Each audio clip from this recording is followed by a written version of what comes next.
Okay, so hello and welcome everybody. Welcome to the Citizen Science Podcast, and I'm happy you all are here. As always, I'm Rebecca, and I'm here this evening with Sam and Jesus. And tonight we have one of our two special guests. We have my son Taylor, aka Truth Spreader 101. Hello, Hi, Taylor. Hello, Taylor. And a little bit. Howdy. Zane Berry will be joining us also tonight. So we'll have Zane. Cool. So we're going to have a good crowd with us tonight. That's So nice. how are you all doing? Taylor's on mute. You're on mute, Sorry. Taylor. Now you're Sorry on. about that. Trying to make sure the audio is all right. How y'all doing? Nice to meet you guys. Nice to nice meet to you. meet you. Let's see who we have here tonight. The first in line was Experimental Elemental. So good to have you here. Yeah. Goddess of Fortune. There's Truth Spreader, and we have a Facebook user. I'm not sure who this is. I can look and see in a minute, but hello and happy you're here. And we have Michelle. And hey, Carol Ann, good. She's here tonight. Hi, Carol. Carol Ann, and we have Maria. Maria. I've been visiting with Maria for a little bit now, and Oh, cool. she sent me some pretty cool stuff from that. I don't know, a couple weeks, maybe a week or so ago. So nice. Yeah, nice to have you here, Maria. Another is this Facebook the gentleman user. that's done the voiceover for us before? It is. Yes. You did a great job. Yeah, I hear it. You were like top of the line pro right off the bat. And I used to do that.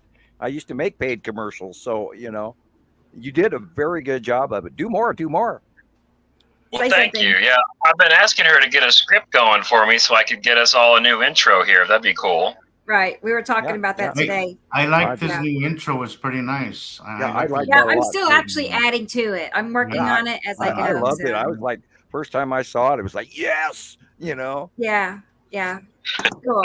Yeah, I was telling Taylor today I want to incorporate him in there with the new intro, like maybe at the very end, saying something. I can do that for sure. Throw you in at the end where it says "Welcome to the show," and then have Taylor say that "Welcome to the show," blah blah blah. Yeah. So. Yeah, I'd be honored. Stay tuned. Oh, we would love it very much if you did, because that way it's not one of us, and right. And before you know it, you'll become a household icon. Yeah. Well, that would be cool. Yeah. Say something, Taylor, like welcome to the Citizen Science Podcast. Say it in that voice. Yeah, but put your voice closer to the mic than usual, just a little bit, but not overdub. Sorry. Gotcha. Right. Yeah. Yeah, I'll have to work on it.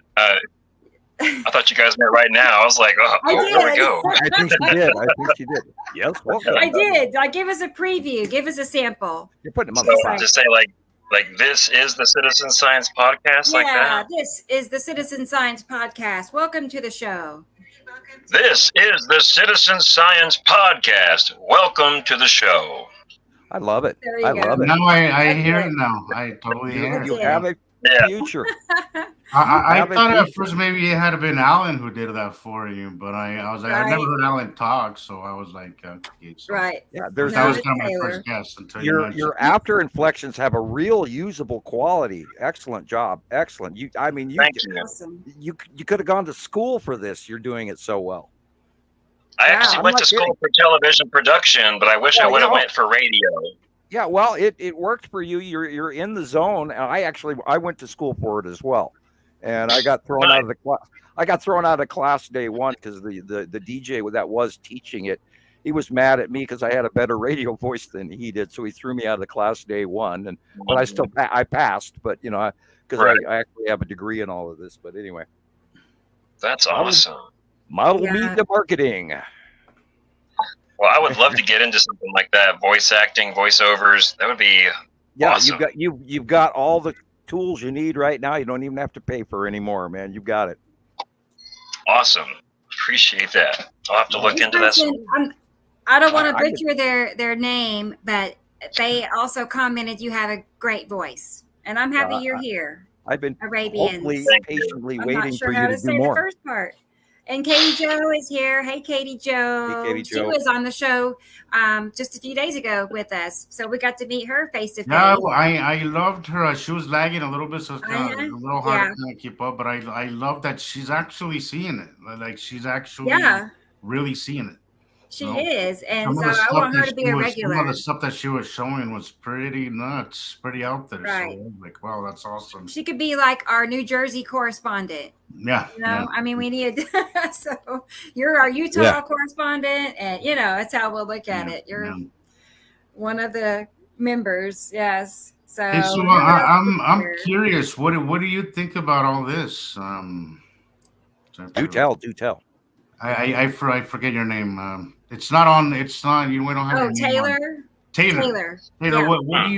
What do you think about all this? What I mean, in regards to, I mean, I've heard. I mean, it's kind of been like I've heard, you know, bits and pieces over the years about all of you and stuff, and she talks about it all the time. But I don't have like the most in-depth knowledge on it because I've never had this kind of one-on-one with it. But I've always been someone that has seeked the truth, has looked at the world, and you know, tried to pay attention to the signs and the symbols and the perhaps even omens of things that we are seeing now in our skies and our heavens that, you know, are almost as if like, you know, warnings in a sense of things to come. So I've always been a truth seeker. So you have an open mind about it. That's a good place to do. We do. Very we talk about it we talk about it constantly. If we're like, we're out grocery shopping today, and that's all we do. I mean, like the entire time is talking about what do you think about this and this. It just never stops, to be honest. And look at that. Oh, look at that. Yeah. Every time we can, So, and my daughter's still, Dad. He knows I got to roll the window down and slow down. Oh, She's got to take her phone and stick it out the roof of the car and start recording the sky as we go down the road. Hey, by the way, that video. Oh, dear. By the way, that video, that last video, I think Sam was talking about it on Saturday's show. Yeah, absolutely, just out there. Yeah, the overlay video. With the overlays, I love that video. It's so simple too. Awesome. Super accurate. I'll play it again tonight. I'll play it again. We'll do an encore. Even the music was just perfect. I sat there. I watched it like 3 times in a row. Yeah, I've been watching it for a whole week now, just over and over because it's such a great video. Yeah. And it's gotten good views, and here lately on TikTok in general, you have to look at it, Jesus. But like the other day, it was slightly warm and pretty, and I went up the street and I went live. But before I went live, I recorded a minute intro, just talking about this is what I see, right? And by the time I got home from being up there a couple hours, I already had over 7,000 views, which is just like big, pretty big in an hour or two. I was like, that's crazy. That's awesome. And then I posted, I made that post yesterday about what 2 suns actually look like. I'll show you here in a minute. I'll get it added. But anyway, that post has had like 7,000 or 8,000 nice views. All right. It's definitely jumping at the moment. Are you streaming this also on TikTok? No, that's why I was delayed. Unfortunately, it kept having this error telling me to check back later, and I'm like, I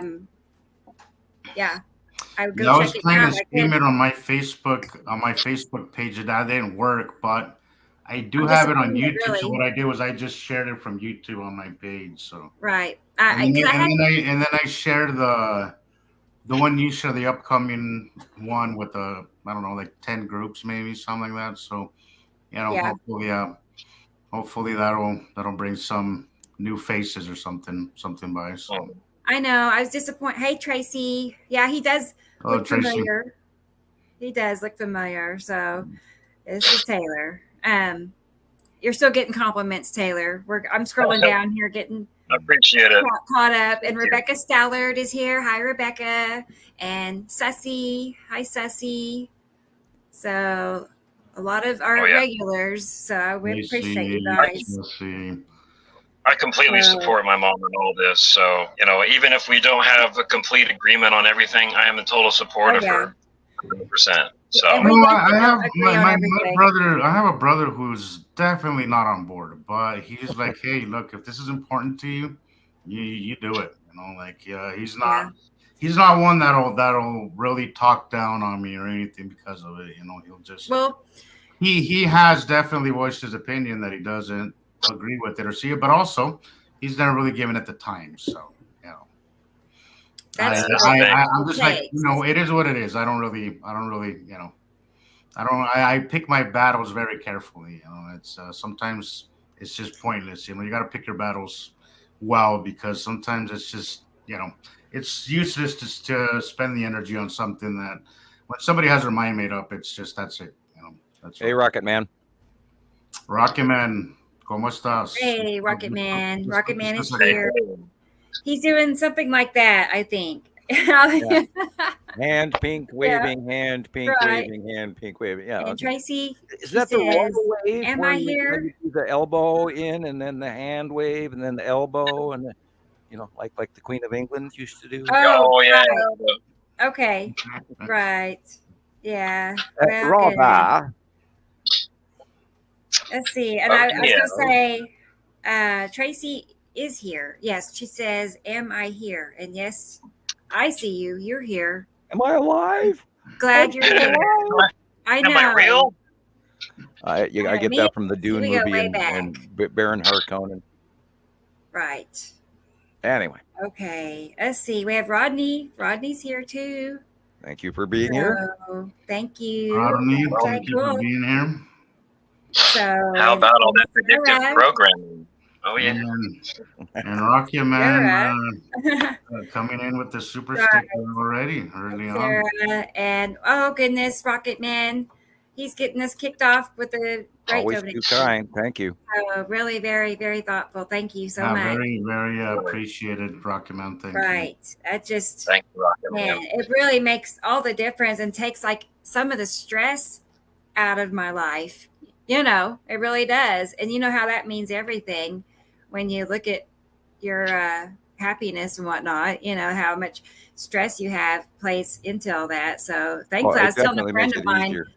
Yeah, I was telling a friend of mine, an old friend of mine has contacted me just wanting to message back and forth, and we go back very far. And I had to leave her behind a few years ago.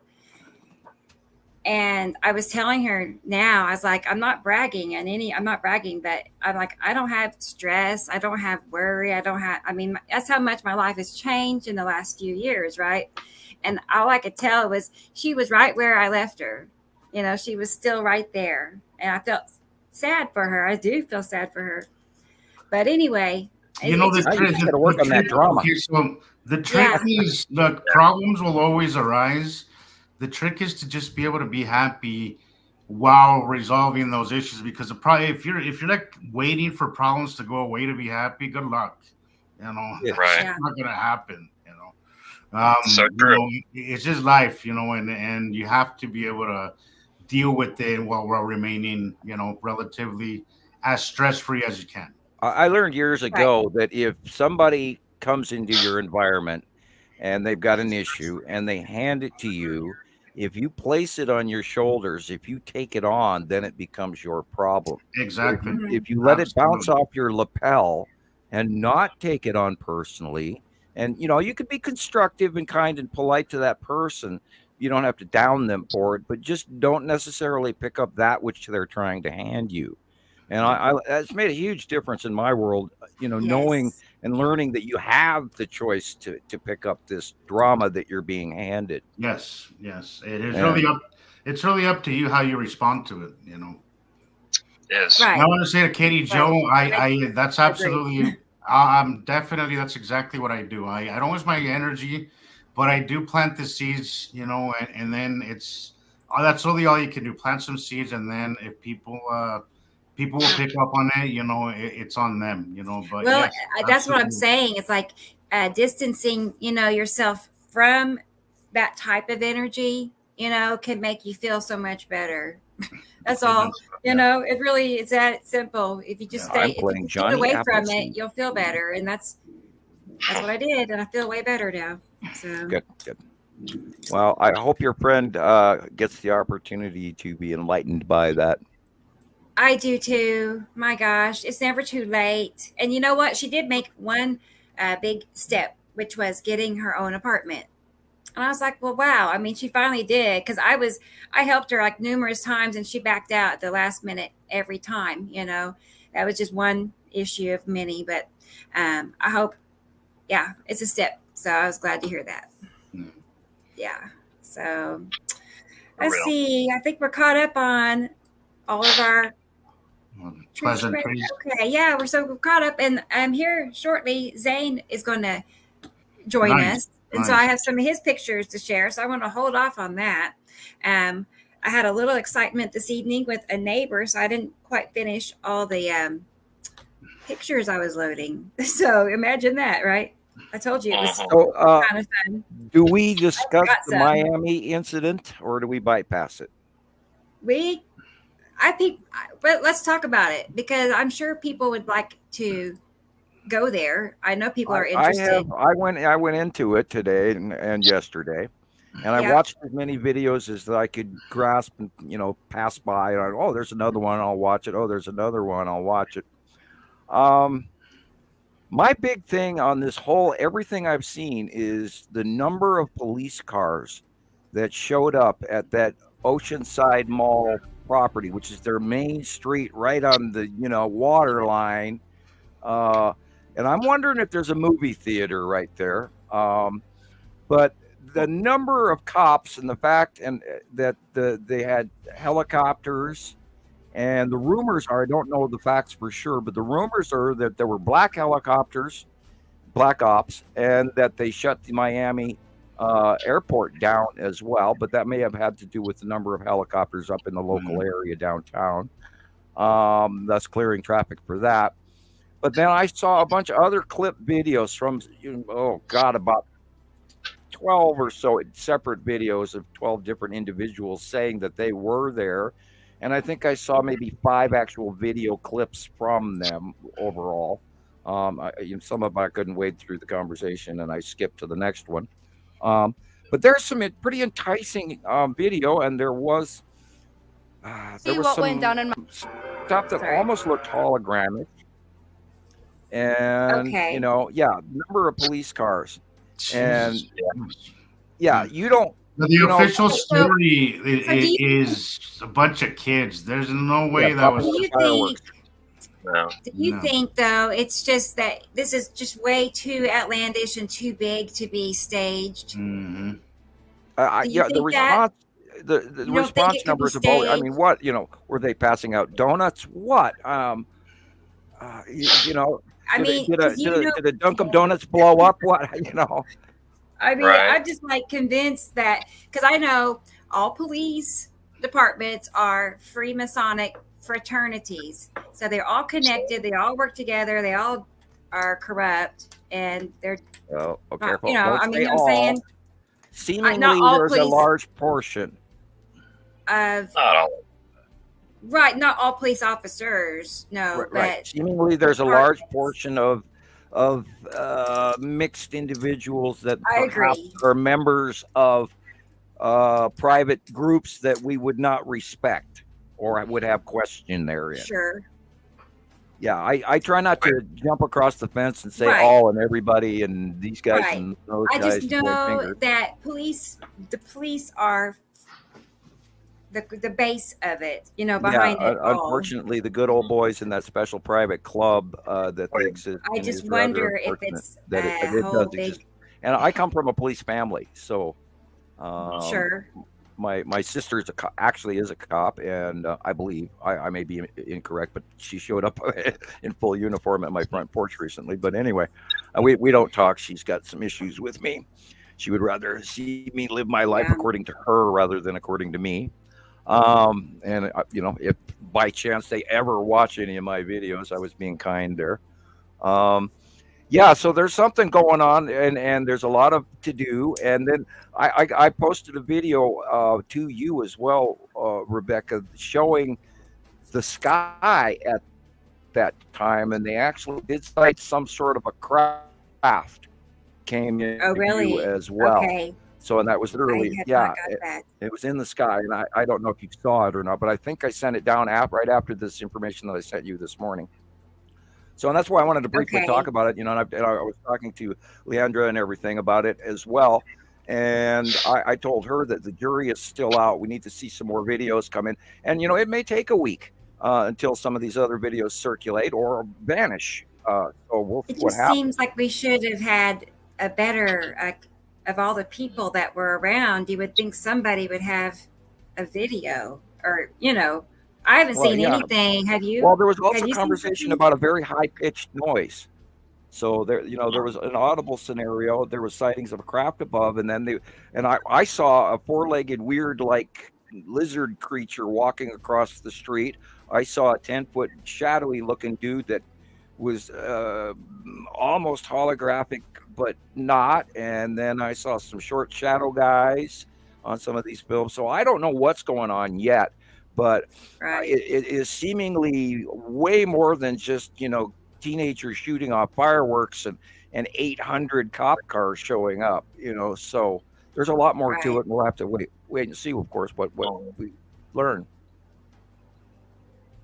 I wonder, it's like, I'm curious, more like I'm curious how the whole alien scenario is going to be Well, we have introduced. to remember that there's not just one faction doing whatever they're doing. There's multiple factions all here right now. And this could be a rogue group that are, decided because of the weather that went through Florida this morning and the storms and everything else that, maybe they wanted to come and have a peek at the downtown before it gets messed up. But there is a major storm coming again. Oh yeah. It's hitting us right now. Right, but there's another one We're behind it. supposed to be getting close to 0 degrees over, here in a It's few gonna be hours. really nasty. Yeah. And there's going to be a rotational storm forming tonight, and it's going to go over Missouri all the way up through the East Coast again and drag into that two sets of weather and moisture and cold and hot. So it's going to be nasty. And there was a lot of really nasty tornadoes this morning in Florida from like pre-dawn on. And a lot of folks lost their roofs and their trees, and they had debris and damage and lines down and roads closed and all sorts of shit. It Florida and southern Georgia this morning, and that's when I stopped watching it because right about that time I got my stove delivered today. So it was a really cheap stove, but I got a new one. Anyway, right. So now we have What to get color? What color is it? It's white. Yes, I almost did that. And I would like to thank Lowe's for giving me a credit card. I actually got a credit card at Lowe's. I don't have any credit cards, and I'm not in debt, and so obviously I qualified. But I was like going, "Oh, I qualified, cool." I can actually get a stove today instead of having to wait 2 weeks. Beware with the credit cards. When I went to, I'm gonna pay it off right away. The time I spent in Las Vegas, I'm still paying for them. I don't do credit cards at all. I used to have a bunch of them, and then of course my finances got messed up by different relationships, etc. And I've lost enough over the years to learn that I don't need to do that. And if I can't afford it, I don't need it. Yeah. Or I may need it, but it doesn't mean I can afford it. That's at least a way that you can get a stove, and it's not going to break down on you anytime soon. I have to cook for the teenagers. I can't call them kids anymore, for the teenagers. Right. Coldest air in 3 years heading our way. Yeah, it's going to be really, and it's going to be 953 millibars at the center over the top of Missouri, which it should be doing right about now. I'd have to check into it, but I watched Ryan Hall Y'all today for hours. Yeah, I follow him. And unfortunately, and we need to get his ear and say, dude, what about the West Coast? We live over here too, and of course I think he lives in Florida, so he's focusing on the East Coast and Midwest generically. But he should expand and maybe do an after third show about what happens in Montana and Washington State and Nevada and Utah and Arizona, and New Mexico and California, etc. And because there's a bunch of weather happening that they don't focus on enough. And of course, then he could expand like we're worldwide. You should be nationwide. Anyway, of course, they're a way bigger program, online presence than we are.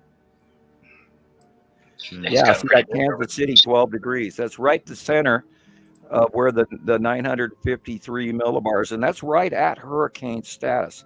And excuse me, but there's no such thing as Northern Hemisphere on land hurricanes. Is there?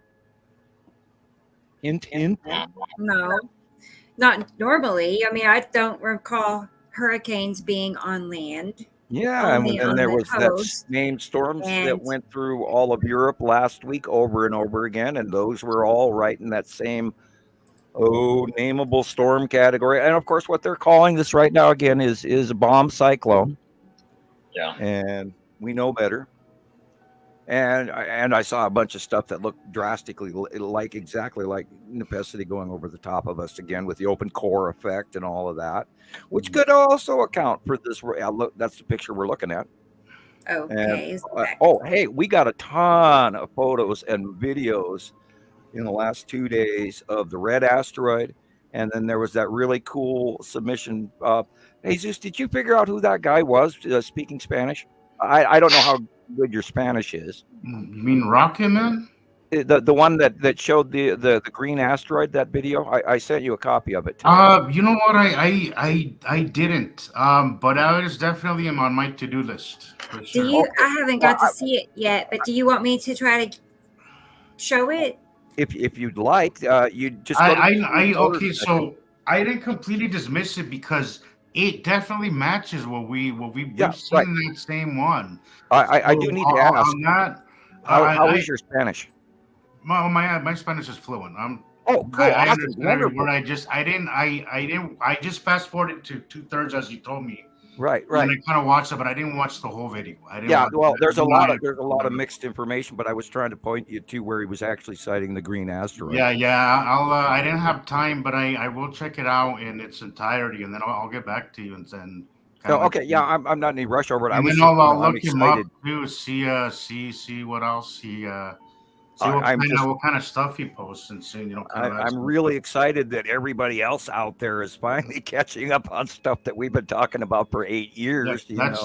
We've seen that exact same sighting multiple times. Yeah, year after year after year, and there it is, and monthly drawings and everything else, and what's it's kind of amazingly cool that people are finally starting to go, well, what's this?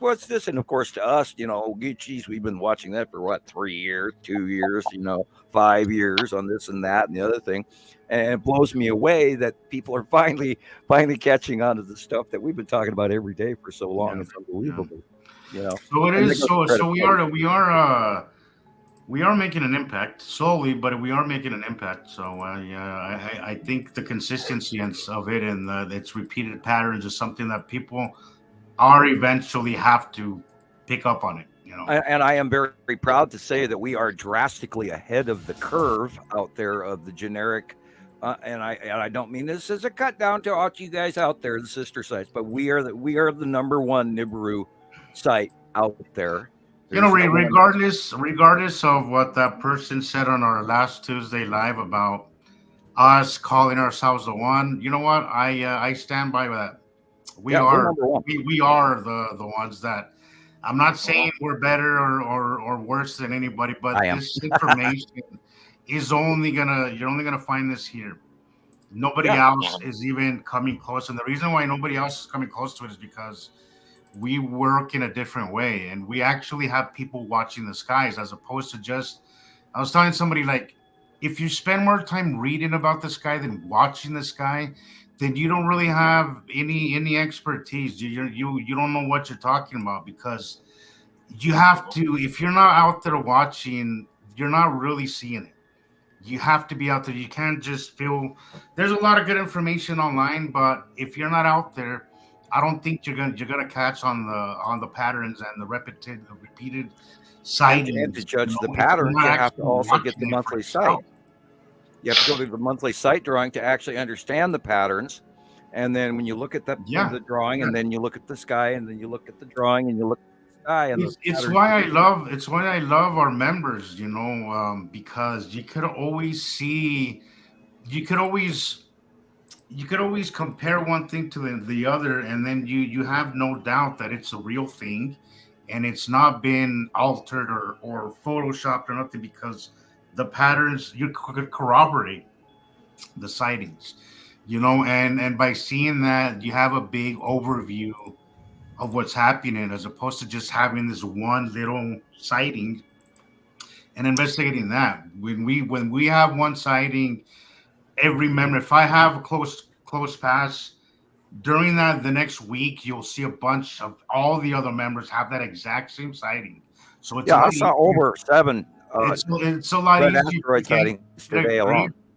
to get the big picture like that. And I think that's what I think people fail to do, is get the big picture, because we're talking about a huge picture here. If you aren't thinking big, if you're not comparing big things, you're just not gonna see it. You're not Yeah, gonna yeah, you're not gonna comprehend it unless you're really thinking big and comparing world yeah.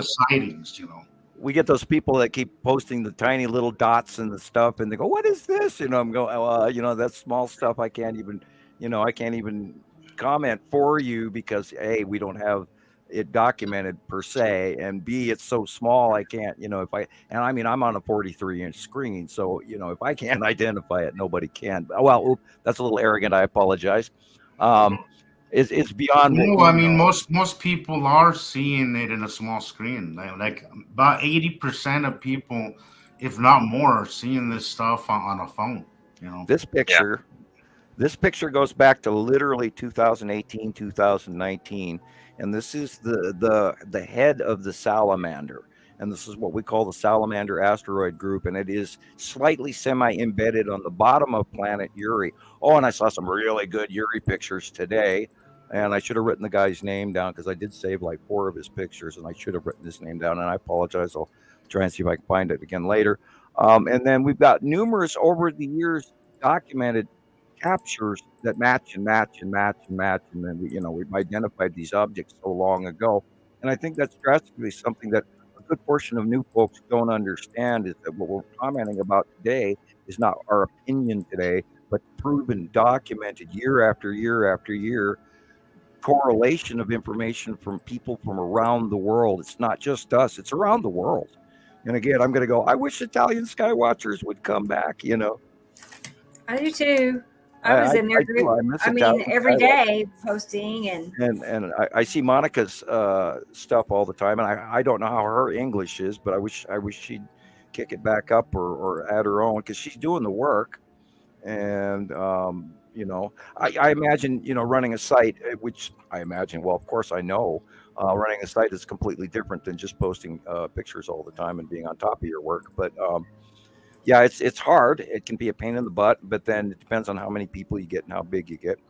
And that's what I started out Montana Skywatcher 1 as a semi-private repository, so we could get this information. And I wasn't seeking to go with thousands and thousands of members, but we did get big after a few years, and then of course have changed. Yeah, this is another one. This is like 218, 220, and we recently got one that literally matches this, although it's like years apart. And that's that tan asteroid coming down through. Sorry, Sam, I just got that video. Cool. It took me a minute to figure it out. Okay, there we go.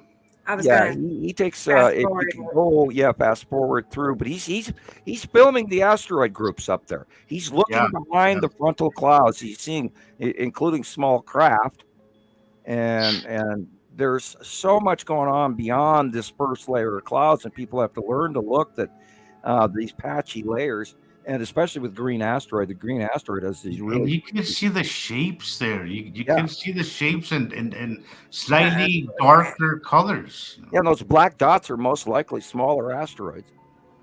Okay, you can see the green asteroid first. And if this was a lens flare, it'd be overlapping, and I don't see it overlapping. Well, but not only that, it matches our picture. It matches, yeah.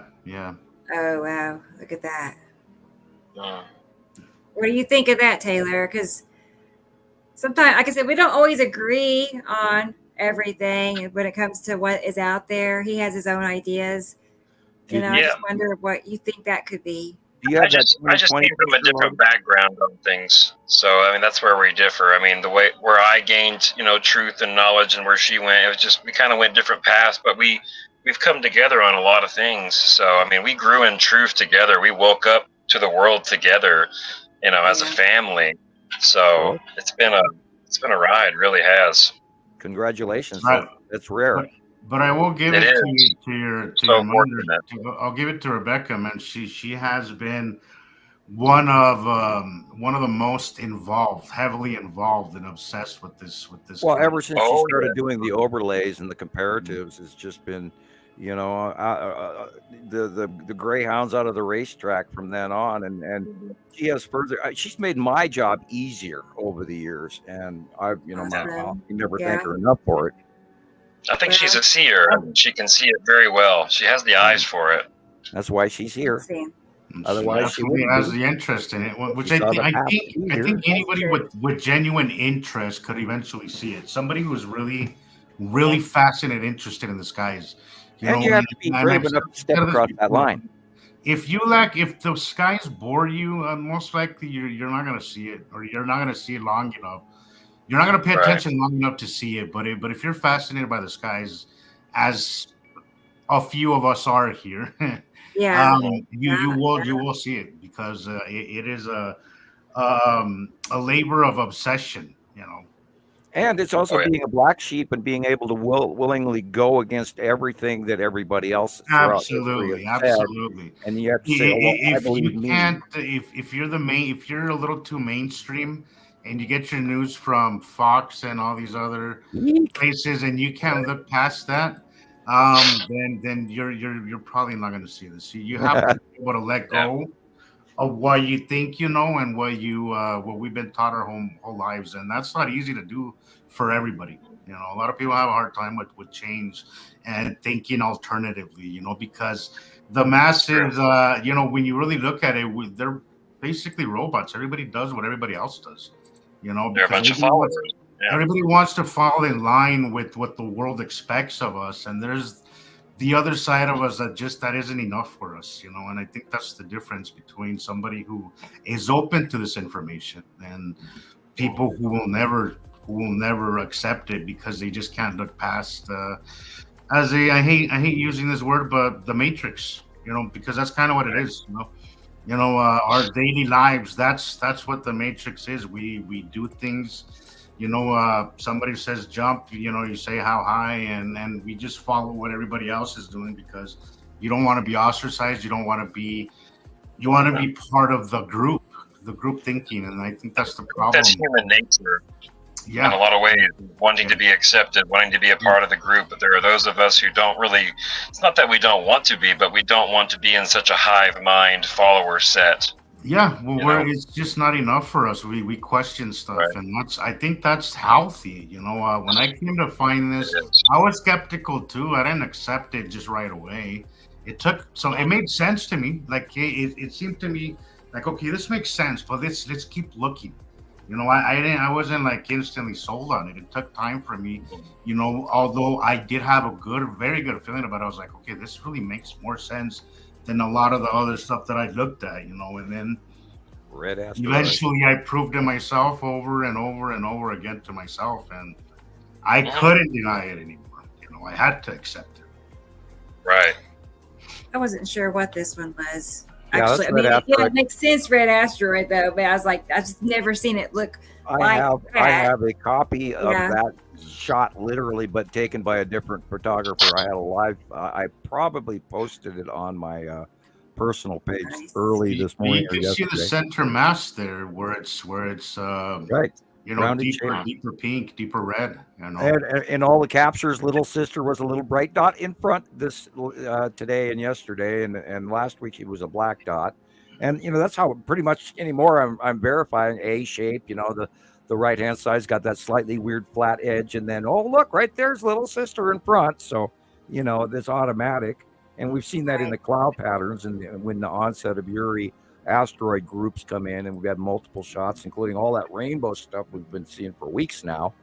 And And then all of that, cross references and matches. And like I said earlier, we got over 7 or 8 sightings from around the world today of people capturing the red asteroid. And it was just great. I just, again, I'm typing the same thing. Yeah, red asteroid down the page, red asteroid down the page, red asteroid, and then everybody sent it all around again through all of the other sites. And so I was typing on newsfeed, red asteroid, all day. And that probably is red in front of lead, and they're going in a vertical. And that little blip in the middle is probably little sister. Okay. And of course, that also works into the development of the snail foot of Attu, which is what we're looking at. This is the development of the snail foot. The cloud reach between the red asteroid to the lead asteroid to the bottom of Attu's moon up to Attu. And that's where that snail foot comes down, hits our atmosphere, and then flattens out into that literally crawling snail foot that we've got pictures documented all the way back. I have some examples, so let me pull that up just so we can compare. I'll spread up. No, you're fine. Just gotta find it. And I'm gonna pop the camera off for a second. Go ahead. Okay, Taylor. Donna Honey commented here about the conditions of her weather, about how it's 96 miles per hour wind gust. Where's that at? Washington State blizzard currently passing. Yeah, see, I said this is that next storm coming in, and I've been watching it. And yeah, we got snow today. It was really nice, fluffy stuff, and of course we were skippy, light snow on the ground, but you could still see the leaves and all the colored grass and all that yesterday. Today it's just a sort of a white skipping. We got half an inch, and then some of it melted off. But yeah, I'm anticipating far more. Hi, Rebecca.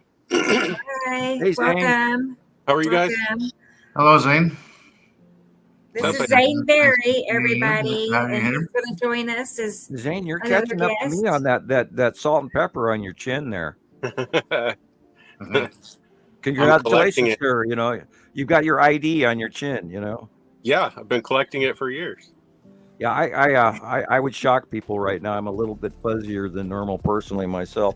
That's the cool thing about my camera not working as well as with my microphone. It's no shade. I don't have to shave. So do you have a beard, Sam? Yeah, I actually am wearing a full beard currently. Yeah. And I'm actually caught myself playing with it, pulling it off my chin and my goatee and they become toys. And they need to be shaved off again so I can come back to non-hermit status. But, go out in public, my God, look at that guy, Of course, I don't look anywhere near what most Montana loggers look like at this time of the year because up here, you got to grow facial hair so you don't freeze your face off. Okay. So there's another red asteroid. Most guys have beards. We're getting a complete whiteout right now where driving conditions are pretty bad. It's getting pretty bad. This are one and the pretty same. comparable. And that storm is going to get really, really nasty tonight. Our temperatures are dropping very quickly. Right. We know about how it's headed my way. It's dumping a lot of snow right now, and sadly, I had a guy about 0% visibility, so it's going to be I had some guy on Montana Skywatcher 1, which I don't even remember who he was or anything or how he got there, or I hadn't spoken to me, and he goes, because I remember yesterday I posted that weather report and I said, here it comes, and he typed down below, that's nothing but fear porn, and it was like, okay, you just earned yourself a free ticket out the window, goodbye. Because that's arrogant to say, but on the same, you don't argue with me with my weather. Excuse me, but I'm very good at what I do, and I'm not throwing out fear porn here. When I was saying this, here it comes. If you're paying attention to what's happening, that's you get down what we post and you get down everything, but all it takes is just watching for yourself. This is very pro for anybody. That round front edge off the East Coast. Look at that rounded shape. Yeah. Where have we seen that before? Yeah. And then there's a rotational low in the middle of it over the top of Missouri. So that's about right. And then look what happened to Russia and China last week. and we've documented that what happens in Europe and Asia within a week to 2 weeks comes over here. And then I hadn't looked today at the Null School Earthport, and I could really fast do, provided that might let me and I don't get kicked off another screen because the girls are in the next room playing games. Okay, pull way up. Mm-hmm. Wow, what a weird jet stream.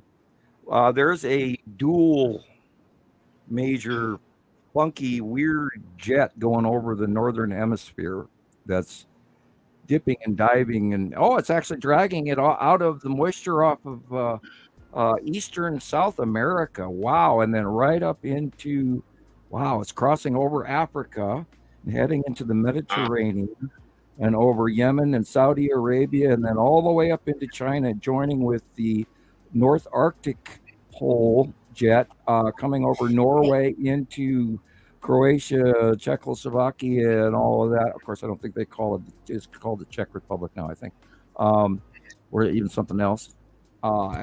Anyway, and then it's taking a big hook and going in around the Himalayas and into poor old China.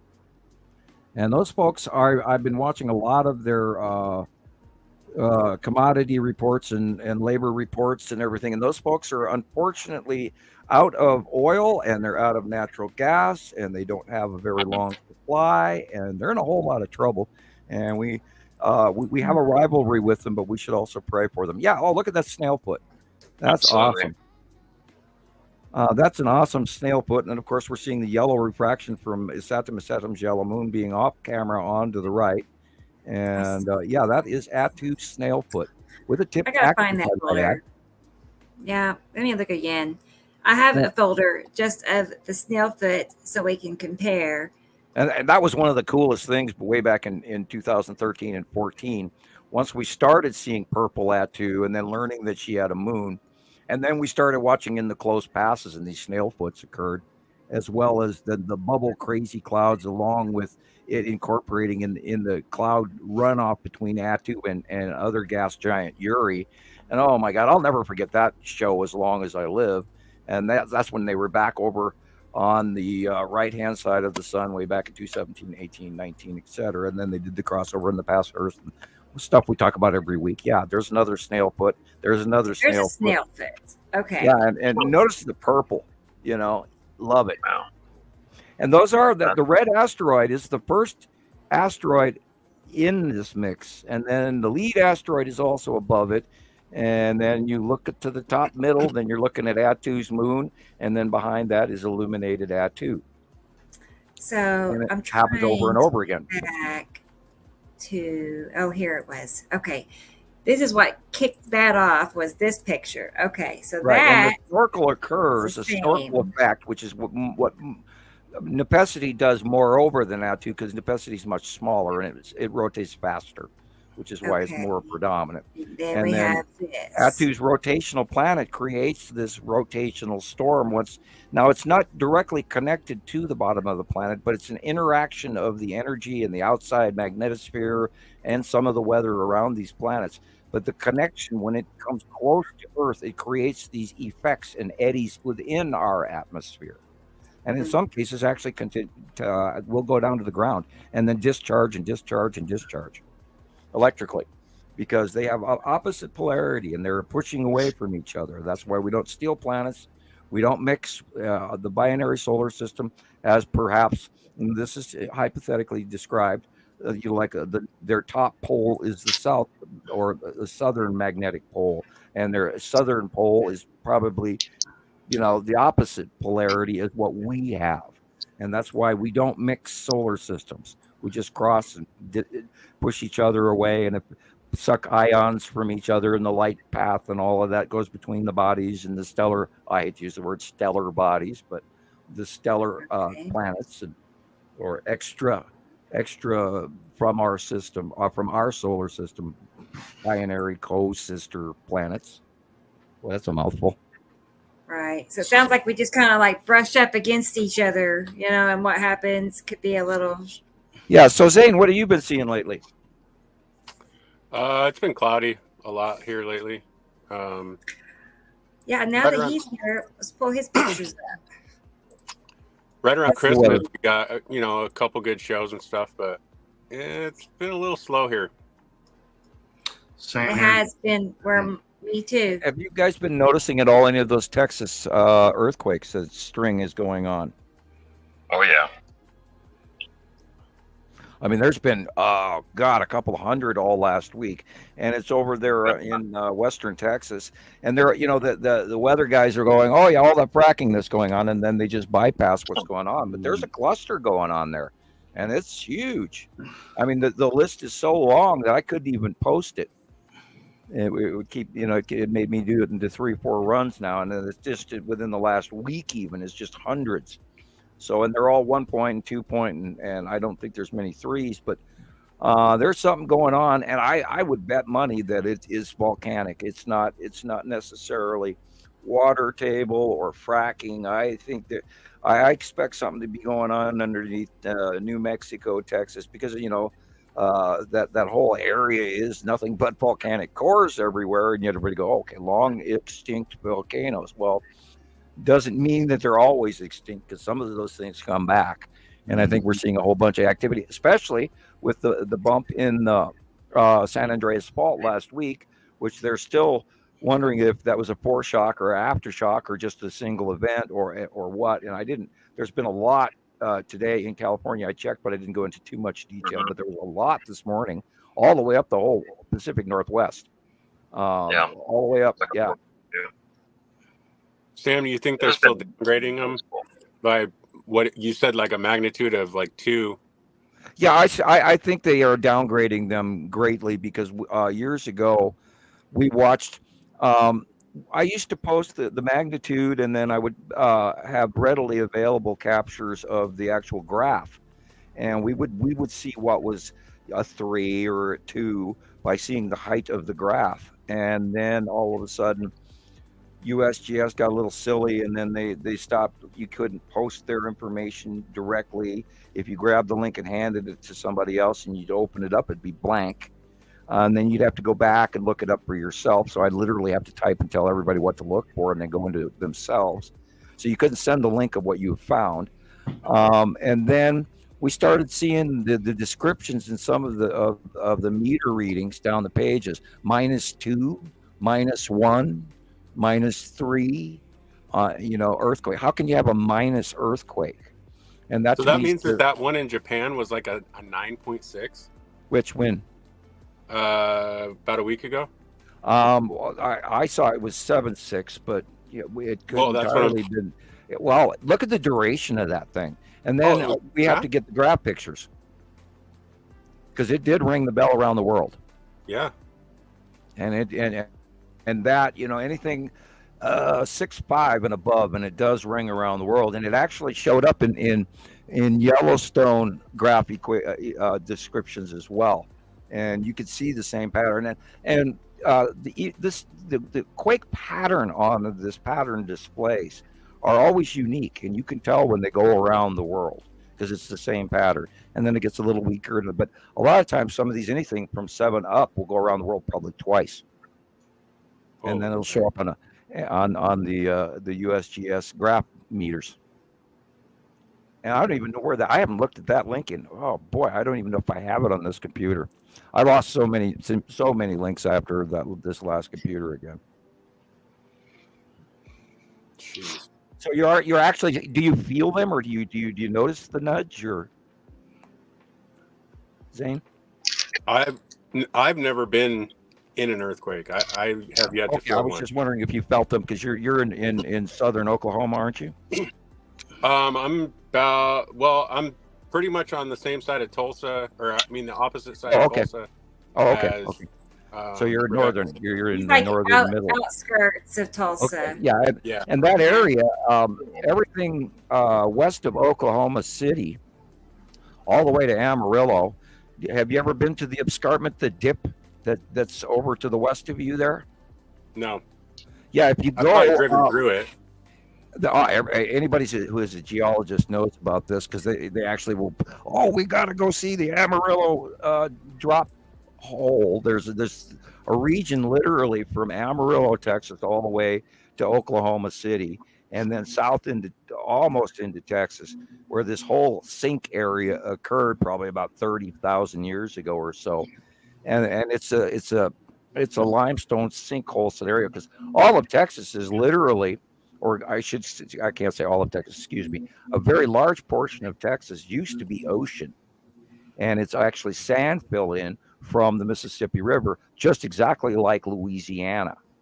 And that area was first, and then of course as the sand filled in over a few million years, then it became the Gulf of Mexico the way we see it. And this is just this sediment outcropping that was literally washed away from a good portion of the melting off of the glaciers some 15 to 25,000 years ago. And of course, Jesus has been looking into scabland flooding and enjoying it, and that's one of my favorite topics is scablands. And I've been obsessing with it. It's just what happened up there. If you actually start looking, thinking big, what happened at the scablands is absolutely bananas, absolutely out there. Yeah, and I grew up as a kid knowing because in the Missoula Valley, which is where Lake Missoula was. And it ran all the way up to Flathead Lake and stuff. And it was a glacial melt-off lake that was blocked. And then they believe about 15 or 16 occasions, that block to the west of us here went through what they call the Alberton Gorge. And that opened up because the glacier melted or receded back, or it had subdermal melting, which there are waterways that go underneath glaciers sometime. And then that lake just, because of viscosity and temperature rises, and water that doesn't actually freeze because of pressurization and viscosity pressure, then it'll actually eat through that ice, and it just broke out, and it washed hundreds of billions of tons of soil. I've always wanted to go look for gold at the bottom of all those washes, because I'm sure there's some in some of those deep holes where the rocks were and all that. And if you could dig down deep enough, I bet you could find a ton of gold. But anyway, yeah, I'd say just the sediment that it pushed. Oh, it's an unbelievable sediment. You have rocks that are rounded. That are 30, 40 feet high. Yeah, cyclopic stone of granite that was pushed like little pebbles. Right. And thrown about like it was nothing, and put up on top, and then ripped out entire 1,000-foot. Dry waterfalls, as they talk about. And then there's a huge science behind it now. And the guy that came up with the information originally, God, he was like all the way back in the 30s and 40s, and they laughed at him, and they laughed him out of the Geology Society, and they scoffed at him, and they treated him like shit. And he wrote a book, and it was highly discounted. And then here, like 50 years later, they're finally going, we were wrong.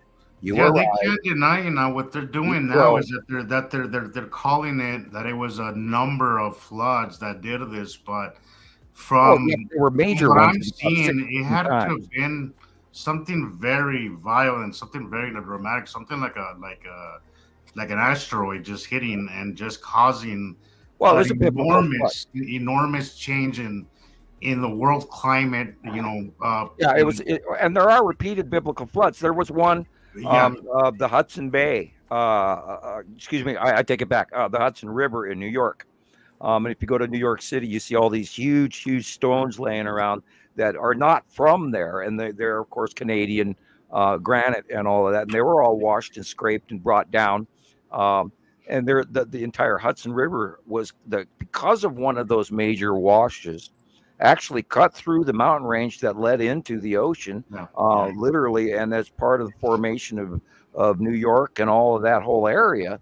And the eastern seaboard is all those inlets are from major fluid washing, where just entire devastating mountain ranges were washed out of the way in one day. Yeah, that picture that I sent you today, Sam, there's numerous ones all over, starting from, the I think they said the Columbia River, the Missoula, where you're at, all the way, Lake Missoula, all the way down to Washington. There's a bunch of them, and if you could see the Tri-Cities, if you actually look at a satellite picture of it, it goes past Spokane.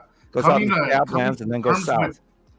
You know, if you see at a satellite picture, like a NASA picture, you'll see the scale of what happened there is just absolutely insane. Just absolutely insane. I've taken the geologic tour. I went literally, we drove in this caravan bus with a whole bunch of geologists, and we drove all the way into Idaho, and then followed the path where it turned the corner and went down south, and we followed the rocks, and we looked at the scorching layers of rock that was removed. And I mean, you could spend a lifetime out there seeing all of those unbelievably really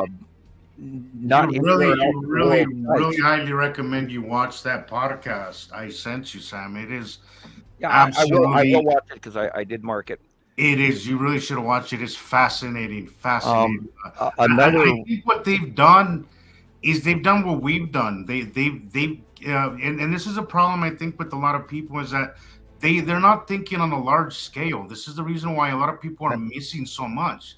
If you start thinking on an enormous scale, on a planetary scale, there's a lot of evidence everywhere for the past cataclysm and the cycles of what has happened before us. And it hasn't even been that long. The Scablands, it wasn't even that long. You know, it's while humans were walking the earth. There's a really good geology series.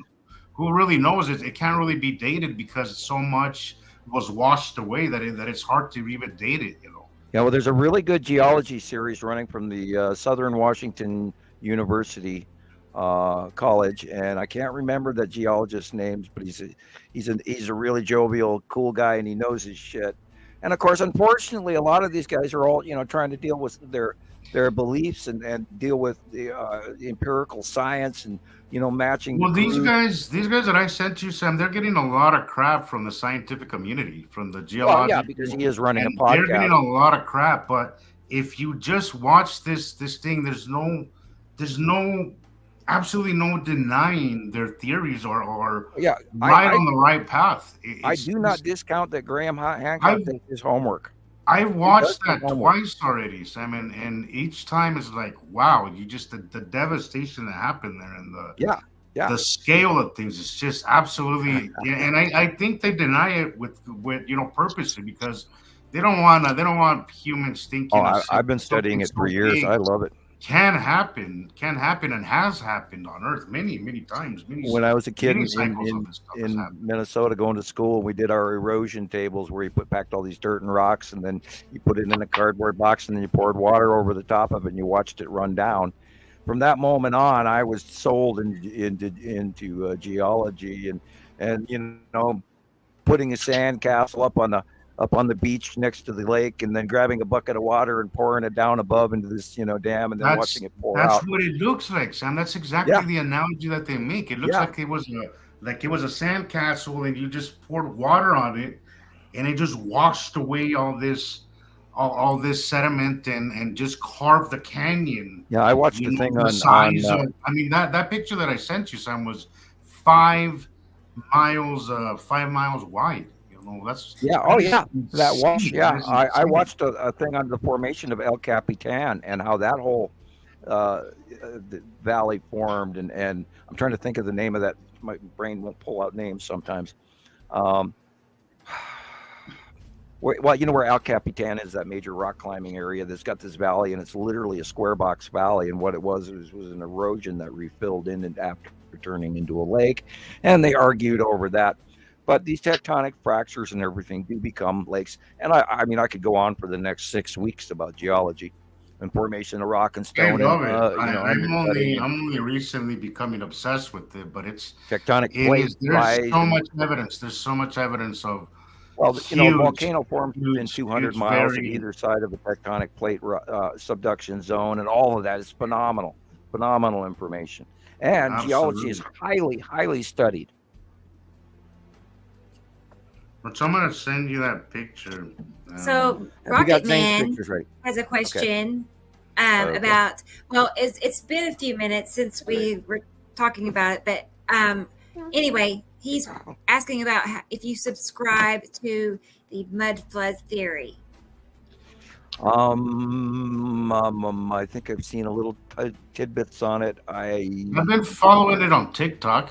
I haven't subscribed to it on anything, but I do follow the videos. I do follow it, and they're very fascinating videos. Very fascinating. I mean, there's so much. What's that, Zane? Oh, I didn't. I said I spent years looking into it. I can't see you. That's sorry.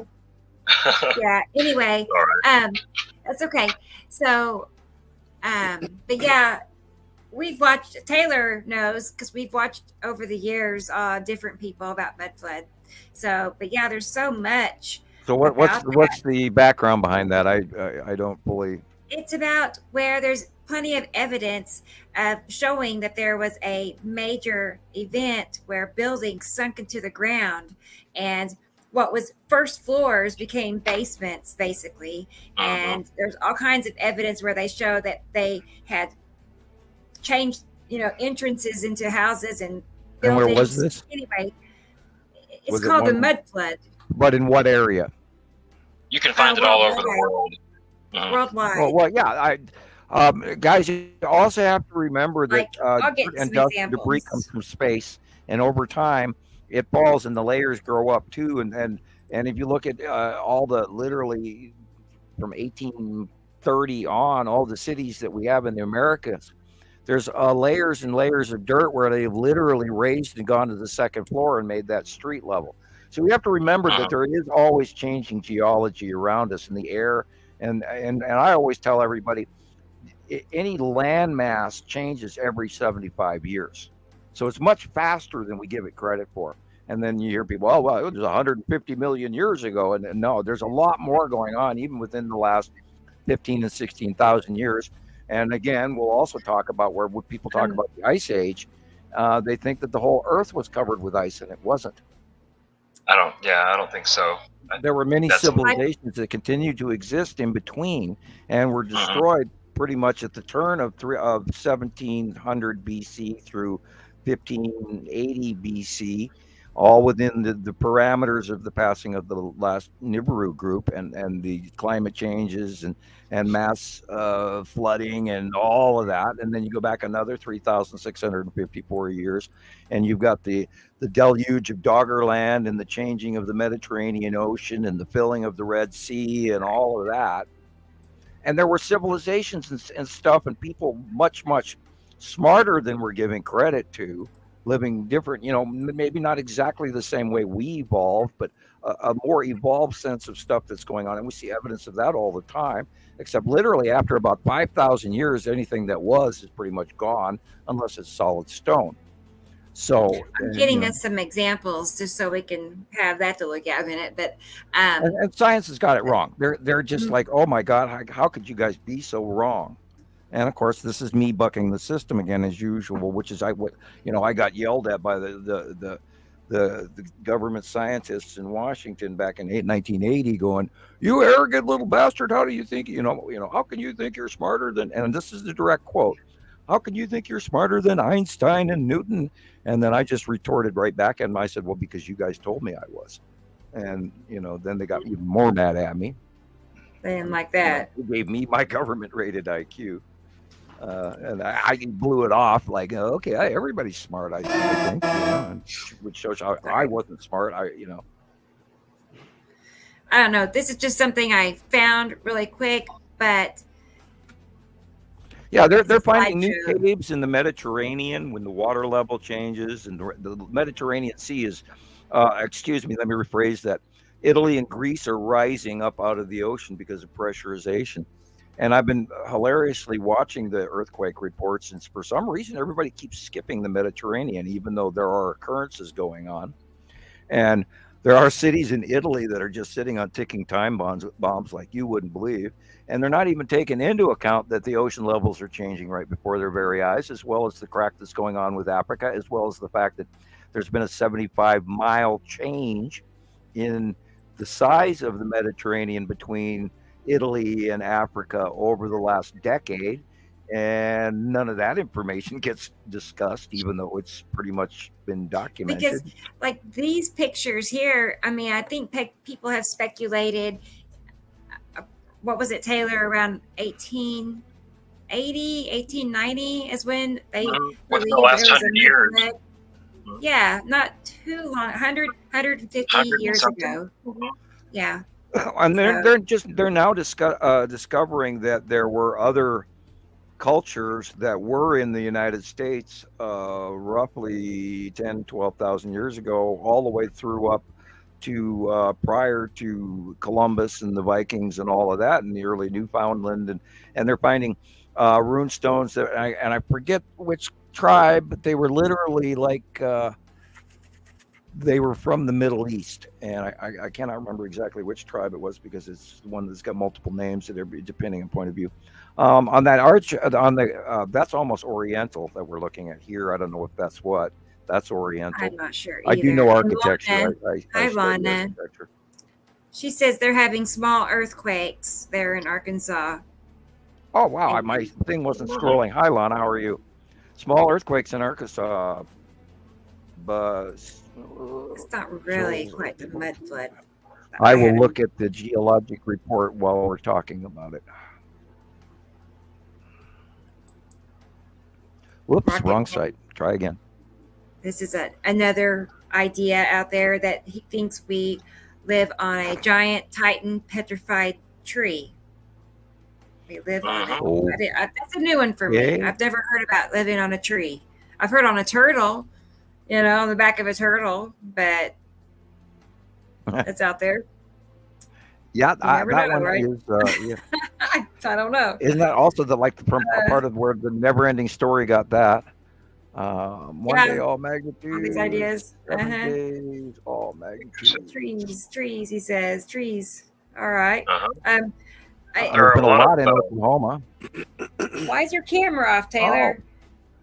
Well, I'm doing something I can't do on camera right now, so it's just Okay. Shame on you. Shall we let our minds wander? just I don't want to say it on the live. Don't. Yourself. Yeah. I know I was just going to say that there are ancient tree stumps all over the world where they look like tree stumps, but they have like the Devil's Mountain and stuff like that. Okay. Just places that look like they used to be massive trees. Now, close to Lana has been a 1.7, a 2.2, a 2.3, and a 2.4, and that's within the last 24 hours. And that is a little bit, I believe. I have to go to her map. I think that's just to the west of her. Hey, get that. I wanted to tell. I was waiting for Taylor to come back on the camera, but I just wanted to introduce Zane to Taylor and Taylor to Zane. So anyway, Zane showed up after you started already. But anyway, Taylor is my son. Yeah, he's one of my sons. Nice to meet you. And Zane goes way back. Him and Jesus go way back. I know. Yeah. You guys know each other many years, right? Now, there's been 7 earthquakes in a cluster at Peel, Arkansas, and that was today alone. But I want to say to was it a truth spreader? I agree. The old world, the new world was built on top of the old world. I think core samples and even ancient ruins show that there was a lot of building on top of old building. We see that a lot. Yes, we do. Absolutely. All right.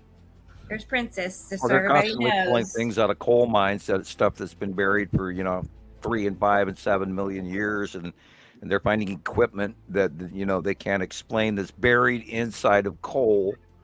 And we also have to remind people that there's been 83 cycles of the passing of Nibiru since the management change that's currently running our little area of space, which makes me spin my brain out and then go immediately back to that Miami story, going, people don't even, God, and we've been screaming about the Texas Cube and the Longbox Cube and the Empire. Oh, we got great Empire orb sighting in this week as well, in live video at nighttime sighting. It was really cool. I have not heard that. All of this information is coming in, and it's coming in way faster, and it matches and it matches and it matches. So I'm almost inclined to believe that the Miami event may have some legitimate validity to it here. I'm going, I wonder, and it could be a stunt. I said this in private to people. I could say it here as well. It could be a stunt of a movie. It could be the government creating a stunt to get us ready for what's coming, or it could actually just be a separate faction that just says, screw it, we're going to go down and get a beer down on Miami Beach. The hell with everybody. It's like going for a Mai Tai, and I don't care if I'm green and 8 feet tall. Who knows what's going on? And there's a lot of shit going on. A lot of sightings, nonstop Bigfoot, rakes, and whatever all these other monsters and shit. All times of cryptids. Yeah, cryptid. That was the word I was looking for. Yeah. And nonstop sightings, and there was a sighting here in the Orient recently where these guys are filming this rock face, and they watch this big stone door open up, and then somebody pokes their head out and looks at them, and then the door closes, and it's on the side of a mountain, and it's like, oh my God, look at that, and it's not like something that was somebody made. There was no Photoshop, and it was real. I saw that. I saw a couple of those, and it was very, very revealing and very believable. And all the stories of the U.S. military dealing with, giants and other creatures in caves that they're, in Afghanistan and Turkey and all of that, that they were, and there, if there was one sighting or one rumor about it, it'd be one thing, but there's numerous. And also, I don't think that people realize that we live like a 1% of the earth. Oh yeah, and there's a lot of open land. Yeah, sure. We have big cities, and we like to think that we've conquered the world, but we live on literally like 1 or 2% of the entire planet. There's a lot of stuff that's been unexplored. There's a lot of space out there for a lot of things, and stuff to be to take hold and remain there. God knows what's out there. God knows what's in our oceans, let alone on land. That's what I was going to say. The oceans are only 5% explored. Yes, exactly. I mean, this video is just I love it. I love this video. I think it's just. I'm happy. This really, is I just love that because I just love it when things kind of just fall into place like that. I love that. Exactly it, because there are certain projects I'll work on and hours and days or whatever, and I get very little response, and then something simple like this, it's one of my favorites too. I just feel it's just so undeniable. It's just so perfectly lined up to everything. I feel like a proud papa watching my kids go off to college. Yeah, that's true though. I'm very happy to see that you guys are finally seeing what I've been talking about for going on 14 years. And then I go, my brain goes back to, when I'm sitting there in my yard watching Nibiru back in 2011 and 12, in the south, and I can see the damn planet just plain as day, and the two little moons, Nana and the Melsaru, orbiting around each other, and I got 80 members back in the early days at, Montana Skywatcher 1. And it was one of the greatest shows of all time. And I'm sitting here trying to share this with people, and it takes me over a decade to get people on board. I am very happy that we're finally, like the Hispanic gentleman that was earlier on the podcast here, showing that he's capturing stuff that we've been watching for many years. And so sorry, but I'm just sitting here smiling and enjoying this. It's got to be a great feeling, Sam, that you because out of the thousands of people that are members, it seems like a very small percentage actually are active enough to kind of to learn, and to kind of evolve in this topic. But it must be a great feeling on your end. Yeah, and none of this was made up. This has all been because of everybody sending in the information. Now, granted, we're going to have another 10, 15, 20 people go, where did the planet names come from? Well, yes, they did come from me, but that came from information off of a video that I pulled off the internet, believe it or not, and off-world information that I was told in the 80s, and it cross-referenced with each other. And so I kept a copy of it around for a long time, but we didn't name the planets until almost 2.5 to 3 years into the sightings as they got closer and closer. And then when they cross-referenced, mostly, it wasn't an exact match. But the information was correct, and the the Nibiru 7 planets and the 7 names, and then Imru is the big, huge, massive gas giant, which we have seen pictures of going back a decade, of the colorization of the red orange blob behind our 2 stars. And this is also part of people that they don't want to grab onto that. And this is what the climate change is all about. Why we're not having a normal winter, and the planet's all tipped, and the people over in Russia and China are at the North Pole freezing their nards off right now. It's because the planet is tipped. And you have to add all of this information together, because it's not one thing or another. It's a combination of a full effect of the occurrence that is proving, including the real freaky shit that's going on with our magnetosphere. And all you have to do is cross-reference that with the magnetosphere pictures of the Earth, which as a computer-generated model, yes. And it doesn't know how to tell you, that's a planet, but it does tell you the changing angle of the planet, the dispersal and the back waking of the magnetosphere, and why we're literally, are we going to and the moon and the sun's going cuckoo right now with some coronal holes from hell.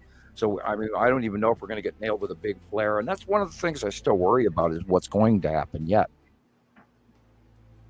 We're way too weird warm. Yeah, and that's that we're not even on the line of sight, as far as I know, with the second sun. As they separate, that's gonna be. Yeah, and I'm wondering where that's worrisome. Worrisome. It's not going to be Earth catastrophic. Earth is not going to be destroyed. Yeah, no. The Earth has been here for billions of years, and it'll be just here. The fleas on top that have to work. It's just little people that's gonna pay the piper. Right. We're going to have to deal with, and I've talked about it, and I I'll say it 1,000 times. I don't want to be right, but I have a funny feeling we are really going to fry this year. And I mean, look, France is flooding, and Saudi Arabia is flooding, and Mecca is flooding, and Yemen is flooding, and China is flooding, and India has parts of flooding, and Australia was getting some flooding on their. I wonder if you call that their east coast. Yeah, east coast of Australia. And and which has been a saving grace to them, because they've been so dry for so long that they're now going to end up having new lakes and new rivers that they never had within recorded history of Australia. I'm sure the Aborigines know about it, because it used to be prior to and we're seeing another climate change event as passing of Nibiru goes by, and this is of course going to seriously affect our food, and it already has, and people don't even realize, unless you watch the crop reports, which I do.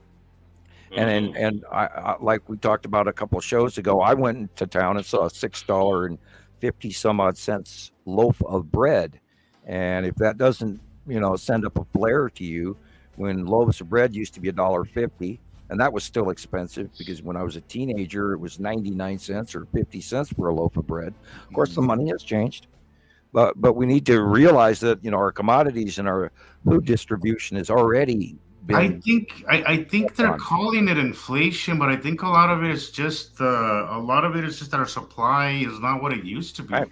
Our supply chain is not what it used to be. The crop, as you said, the crop report is a big eye opener. Weather patterns and everything going nuts in certain South parts. America is one of the largest producers of soybeans, and they've already. Exactly. So I think it's driving the prices up higher, but instead of saying we're having issues with weather and all this, it's easier to just say we're having inflation, because it's just a little more acceptable and less panicky. They've already declared the South American soybean crop for this year to be drastically in trouble. I don't know what I don't know if they've changed their projections, but it was already from the spring on, which is of course our fall. They started going, oh shit, and this is of course part of why we've got the migration, the climate migration of all these folks walking up literally from Argentina all the way up to the American border. And I had some very kind, wonderful Hispanic gentlemen deliver my stove for me today. They could barely speak English, but they were wonderful people. And I'm glad they're able to work here and live in frozen ass Montana. I can't even imagine how they have to live versus, what they're used to. I mean, I'm used to being cold all the time up here in Montana, but those poor those poor men probably come over going, "What are you guys doing, living up here in a freezer?" You know, Mm. because it was snowing when they delivered the stove, and they did a great job. Anyway, Yeah, I've it's supposed to get. I've accustomed very well to the winter. I love it Like, actually.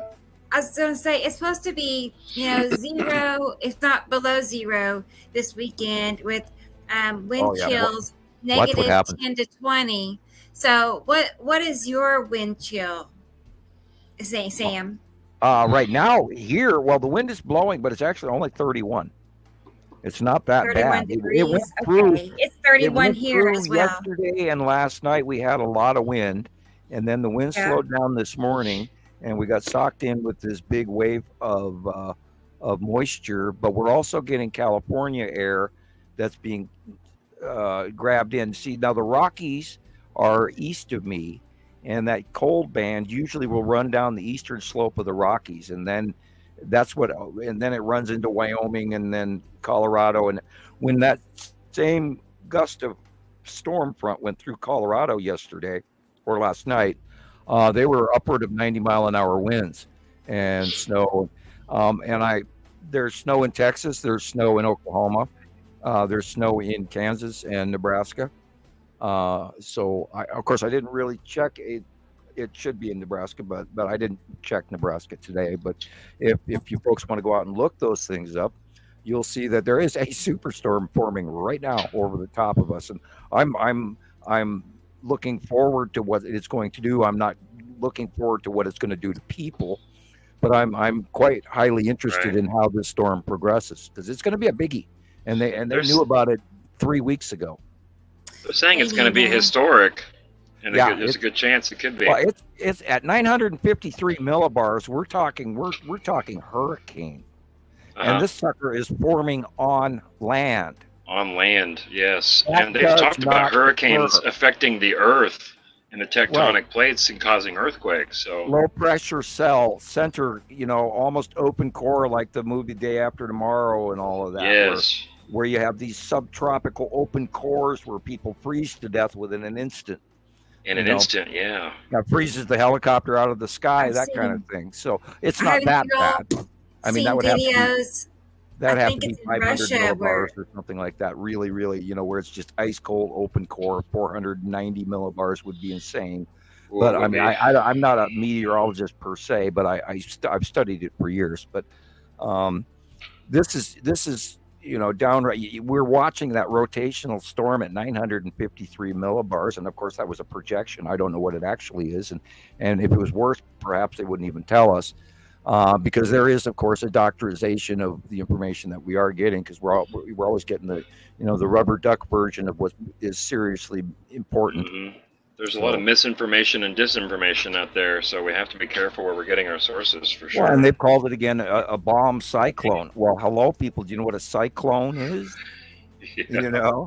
And then of course we're discussing that amount of rain. You get 3 years worth of rain in 2 hours, and of course the variant between the hot and the cold that are jamming together right now is literally blending out of the Gulf of Mexico, which is what it did this morning in Florida, all the way up through Georgia, and which is pummeling right now, slightly offshore. But that's going to again run into that same storm that is building now, and then in the next 2 days, those are going to slam together all the way up through Maine, Boston, New York.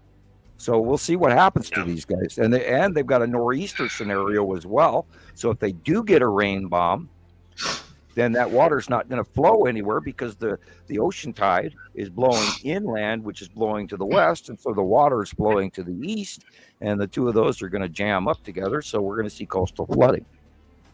Mm-hmm. Rodney said 3 large solar flares happened today. Ooh, I did not check. Yeah, I was watching them round in toward the middle, and where the question is, Rodney, were they earth facing? And what class? If it's an X class flare, I want to know about it. If it's lower than that, well, then we'll have minor issues from a telephone. Oh, and speaking of which, I got a phone call today, and my internet is about to change whether I want it to or not. I haven't figured out yet what they're going to do to me, but I'm about to lose my landline. which is where I run my internet off of. So I don't know how they're going to get around that. So I might have to change companies. Anyway, forewarning in case something. You're gonna have to. I might have to join. You're gonna have to get with the rest of the world one way or another. Say, you mean your old-fashioned telephone? Put it that way. I've had the same phone number for 22 years. I don't want to lose it. I know, but you have to move it to a cell phone. Sounds like. Yeah. Yeah, and get a rubber suit to go with it. Right. Get you a Faraday cage. You can forward that phone number to your new cell phone number. So when someone calls your old number, they won't know it's going to a cell phone. Yeah. Funding. There's been multiple earthquakes even today. We don't take change very well, do we? No, I absolutely detest new technology because, every time I'm still complaining about when they drug me off of Windows 8.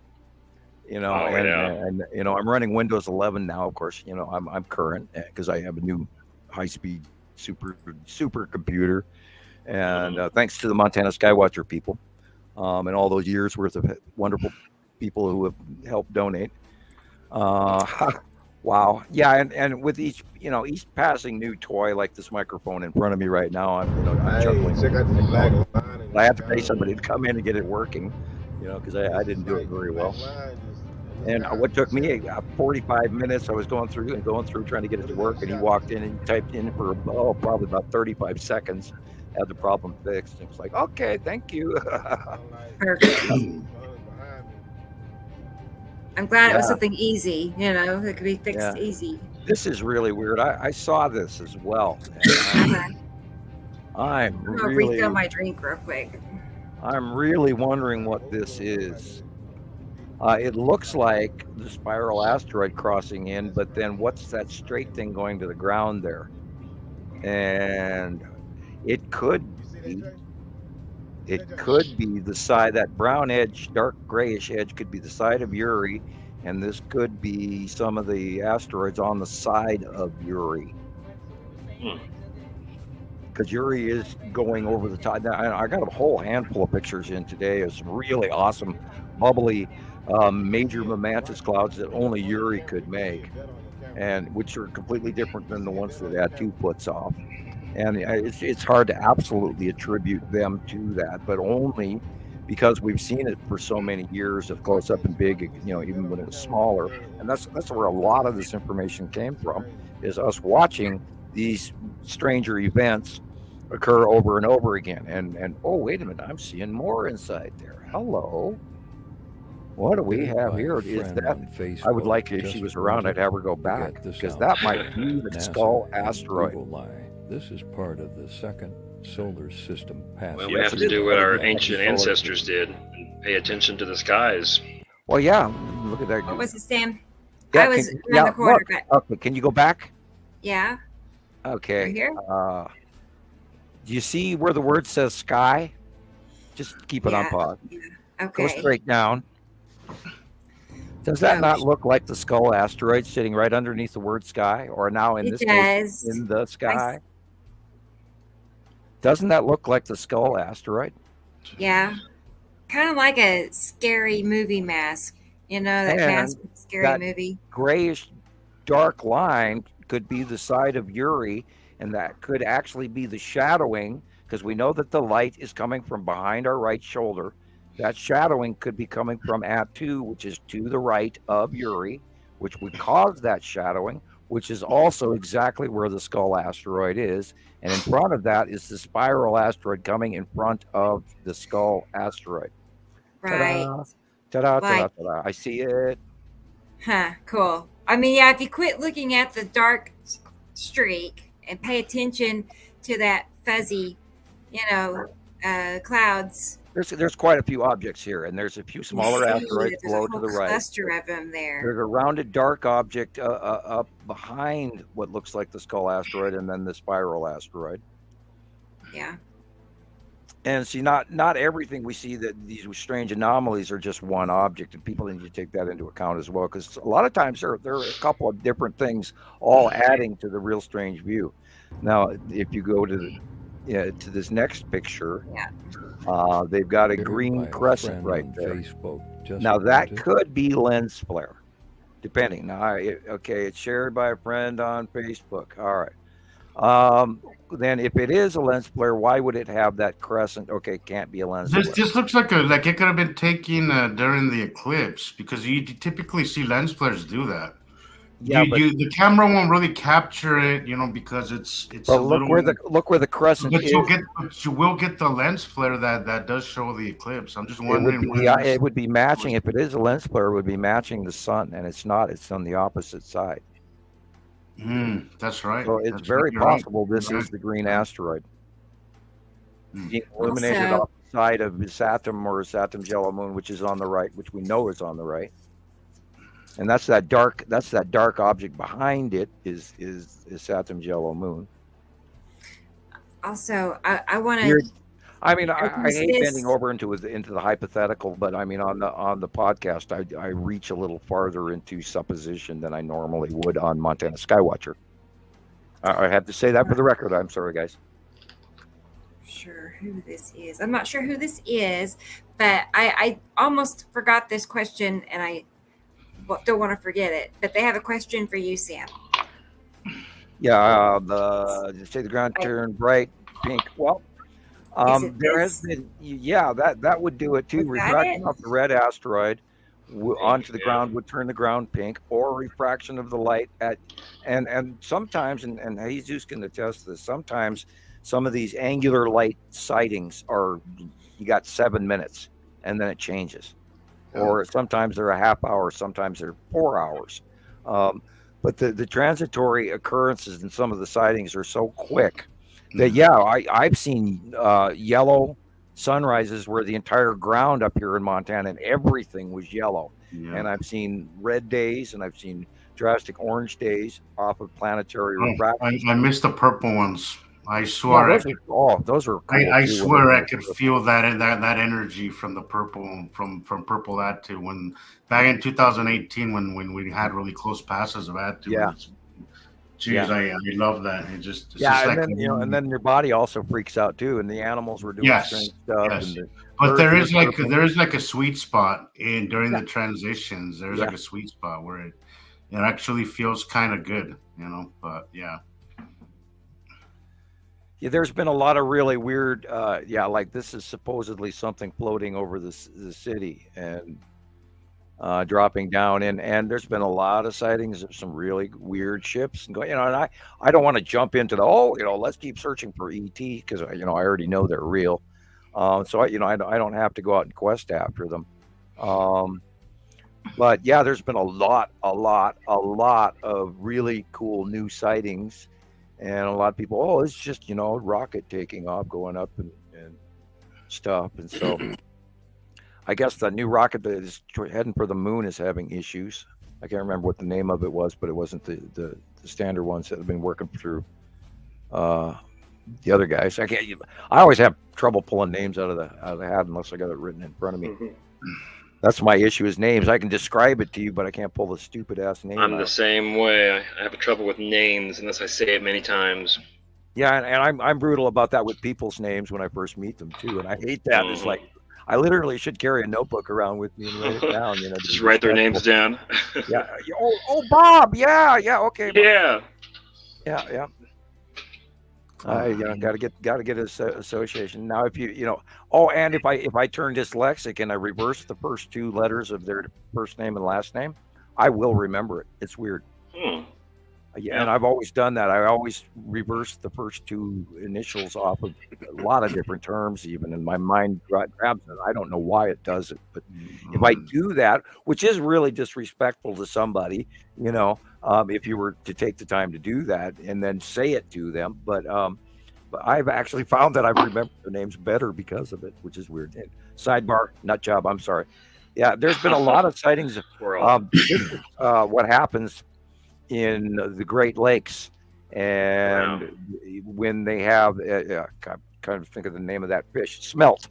The smelt go to shore a certain part of the year after they're a certain age, and then people rush to that area and scoop them up by the truckloads, and they do that in Minnesota a lot. So this is normal. This is not non-normal. I see. 10,000 fish are seen jumping out of the water. Well, there's oceanic and there's human resonance stuff going on. And look, we got a purple sky sunset, so it's entirely possible that there is a harmonic that is affecting them in a different normal manner. But Tunisia, yeah, this is Mediterranean weather and all that shit that's been going through the whole, and we don't get this weather. I watched the SOT weather for December. It was awesome. SOTT, SOT weather. It's on YouTube. I recommend you look that up because he does it in order, chronological order of the beginning of the month to the end of the month, and I watch it every month when I can. So there's a lot of excruciatingly unbelievable storms, and I've been spending the last couple of weeks looking it all up again because it's always coming in on feed, and my smart TV recommends stuff for me, so what I watch it reminds me of. So there's a lot, and I keep warning everybody, you have to pay attention to that. We are not in Kansas anymore, Toto, and if you have yard furniture or barbecues or a deck with a bad wind area where your deck could get ripped off quite easily, and look what blew through Colorado last night and what's blowing over the top of you guys right now, and if you still have a roof by the end of next year, congratulations. And a lot of people won't, and that's what's going on around the world, and this is basic proof that this is occurring. And it's not just our weather; it's exterior causing this. Because this is no sky. These are no skies we ever saw in our lives, not ever growing up. And I always recommend to people go watch an old Western because they always do sky scenes and they're always showing you the cool mountains and the clouds and the buffalo and all of that. And look at this. I mean, granted, that's normal in Montana right there. Every spring we have some sort of a melt off, not lately, but we used to have these major floods like this every year up here in Montana, and Colorado flooded a few years ago. And then of course, Germany did this just recently. And there's a bunch of flooding again in Britain and Ireland right now. And France is flooding like this. They're not majorly flooding. Their rivers are very full. And of course the rivers are breaking their banks in France, and of course there are canals and stuff that actually do lead to the Mediterranean, but and then Italy has been having trouble, and so on and so on and so on, and Turkey, and it's not being shared in the world news, and I don't know why. That's a good somebody question. else talk. I want to drink. Yeah, no, it's true though. I tell people all the time that they really probably don't know what's happening out there because the TV's not telling them. Mainstream media barely touches on any of this. So unless you're out looking for it, you probably don't know. The guys at the gas station asked me. Things are. The guys at the gas station asked me, "What's the weather going to be like this week?" And okay, yeah, we know you look it up, And I was watching Ryan Hall y'all this morning on the storms going all the way through Florida right now, and those poor folks, and they're getting their houses shredded and their trees ripped up, and January tornadoes are not a norm, so. And people, it's just weather. No, guys, we're in a lot of trouble, and we have to rethink how we're doing things, like that building and that building and that building. If they would have been built differently, then that apartment complex, or this is horrible. Look at the millions of dollars. Panama City Beach, Florida, that went through today, this morning, last night. Wow. Yeah. Caroline says they had their first snow in 2 years there in Pennsylvania. Wow. A few days ago. So first snow in 2 years. That's not normal for Pennsylvania. Usually they're getting major effect snow and everything as a general rule. Right. I like Pennsylvania. It's rather interesting country. Okay, I remember as a kid,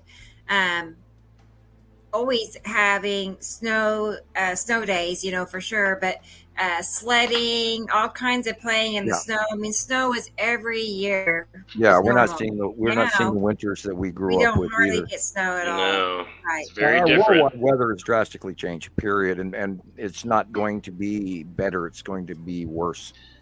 It's very true. What really threw it in stitches for me was watching last year's summer, and all the worldwide major rivers dried up. The Zane, the San, the Yangtze, the Yellow River, the Amazon dried up this year.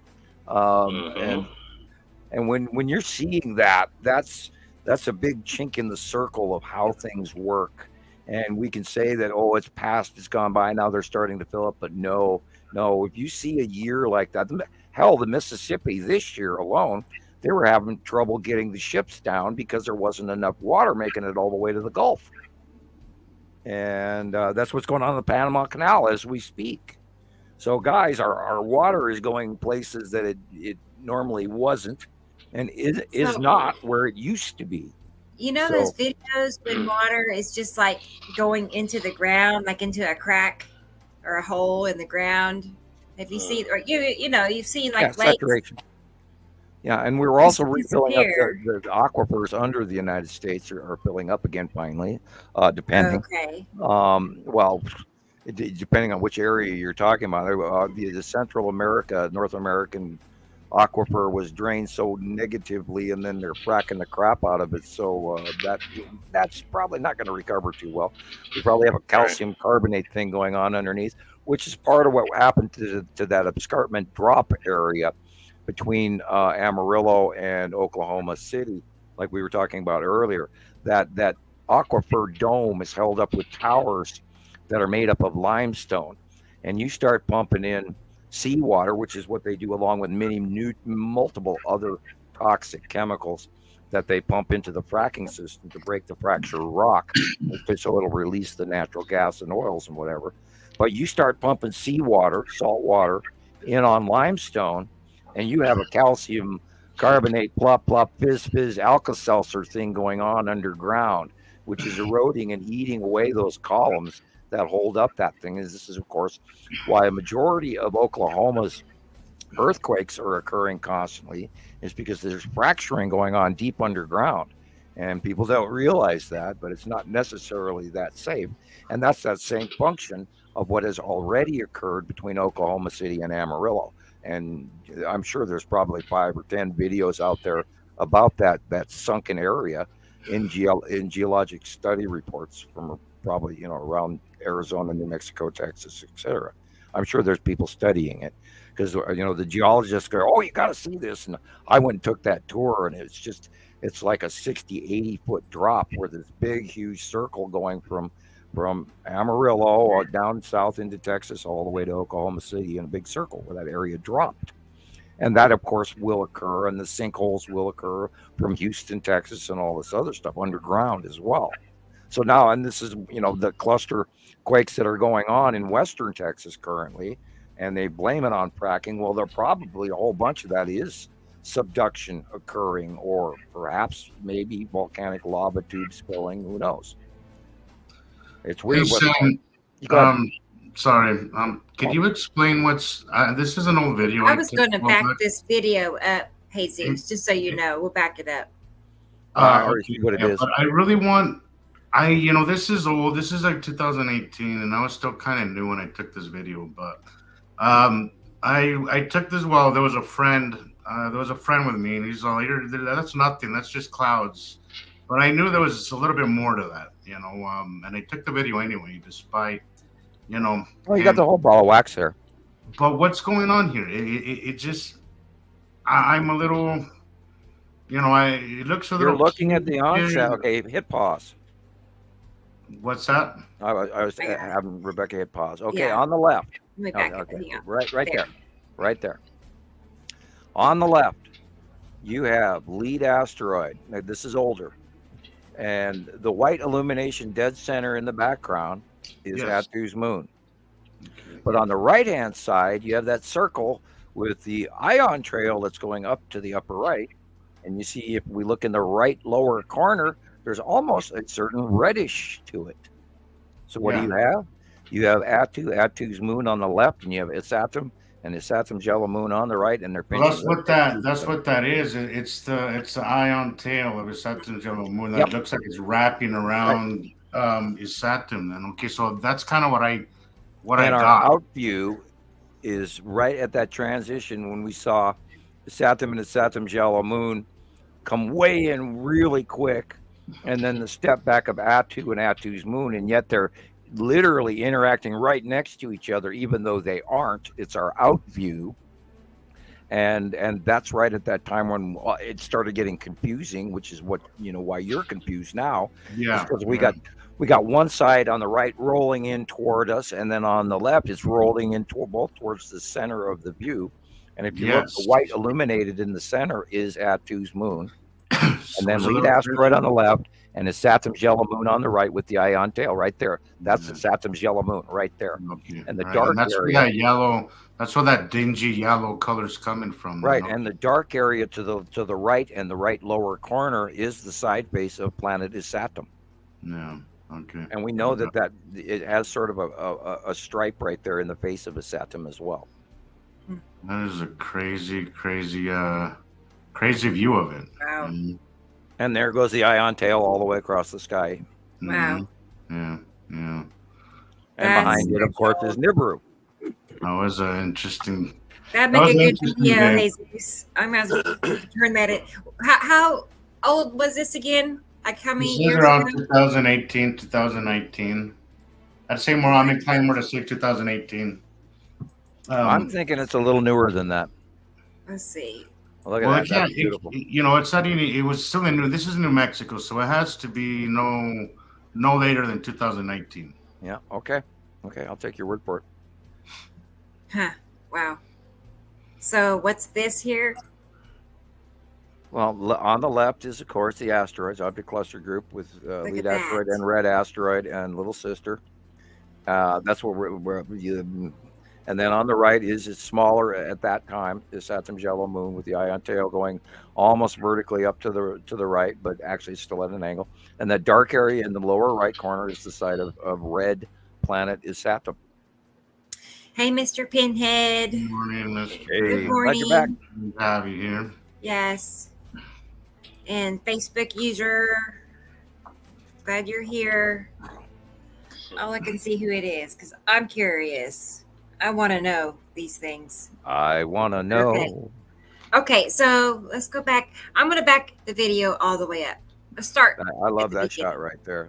Yes. And look at the difference, people. Everybody, look at the difference in the blues, and also the depth of the middle blue and the blue, the lighter blue on the side.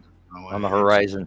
On the horizon, you could tell that it's more distant. The lighter blue, our skies, because there's no stopping point there. But yeah, that center blue is clearly closer, and something's there, or else even the way the sun is reflecting around it.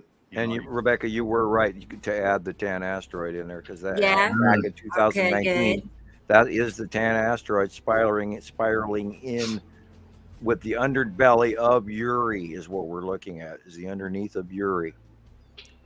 And I honestly could not make out what this was. I thought Atu's moon, but I never was comfortable with that assessment because I just wasn't. It just looks too.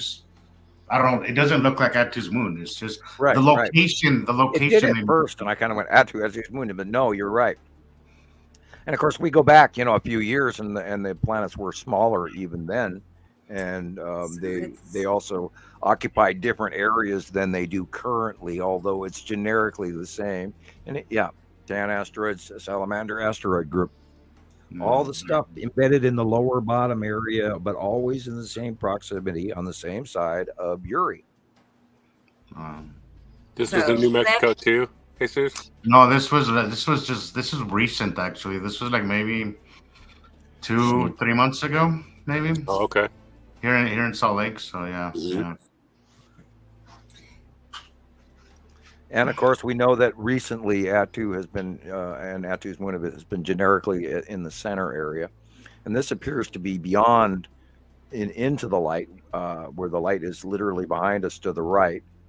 And so this is beyond Earth. And we know that's gone back into that pattern of the 180-day cycle, which we just went through again. Or, yeah, we can. I think we can say we're through it now. Anyway, I'm going to be right back. I'm going to go get another Coke. Sure. Go ahead.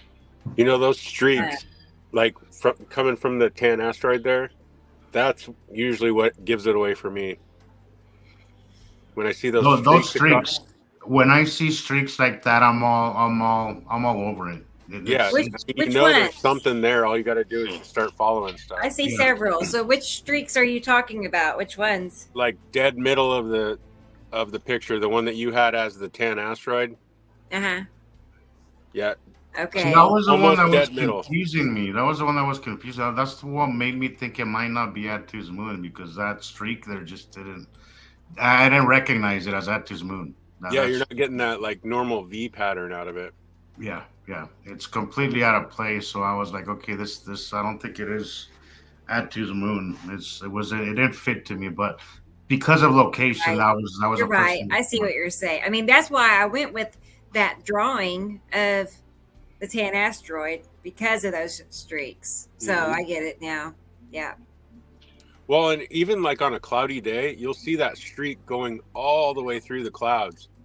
And you know, all you got to do is just kind of follow it back to the source and start taking pictures of it. It'll come out. Mm-hmm. Yeah. So I wonder if this is going to make Taylor want to start taking pictures more. He takes them occasionally, you know. If I see something very strange, I got to send it to her and have her analyze it for me. Yes. Taylor, have you pictures, Taylor? Because a lot of, I don't know if you've listened enough to what we said, but sometimes our eyes don't really pick it up as much as a camera will. Yeah, that's true. That's true.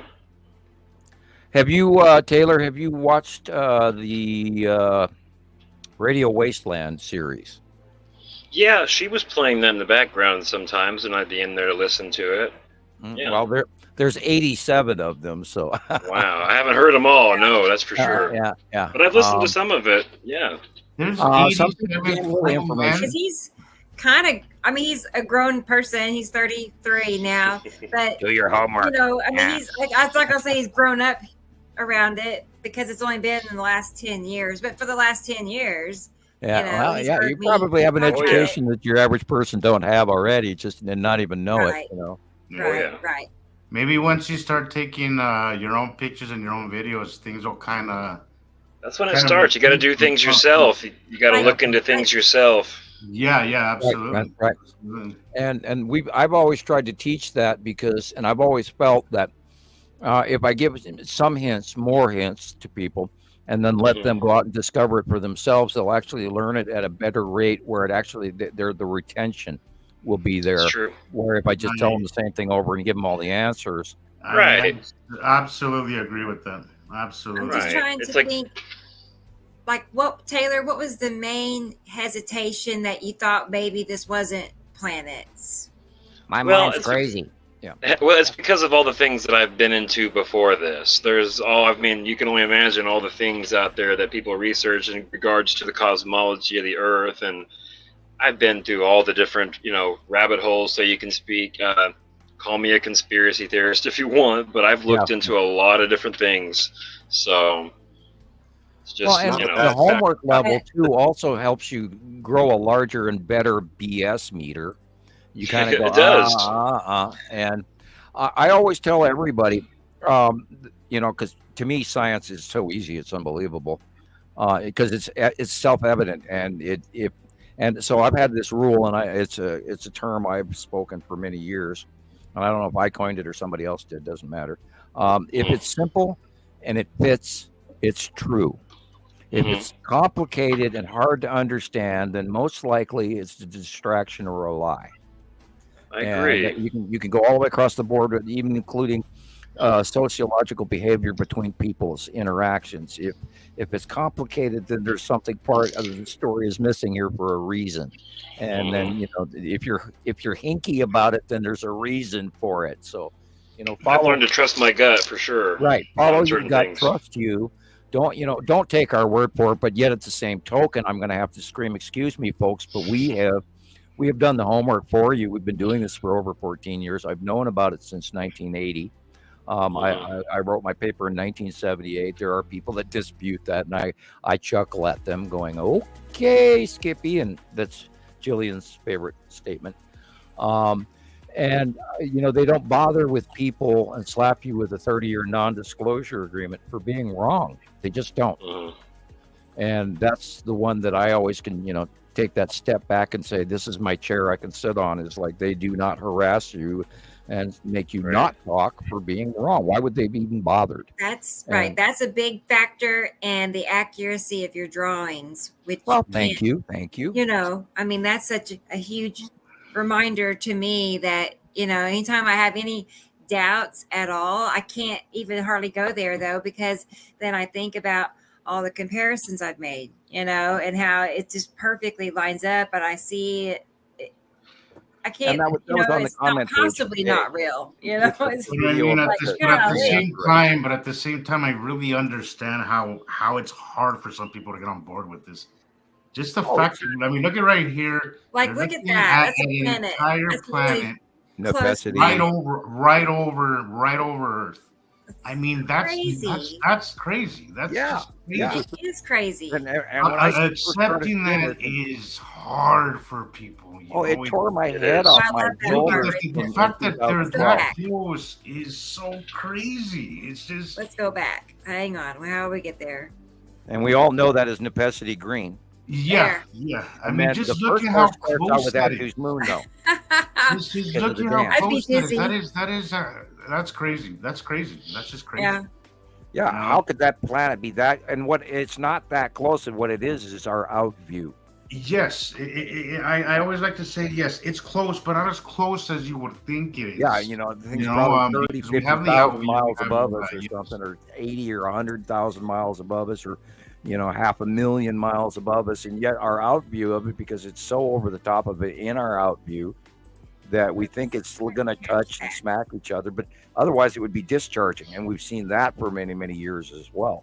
And that really gave away a large part of the early sightings in 2011, 12, 13, 14 was when we were watching the object cluster group discharge off the planets between the object cluster group and the planets between Attu and Uri. And we saw it in space, and it was this weird, you know, flash occurrence that happened for, 30 seconds.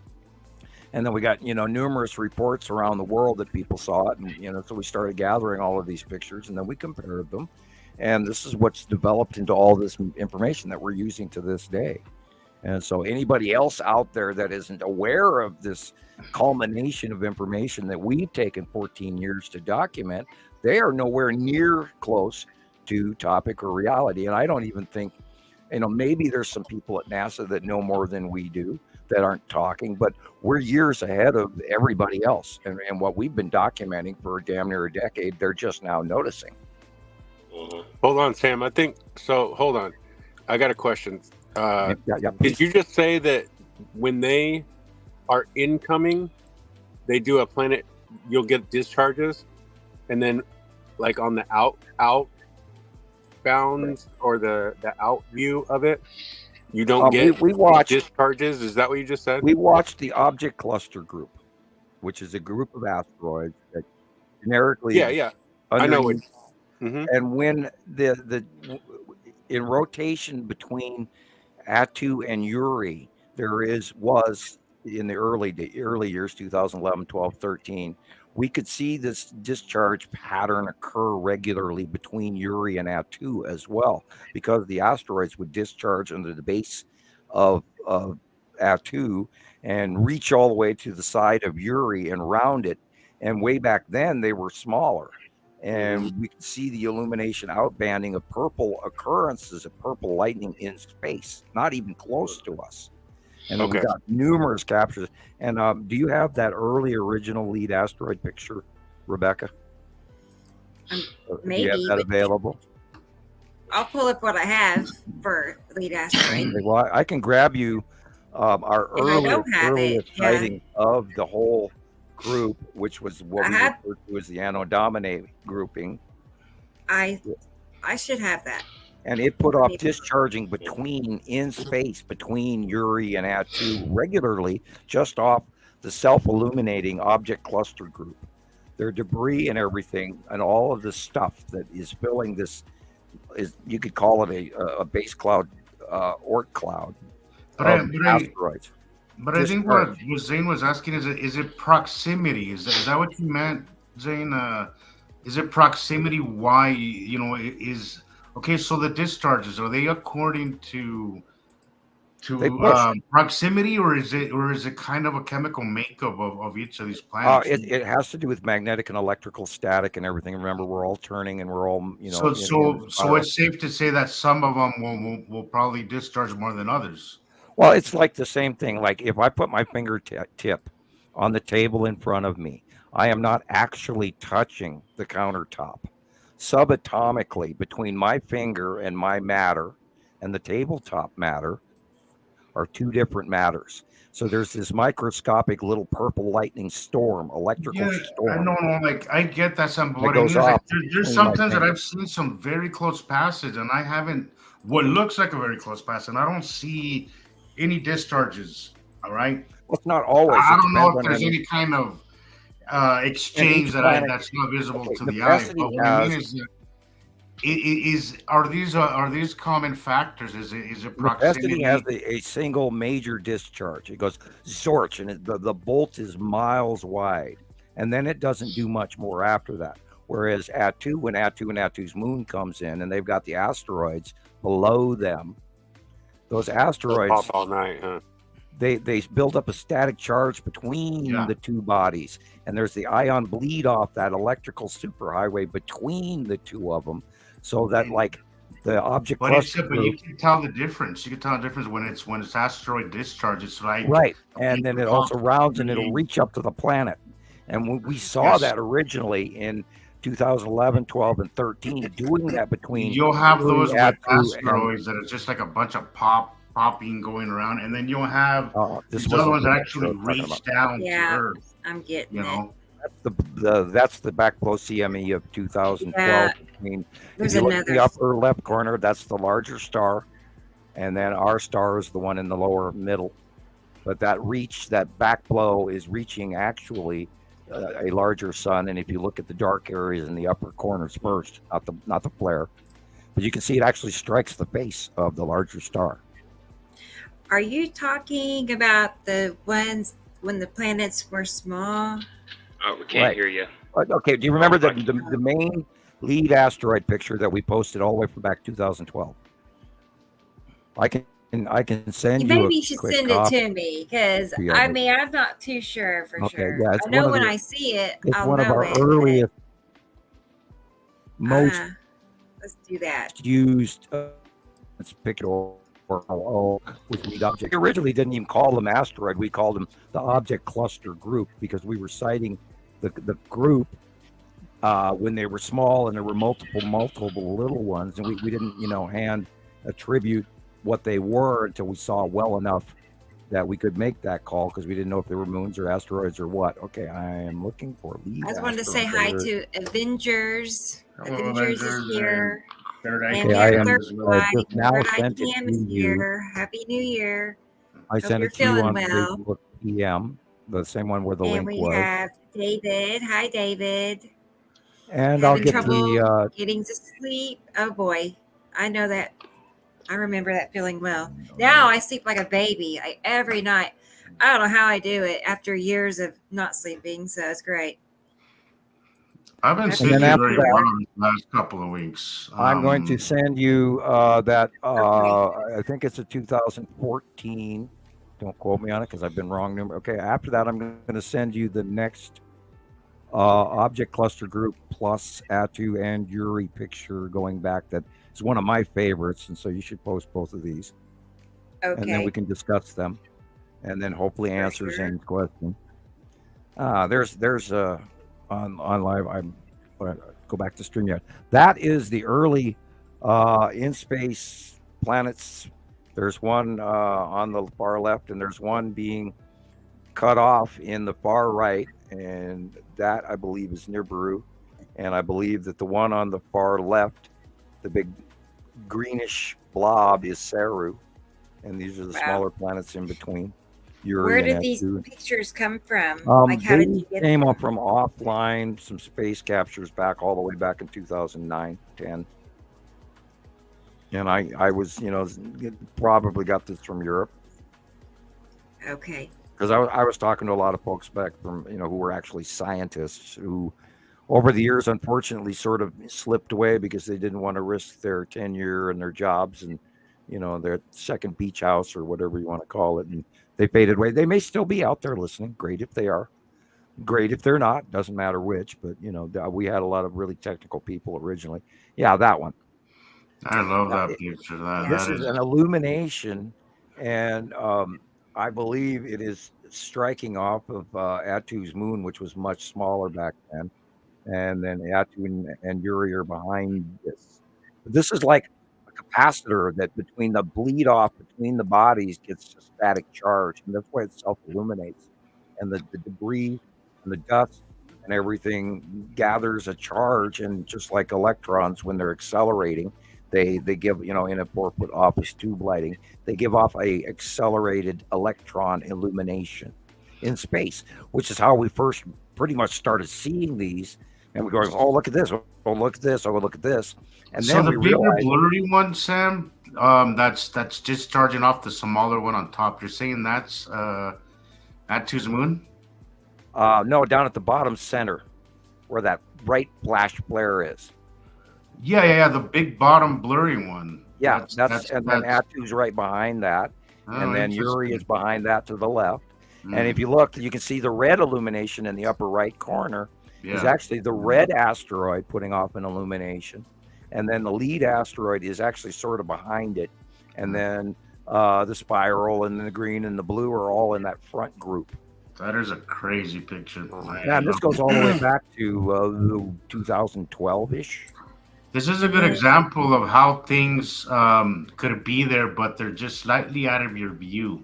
Yeah, and we saw this, and we saw it, and we saw it. This perfectly captures how, as they come close, they get a little clearer and clearer. But if they're a little far, they're a little blurry and out of focus. This is a perfect example of that. And we've got numerous ones even coming up all the way till recent times where lead asteroid all of a sudden just massively illuminates, and hello, there it is, and oh my God, look at that, and then 20 minutes later it's gone. I'm scrolling through. It's in this. Go ahead, Zane. Sorry. Oh, I'm sorry. Talking out loud.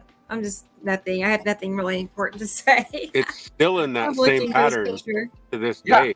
Yeah. Is that correct? And this one is I think from last week, and this is the tan asteroid in illumination coming up from the bottom of the base of Yuri. And if you look over to the right, you can see spiral asteroid is over to the right. And lead asteroid is dark and a little bit to the right, up a hair. But the same pattern happens over and over and over again. Although their placement can occasionally move here or there, or they stack up. And sometimes they're going vertically. Sometimes they're going, in the 35 to 45 degree angle from the left, which is always. And unless, it depends. Now, if Attu is going over the top of Earth, then we'll sometimes see it coming in at a minor different angle, almost vertical, and yet coming in from the right, but that's always short-lived. We'll see that only as the planet rotates and passing, and then they go back into their main average placement that we see more over, 75% of the time than the occasional right-sided occurrence. But yeah, this is that self-illumination of the asteroids. Also, the light is shining underneath them because they're way high above Earth. And we're seeing the dark side of the back of the other planets, yet this is creeping out and around into the actual sunlight and becomes illuminated or possibly self-illuminated from discharge or static charge or whatever. But it, of course, fit into the placement, and we saw it pop up like a week ago. And then I got a bunch of other sightings in that matched this, which is why I say, yeah, this is tan asteroid. Only after we get enough examples to prove what we're talking about. Otherwise, I'll go, oh, thank you very much, and then I won't tell people what it is. I should make a comparison with that to help, make it make sense. Yeah, I got an absolutely awesome capture today, and I'm still kind of waiting to attribute it to you or to it, but I'll send it to you right now if you'd like a copy of it, because it's unbelievably cool. It's a really, really good capture. And I told the guy that did capture it, this is awesome. Thank you very much. And keep a copy of this and all of that. Got to go through the 97 pile. Okay, there is that group. Wonder why our cameras switched to the bottom. Oh, that's better. Maybe I did that. Okay. Anyway, there was another picture I was looking for, but let's move on. These are all pictures, Sam, that you sent me. I have a couple of folders that it's just Sam's picks number 2, but it's things that you sent me. So. Okay, I'm sending you this. I got this today, and it's just awesome. It's just an absolute awesome capture. Okay, I'm going to go back to StreamYard and look at what you're posting. Okay, the cloud reach between Attu and Uri. And it's literally going vertical, but over the top of us would probably be Uri, and then it's reaching out to smaller Attu. And we watched that in space in the early years as well. And this is where, a suspicious observer started getting on board, and he started talking about space clouds and all of that. And yes, there are space clouds, and people don't get that part either. And there's an atmosphere going on around all of these planets, and they do interact. Attu and Uri do interact with each other, and including the behavior of the skull asteroid creeping out, and the object cluster group, and all of the underneath, and all the asteroids, and all the debris fields, and all of this is all connected, and it does this behavior that we watched for years come in and get bigger and bigger and bigger and bigger. And this is where we know what we're looking at and how we can understand what it is. And it was all because it started out really small and it got bigger and bigger, and we watched it for over a decade now.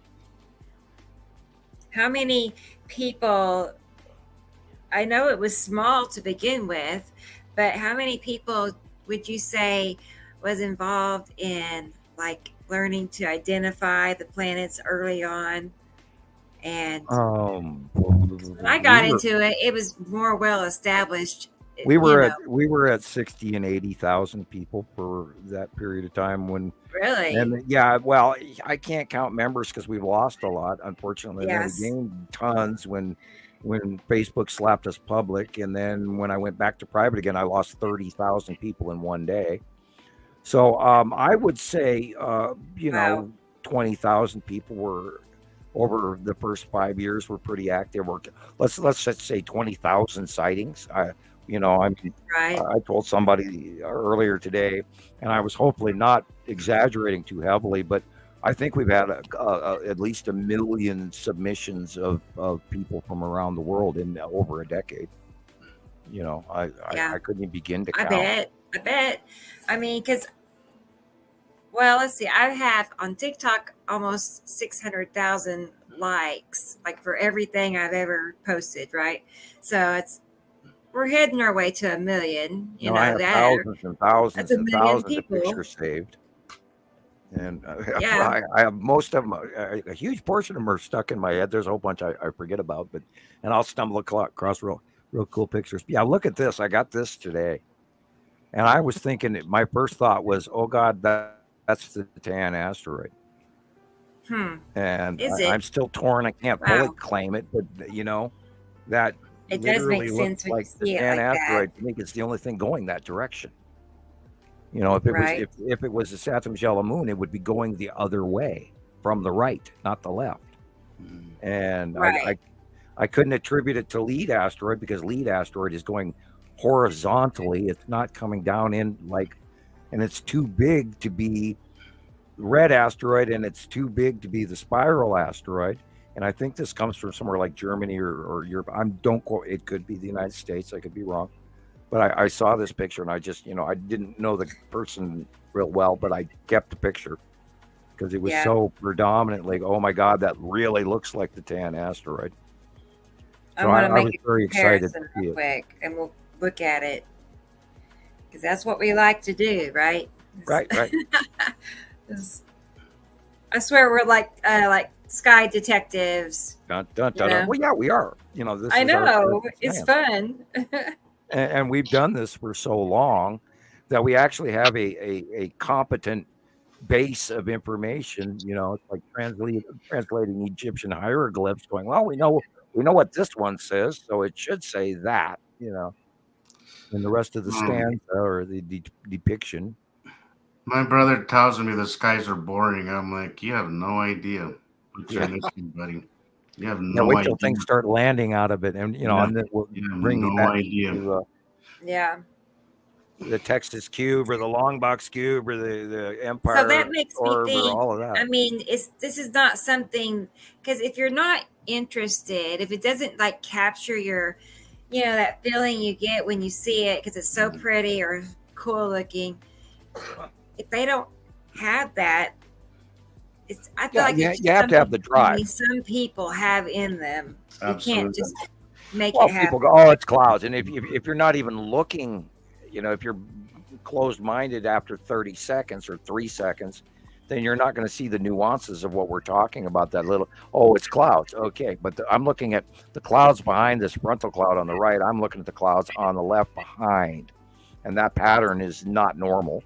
You can see but to most people, it's just clouds. Like it's one cloud looks like another cloud, and I think for those of us that are mesmerized by all this, we can see the difference between one. And you take the time to learn what clouds actually look like, what cloud, cumulus, nimbus, cirrus, whatever. You Mantis clouds. You learn clouds. And a lot of people don't do that. Oh, that looks like clouds. And then, I'm going back to the internet and watch the game. Yeah. Pretty much. Yeah. It boils down to what you're interested in. To look to the skies for the answers, for the signs and symbols. So you go back and read the ancient scriptures and text. You'll hear them always rave about the skies. Absolutely. And that's what blew me away about the Colburn Bible. If you read the Colburn Bible in the English translation, now no telling if it's actually translated accurately, but if we accept that it is, and if you read it for the first time, you go, oh, it's very confusing. But once you cross-reference the binary or the two stars and the two solar systems, all of a sudden all of that stuff starts to make way more sense, and it does. And that's what happened to me, because I read it and it didn't stick, and I read it and it didn't stick. And then I literally, during my study pattern, about 215, 216, I read it again and I went, holy shit, that actually fits. And then, of course, the Thunderbolts Project, David Talbot, Symbols of an Alien Sky. That movie, every time I watch it, I learn something new. And I've seen it. We should do a show about those symbols, like take some screenshots. Oh yeah. Talk about the archetypes and the cross-referencing. Yes. How, unfortunately, man's history has blended, like the god Jupiter, for instance, the Roman god Jupiter, was scrap-piled the moment that Constantine brought in the Christ, which is a state of office for the religious head of Rome, which is what the Christ means. Not the Messiah, the Christ. And that's two different titles. And when they threw Jupiter out the window, there was a lot of information that was attached to the Roman gods that actually do figure in prominently into reality. And even the Greeks knew way back, Pythagoras and Archimedes and all these people knew about the two stars. And they talked about it, and it's even mentioned in some references in the Iliad and the Odyssey. And you just got to get in there and read. It's true. And Homer, and then we can even come into the medieval periods of time, Bernini and Da Vinci, the Da Vinci codes, and Michelangelo, and the Golden Age, and all of that, and all of this information, and and why they were, and then Templar Knights, and then the Masons, and on and on and on and on. Even the Picts, the Pictish warriors in Scotland, in northern England, and they had lores and legends and stuff.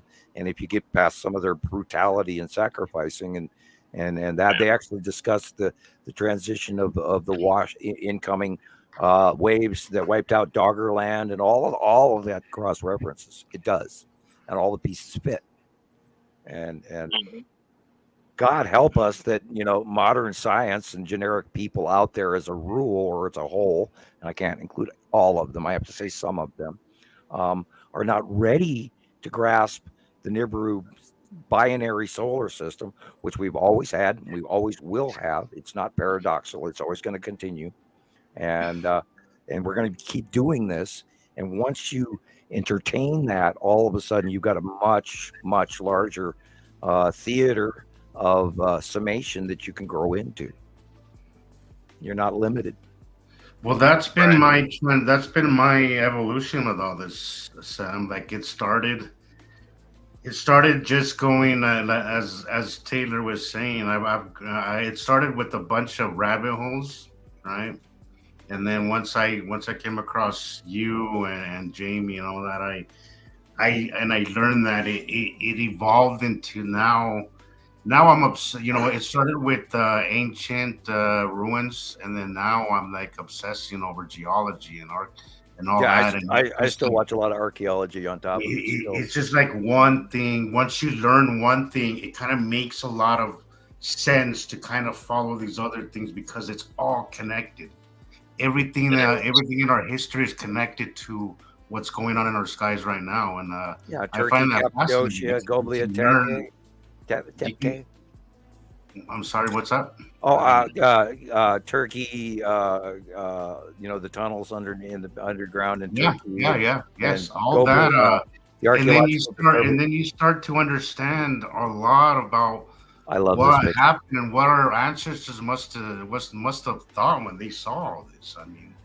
I mean, hey, everybody out there, that big dark object dead center in the middle of this picture is Saturn's yellow moon, and we're looking at a backlit crescent flare shaft of the light shining behind it, focaling because the illuminated side is on the other side of what we're looking at, which is why it's dark, and you're looking at the little tail that goes off that's being illuminated. And the light underneath it, and that is the ion bleed off tail of the Saturn's yellow moon that reaches around the face of a Saturn, which we have watched since 2015. That faceplate thing is the craziest thing. It looks. Why we knew it was the winged planet, and it was red, and it was not Nibiru, because Nibiru is not red, as Saturn is, which is the cross reference of the misinformation from internet, and all the crap that we've been dealing with for years. Because there's a lot of but I think that's just I think a lot of that, Sam, is just misinterpretation because that and the brown dwarf because there is plain sightings of Saturn and the wings. So that probably people seeing that the rumors probably started with the Saturn, and then they kind of just evolved into what it is now. The archetypes have been blended together and mixed, and people with unfortunately human information, and I always refer to human information versus off-world information. I mean, a rumor gets started and it snowballs into not at all what it started off to be with barely resemblance of what it first started to be. Yeah, rumors have wings, and the truth crawls. The truth crawls slowly. And then everybody adds their 10 cents to the story. Right. You know what I mean? And then before you know it, it barely resembles the original story. Yeah. The Saturn, the winged planet, with 2 asteroids in front of it, and that would probably be the blue and the green asteroid, because we know the pattern. I was gonna say hi to this Facebook user, which is my oldest son, Thomas. Hey, Thomas. He says, hello, hey, Thomas. Y'all. Hello, Oklahoma. So, hey, Thomas. And Rachel. Hey, bro.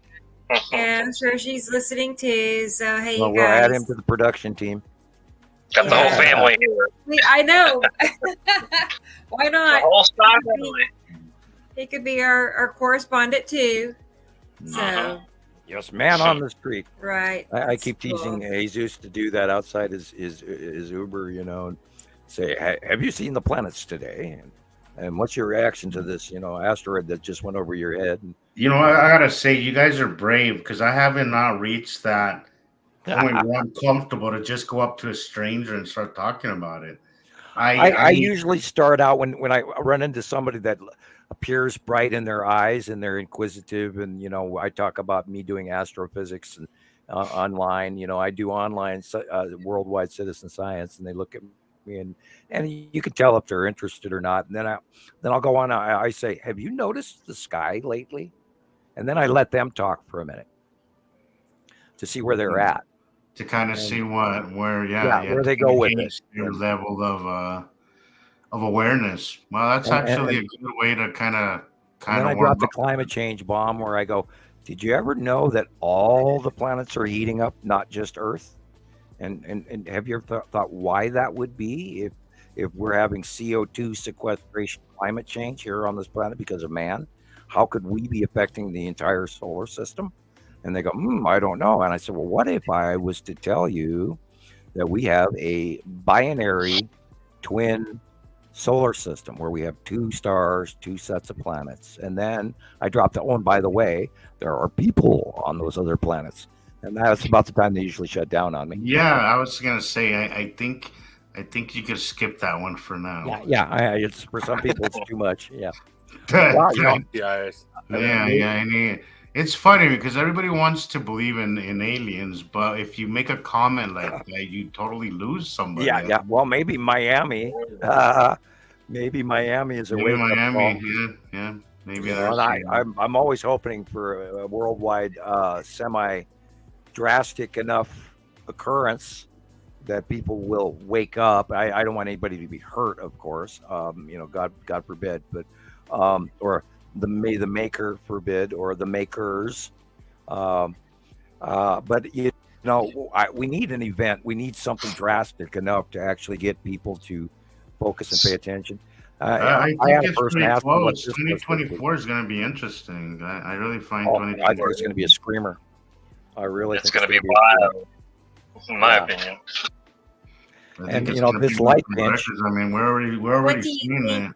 I mean, what is it that you think you're expecting? Like, you know, several things, or just I think we're going to see drastic extreme weather. I think we're going to see devastating, close passing tornadoes, hurricanes, you name it. We're going to see drought. We're going to see mega flooding.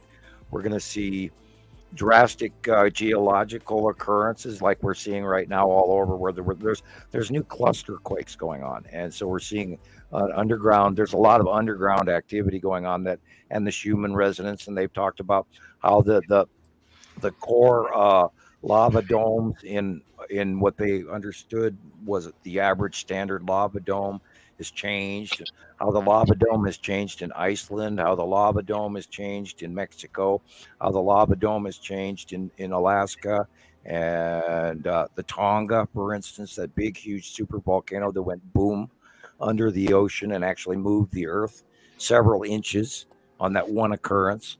And then, you know, it's major tsunamis, and we've seen high coastal storm blowing in from the jet stream occurrence and the earth tipping that's going on from the Pacific Ocean, and the drastically wide, excruciating, high intensity jet streams that we've never had before.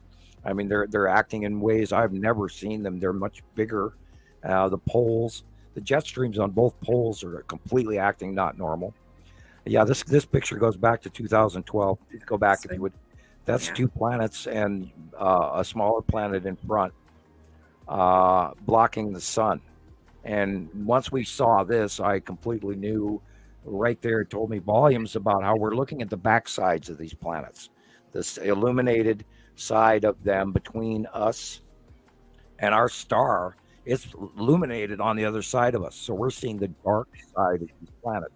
And once you take that into account, for all you new folks out there, it starts speaking volumes to you why we haven't been able to really see them. But yet, that's why that video that I sent you, the last one, Rebecca, that's what I wanted to discuss about it, because you could literally see that on the back end of it, but you could also see how it's a little lit on the other side, and that's really what I want to side lighting crescent illumination. Is how you can see like how it's dark, but you can just see. I love that part where she added in the opening where it's your shot where your fingers going around the edge of the bottom of that too. Yes, that's perfect. I mean, that we should absolutely keep that in all the intros of the show, because you're definitely showing that finger is showing that planet. That's a planet. That's a planet. That's a planet. You I get a lot of times like, what do you think I'm pointing at? Like, you could look at it, you could go out there and see it. I saw this plain circle even before I recorded it. Yeah. But this video right here, you could really see how the sun is shining. You could see the layer of, it's not clouds, it's probably asteroids. This is Attu's moon, but you could see how, right there where I'm pointing at. Yep. You can see the reflection of the sun right there on the side, but it's not side crescent illumination. It's not reaching the back end of it, because obviously the sun is on the opposite side. So imagine you holding an apple in your hand with the light off to your left. Exactly. And then you're going to get illumination of the red apple on the one side, and on the back side you're going to see dark apple. So when was this, Jesus? This was last year. This was last year, early on. I didn't think Attu's moon went back. Well, no, this is where me and Sam were. This is when Attu's moon was briefly kind of corkscrewed and then kind of came on top of us. We had discussed it. Remember, Sam? It went through all didn't stay there very long, but it did. Originally we thought this was a Saturn and Yellow moon, but I never was comfortable with our system because it just doesn't look like a Saturn to me. And I didn't take it that time. The asteroids underneath it. You can see the asteroids underneath it. Because the thing is that it did do a weird corkscrew thing. The whole overhead rotation changed as of last year and the year before, where they were going at that angle, and then the angle changed when the quick onset of Saturn, Yellow Moon, and Nibiru came in. Yes, and, the rest of the other group went way farther over, and then started going over the top of us in a way in an angle axis that they weren't doing prior. So that threw us all for a couple. But it was a very quick. It was very brief. It didn't hold that position very long. It just corkscrewed, and then it came right on top of us. And then we were able to see Saturn and its yellow moon much clearer. But this was confusing because it was in transition right around this time. And the earlier axis of Attu's moon in 2018 and 19 was coming from the left and then going over us. But this, more recently, was coming dead center over the top of us and then passing off to the northwest and then rotating over us again. That's exactly what it did. And then that's when Necessity was pulling the thing that you recognized, Rebecca, where Necessity was going over and then to literally the south by southwestern sky briefly and then rotating back. And that's where it was throwing me out the window going, wow, what's going on? And then that's when I realized that our entire out view axis had changed, and all of the planets, including Nibiru and Saru and everything, had now officially risen above us, whereas before they were coming at us at an angle axis and then passing before us and slightly over us and then back out. But this year, they went completely at a higher rising plane, so we're now looking underneath them more, which is also why they all got smaller. And why Attu's moon wasn't a direct close-up pass, and yet it still does. But we don't see as much bubbly cloud like we did in the really awesome sightings of 2019 and 20. Isn't that the coolest? Yeah. That is the coolest. I've not seen many of the bubbly, captures of Attu's moon lately. I've not seen it myself. It boils down to having all of this work in your brain at 3D instead of 2D.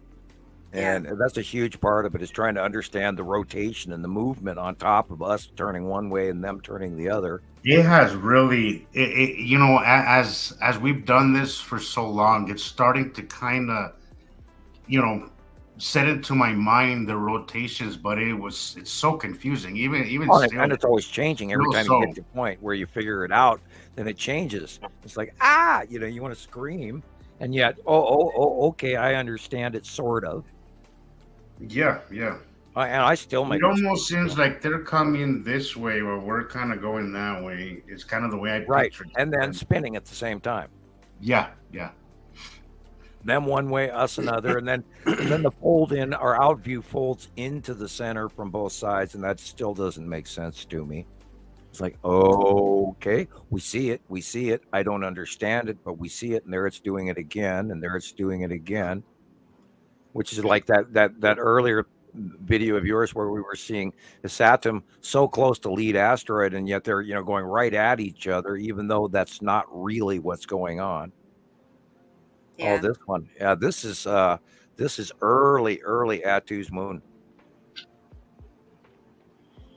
2017.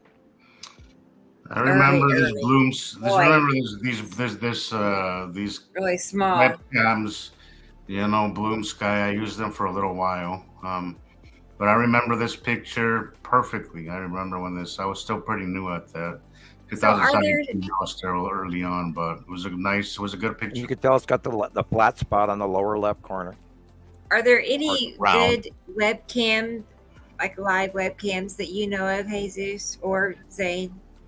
I'm awful with that stuff, honestly. Okay. I was wondering because I haven't seen any in a long time. Like the Mexico webcams, they used to show the sunsets, and you could bounce between several every evening. Yeah, and pick which one you want to watch or whatever. But that's what I did. Oh, we used to have tons of scientific, actual usable links.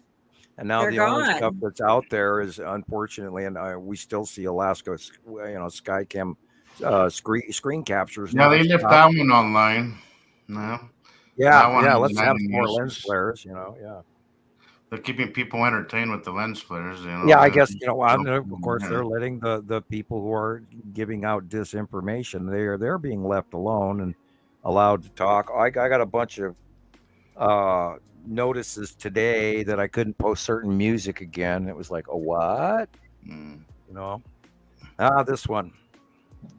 Yeah, 2016. You're looking at Attu on the right-hand side, and Saru is deep off on the left.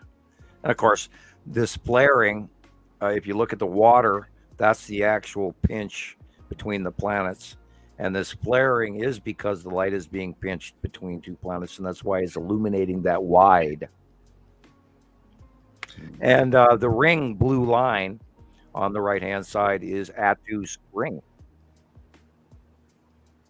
Interesting. Attu has one misty. What's on the left? Is that Yuri? No, on the left is Saru, and she's stepping backwards at this stage. Okay. Yeah, Saru was visible all the way up until about 2016 and 17. And then Attu and Yuri started creeping in from the right toward the left, so they blocked the view of Saru. And then she went off into the distance and followed the same path that Nibiru had done the year before, because Nibiru backed away along with his Saturn. And then that's when in 2015 and 16, 17, and 18, his Saturn went farther back away from us, a bit away from us, slightly more to the left, slightly more to the right, slightly more to the right, and then over the top of Sun at 2018, and then was way off in the distance past that 2018 and 19, and then came back toward us 19, 20, 21, 22, 23, where we're at now, where Saturn's yellow moon is over the top of us. It's really hardcore in our face like it never was before. It was much smaller way back in 2014 and 15. So this is the biggest we've ever seen her. And we, of course, have memorized her cloud patterns, and they're very flame-like small microclouds with the shield or faceplate and the straight lines. And we know that the straight lines are partially attributed to the long box cube as well, but there's also this effect, this push effect on our atmosphere that create these flat straight lines, which we see all the time. And of course, we know that Nibiru is huge and massive and behind is Saturn, which matches the crop circle attribution planet names that I use regularly, because we've checked crop circles for years, and we found ones that were pertinently matching certain sky patterns that we were able to go, yeah, well, look, this is exactly what this is showing us. And a lot of these crop circles are ETs communicating with people that are in the know, who are supposed to know ahead of time, because there's a program going on with people being informed ahead of time. People always ask, well, how come they don't come in contact with us? Well, they have for a very long time, and there's a lot of people out there that do know. Great shot here, 2015, Attu's moon with Yuri behind it on the right-hand side of the sun, and that's where they started coming over right after that, just as Saturn, which was at that time smaller, about the size of a grapefruit, on the left-hand side of the sun, and then that went back, and then these two went over to the left in 2016, 17, 18. And I'm not used to them being so much smaller. It throws me off big time, you know. And I've totally unfortunately lost most of the pictures, and I've noticed there's a few actually in some of my older files on my personal page. I got thousands of pictures on my personal page, and I just have to go through and try and find some of those older ones. But I remember Attu when Attu was even much smaller, and we didn't even we saw Yuri, and well, what's this little weird blip over here, this dark shadow, and it's like that goes back to like that Nibiru shot where, you know, for the longest time, we've got this picture of Nibiru and its land masses and this really great round picture. And I stared at it for probably 3 years. And then one day I'm sitting there looking in the lower right corner and I went, holy shit, that's the Saturn right there in the shadow. Ta-da, bing, you know. We see stuff all the time that we didn't see before, you know. And it's I'm always learning, always.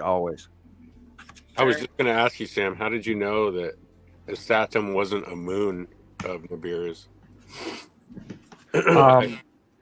Well, it was red.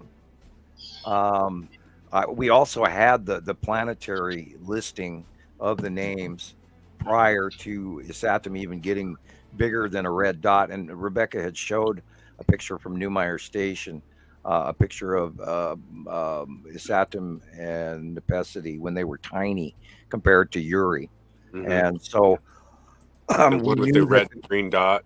Yeah, the red and the green dot, right. And then, of course, even back then, Matim was visible also with the tiny blue dot. And it was very, very bright blue. And we knew that they were separate, distantly separate from Yuri and Attu. Where Attu's moon is not, and then, you know, like the Salamander. I'm still wondering about the Salamander asteroid group and the Tan asteroid, if the Tan asteroid is actually a moon, because it's semi-submerged in its outer atmosphere. But we knew because we saw them differently. They were on a different orbit pattern, because back when they were small, we actually got to see a transition of the orbit pattern over time as they moved, as the bigger ones moved closer, and then Nepesity, green, and red is Saturn, moved, and then they traded positions and switched, in our view, which was part of the first year orbit from spiral, right, left, right occurred. And that's how we first saw them, was in a spiral, where they got closer, but then they spiraled, and they got closer, and then they spiraled, and then they got closer, and then they spiraled. And then we started seeing them and their dark bodies, and then they started going right to left, in our view, wiggling.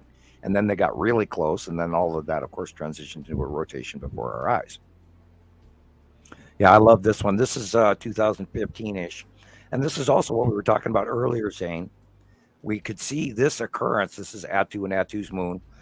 And if you look to just to the middle left of Attu's moon, you can see the lead asteroid and the straight line that goes across her. And she hides there. People don't notice it, but she's there. And that's reaching over to the left, which is also reaching to planet Yuri.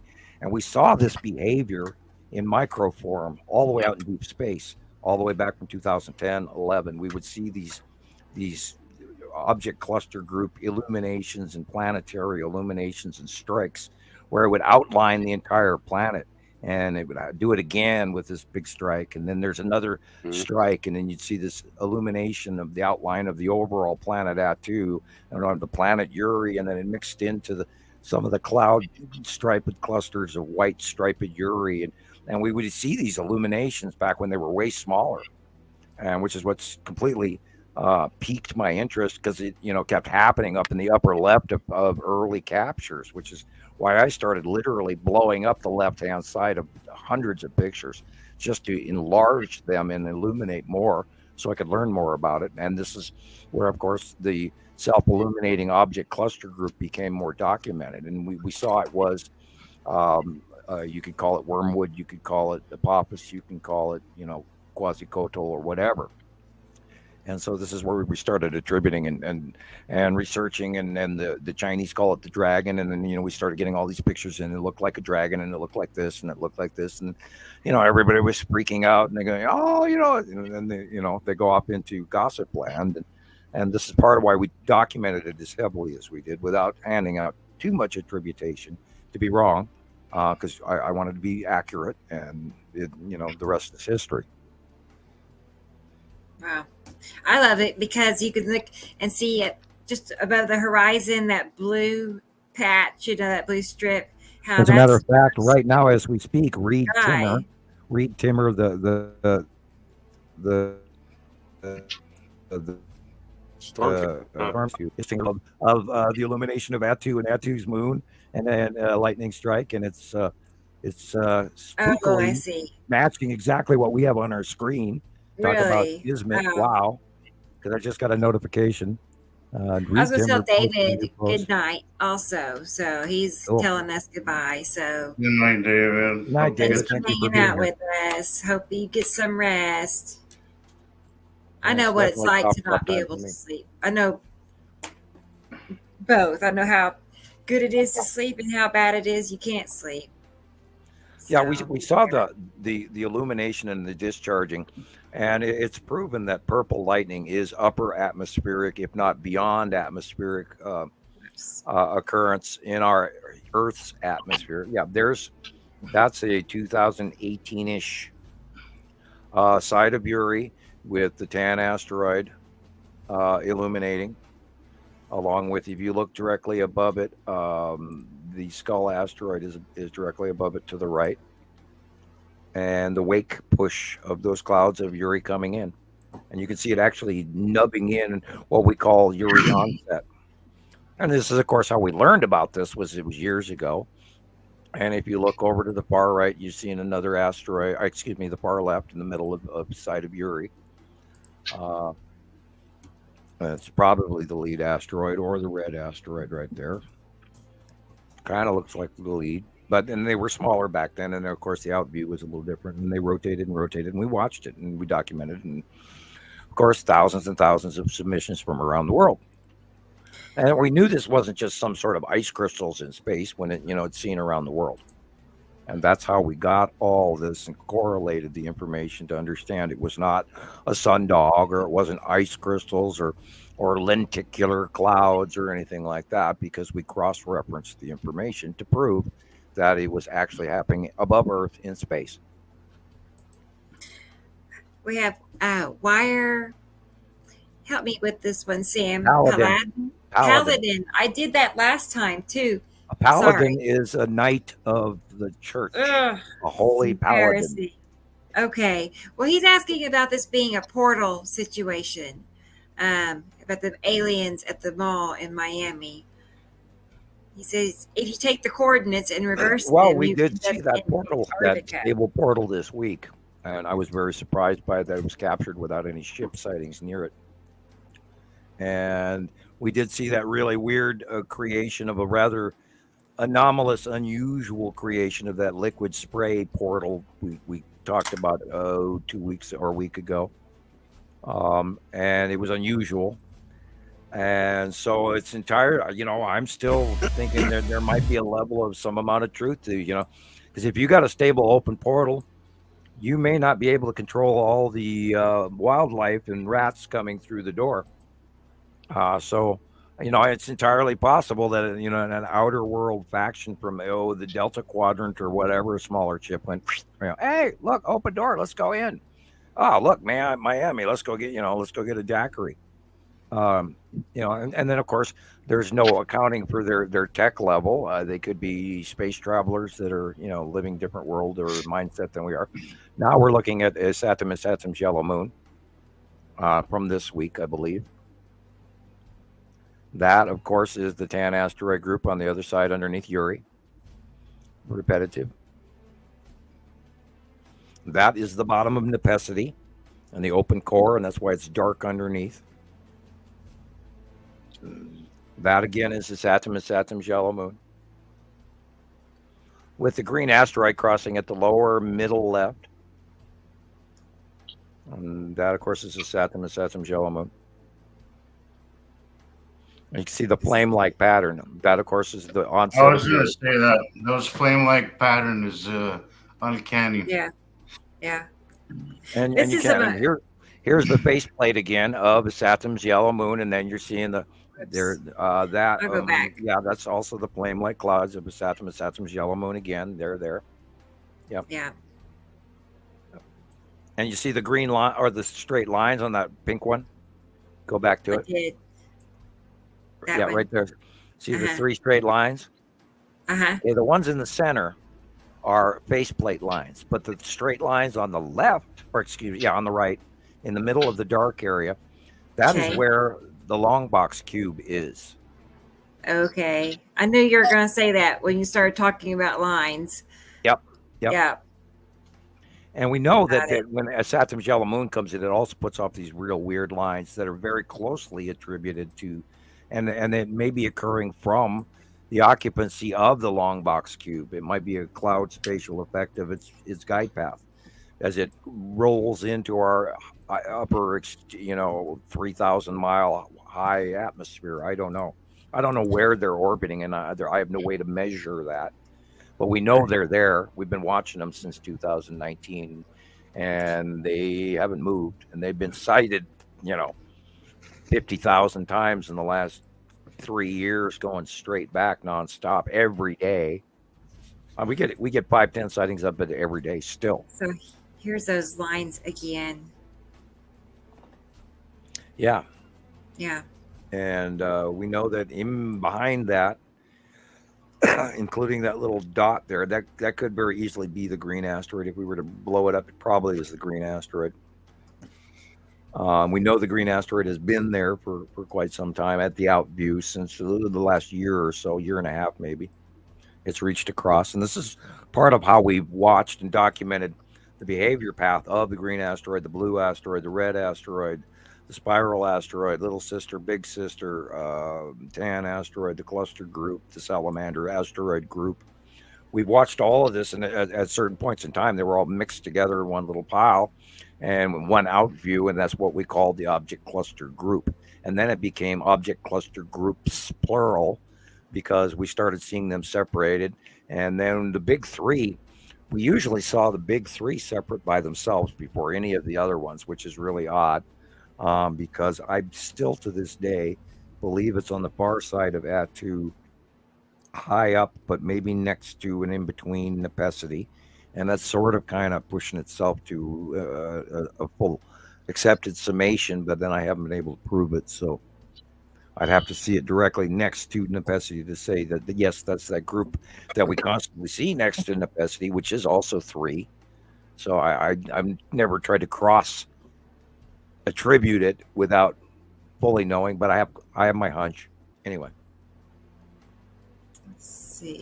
There again, we're looking at the bottom of Uri and the tan asteroid and the object cluster group. This is again Nepesity based cloud, and it's just a repetitive pattern that happens over year after year after year.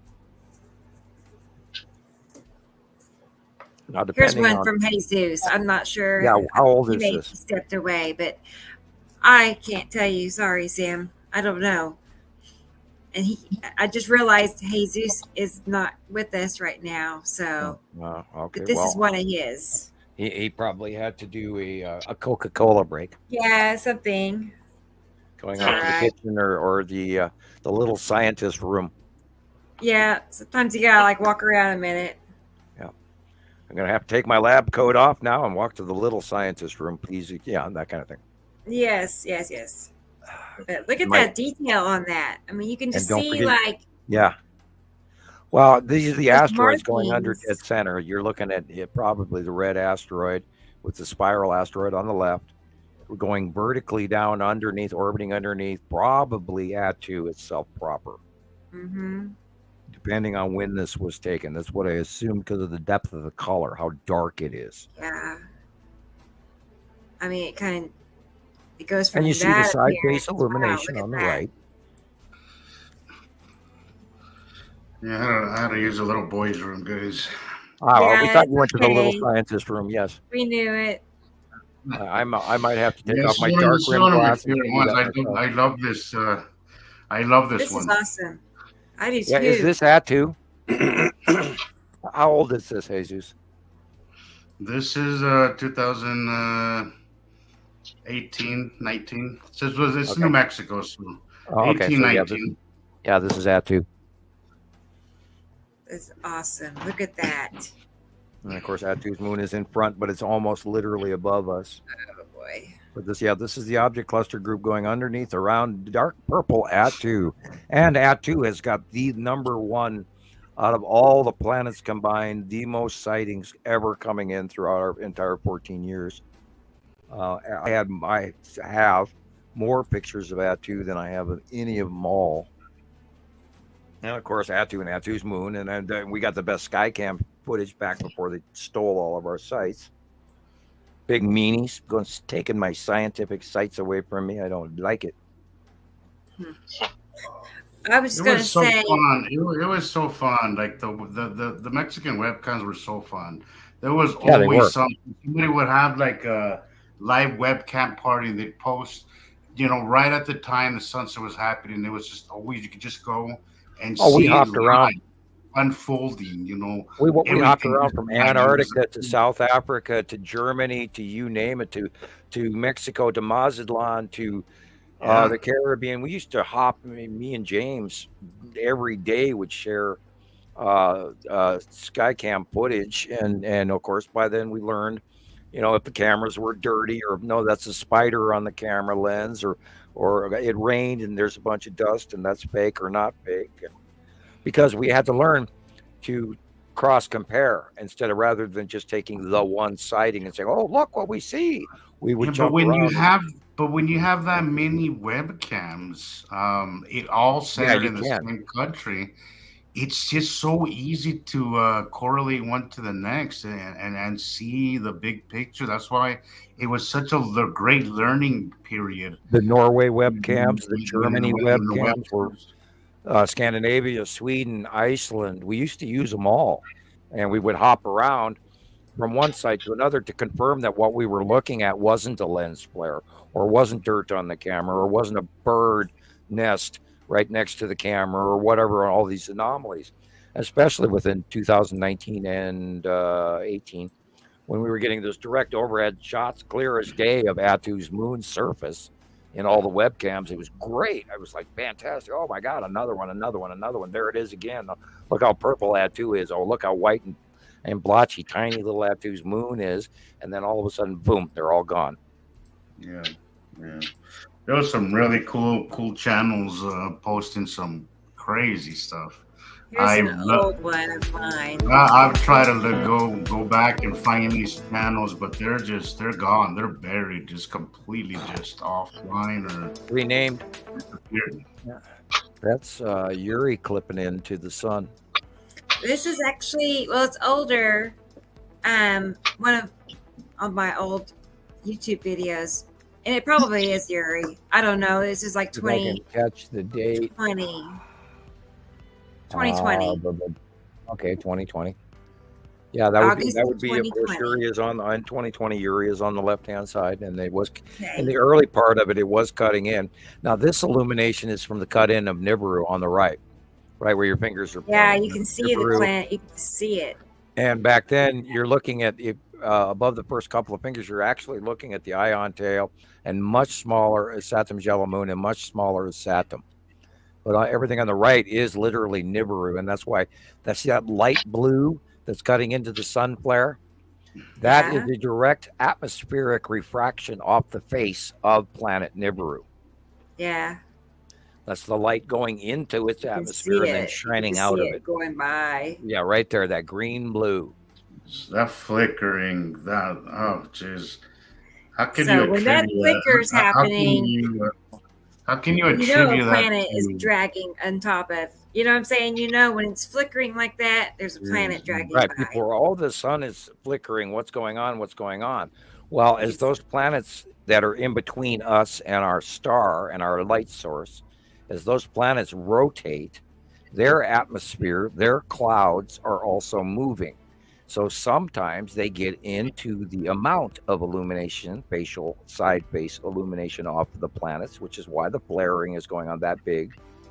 And it flickers because the atmosphere that it's shining through is moving,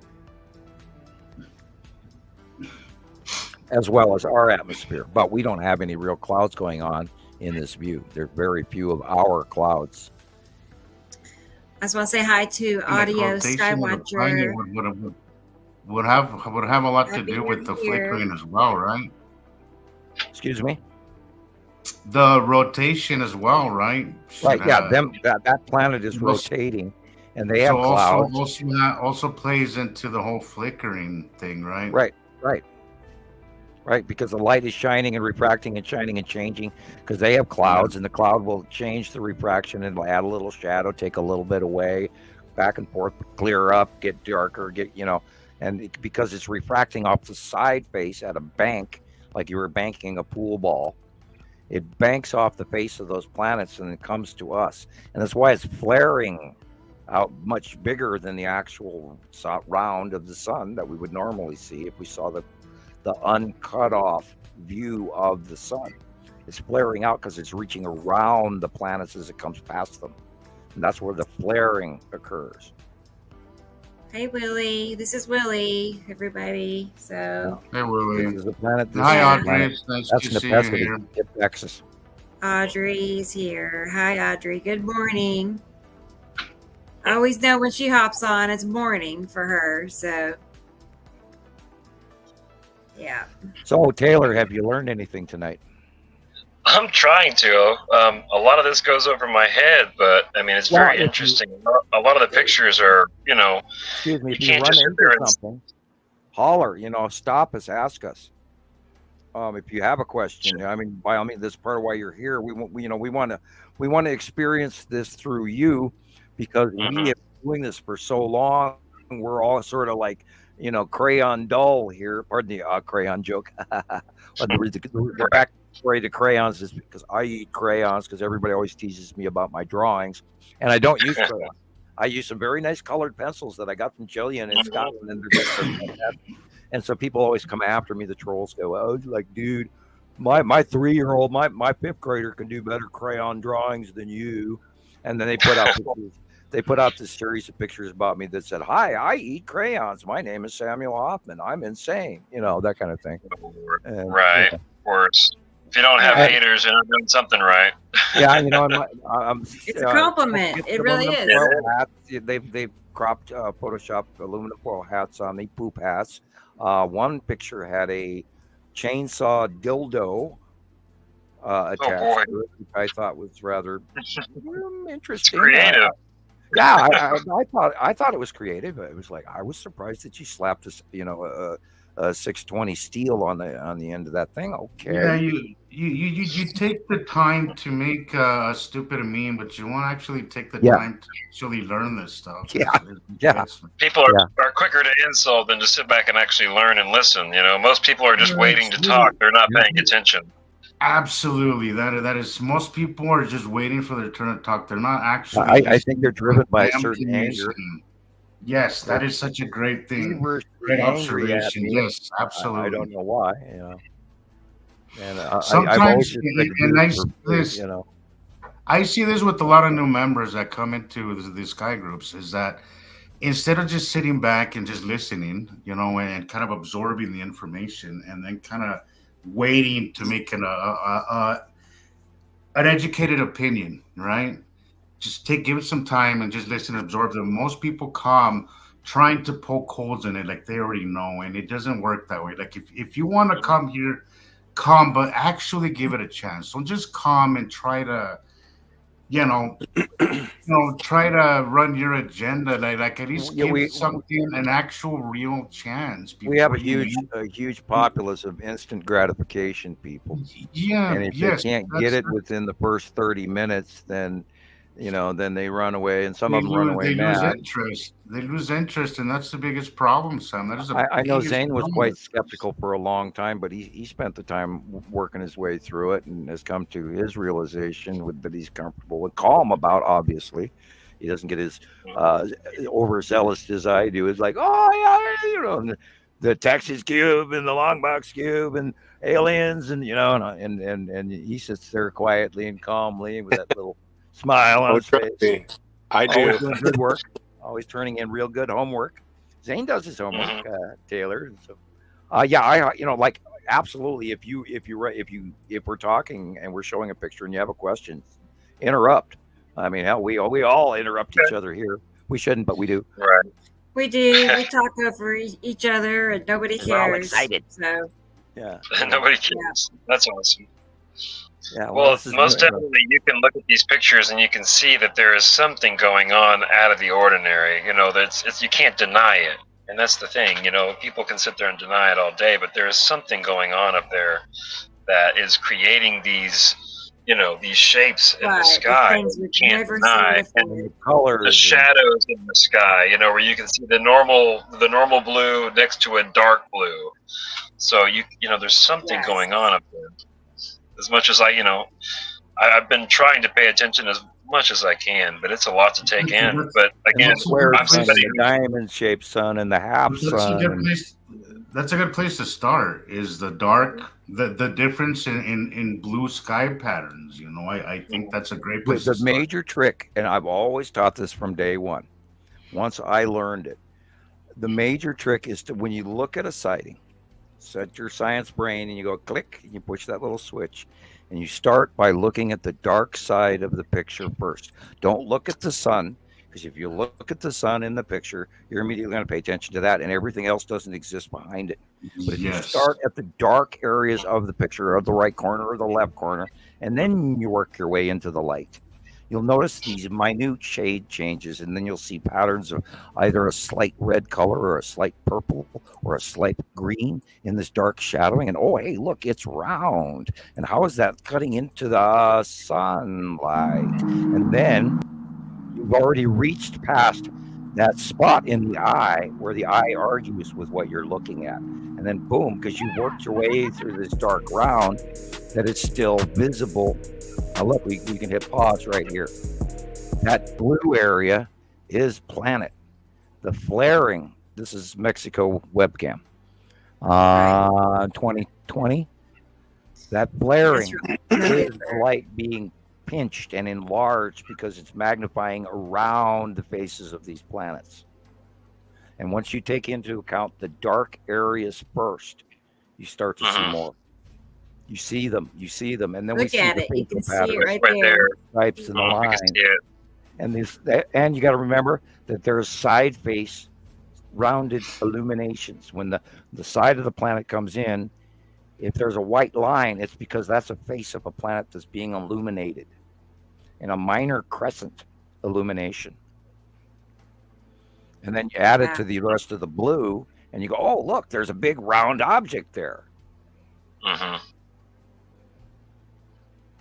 That was definitely the first thing I noticed was the change in the color of the sky. Mm-hmm. And that stripe there is probably, this is 2020. That would be that stripe there is a Saturn Jell moon and a Saturn, and they're close enough right there in the flare above the tower where you're looking at illuminated the Saturn Jell moon, but back in 2020 was smaller. And then of course transitions, and now all we're looking at is the side of Nibiru. And Saturn has gone overhead and out of the shot. And then it'll spin back around come tomorrow. I mean, how it works, it blows your mind. Of course, this is over a period of many hours, and the camera speeds up. But that whole line, what we're looking at is literally on the right-hand side is majorly massive Nibiru. Why is flaring? Go ahead. I think the main thing about Nibiru is when people first hear about it and they look into it, they're going to get drug into Zachariah Stitchen's work, and they're going to drag through all that for a while before they, Sumerians, the Anunnaki, and that's what that's what I got into when I first looked into Nibiru, was Zachariah Stitchen's work and the whole Sumerian tablet translations, and how most people who study his work would say it's not correct. There's a lot of holes in his work. Right, because he doesn't understand the origin of the binary, and he sees it as the planet of passing, which is how Nibiru actually translates down to, but he sees it as a single pass event. As they were here, they're not here now. Right. Rather than this is reoccurring, and the same thing happened with Immanuel Velikovsky, and he got into more Jewish religion and started handing archetype names and sons of so and so that said this, that did that he lost everybody. And he actually his most intense work was actually discussing the discharge between the object cluster group and the planets as well. And there was just a brief period of his work of that whole overall worlds in collision, where he right. He was so dead accurate on the close passing discharges between the bodies of the electric universe. And then he spent the rest of his time trying to pre-qualify the existence versus the religious indoctrination cross-referencing that he had grown up with, which is unfortunately human Jewish information. And so I think he lost a great deal of his credibility, respectively, with the Western world, because he was, of course, speaking in Jewish metaphors. And that was, I think, and they did mock him greatly for that. And I read his book originally way back in the late 70s when it did come out. My father handed me a copy of it, because that's what my dad did. Rather than talk to me, he handed me books, and we had a house full of books. I mean, thank you, Dad, up there where you are in heaven. And I learned a hell of a lot. And I wish you'd have spent a little more time talking to me. But anyway, that my parents were old world European, and children were seen and not heard. And so we actually had to ask permission to go up and talk to him. That's old world European. Yeah, where I had friends in high school where we weren't even allowed to go into the adult part of the house until we were given permission. Kids were seen and not heard. That really sounds like my childhood. I swear, that sounds exactly like my childhood. Yeah. And for me, the kid who can't shut up for 2 seconds, you know how well that went. Yeah. Well, that's wild, though. Yeah, and I run at 900 miles an hour all the time, and my and the good Lord and fate provided me with a daughter that does the same thing. Yeah. Yeah. Well, then. Wow.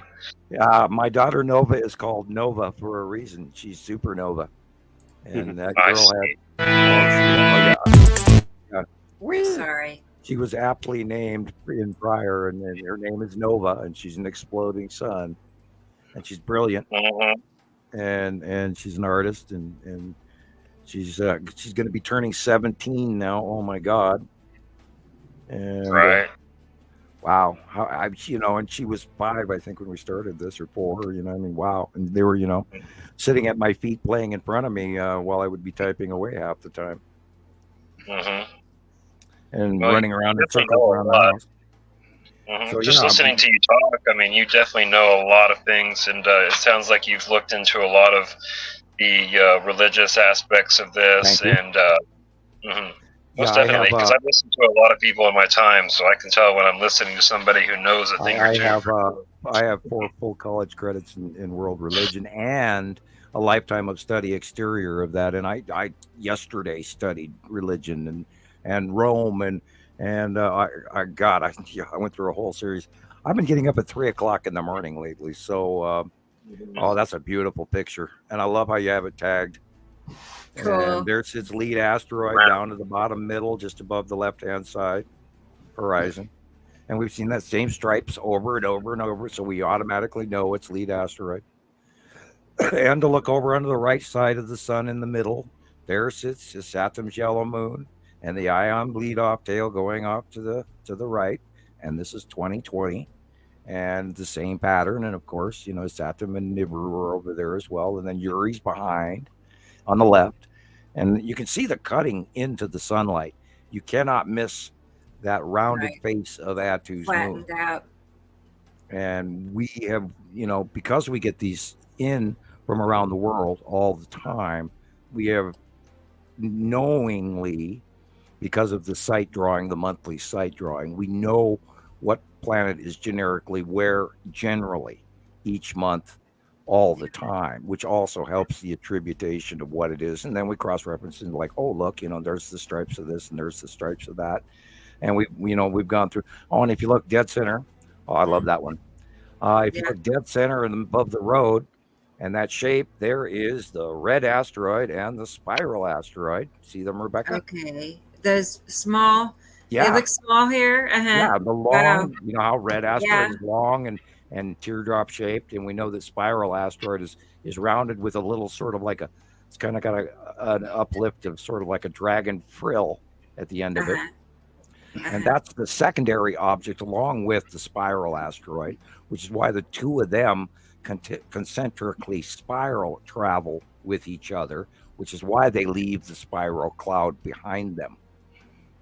And we've, of course, have had close-ups for 5 or 6 or 7 years to be able to attribute that. I love this picture. Absolutely love this. It's one of the best. Isn't this one of Dr. Phil's? I don't know. Anyway, it came from somebody during that same period, 2019. This is a Saturn, and you see that little purple, blue, red line going across from the sun there to the right. That is the ion tail of a Saturn's yellow moon, which is right next to the sun, which is cutting into the sunlight, which is why it is doing the star flaring halo effect. And above it immediately is the green asteroid. And behind that is blue, dark purple. Everything from the sun over to the right is Nibiru. Like the blue area, Nibiru, and then the yellow gold area. And some land masses and shadowing. And at first, I just saw Isatum, but after I studied it for a little bit, you can see Isatum's moon there.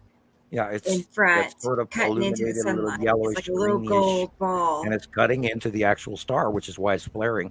And that main flare that goes downward right is a cutoff that is rounding the edge of Isatum proper. Yeah, it's awesome.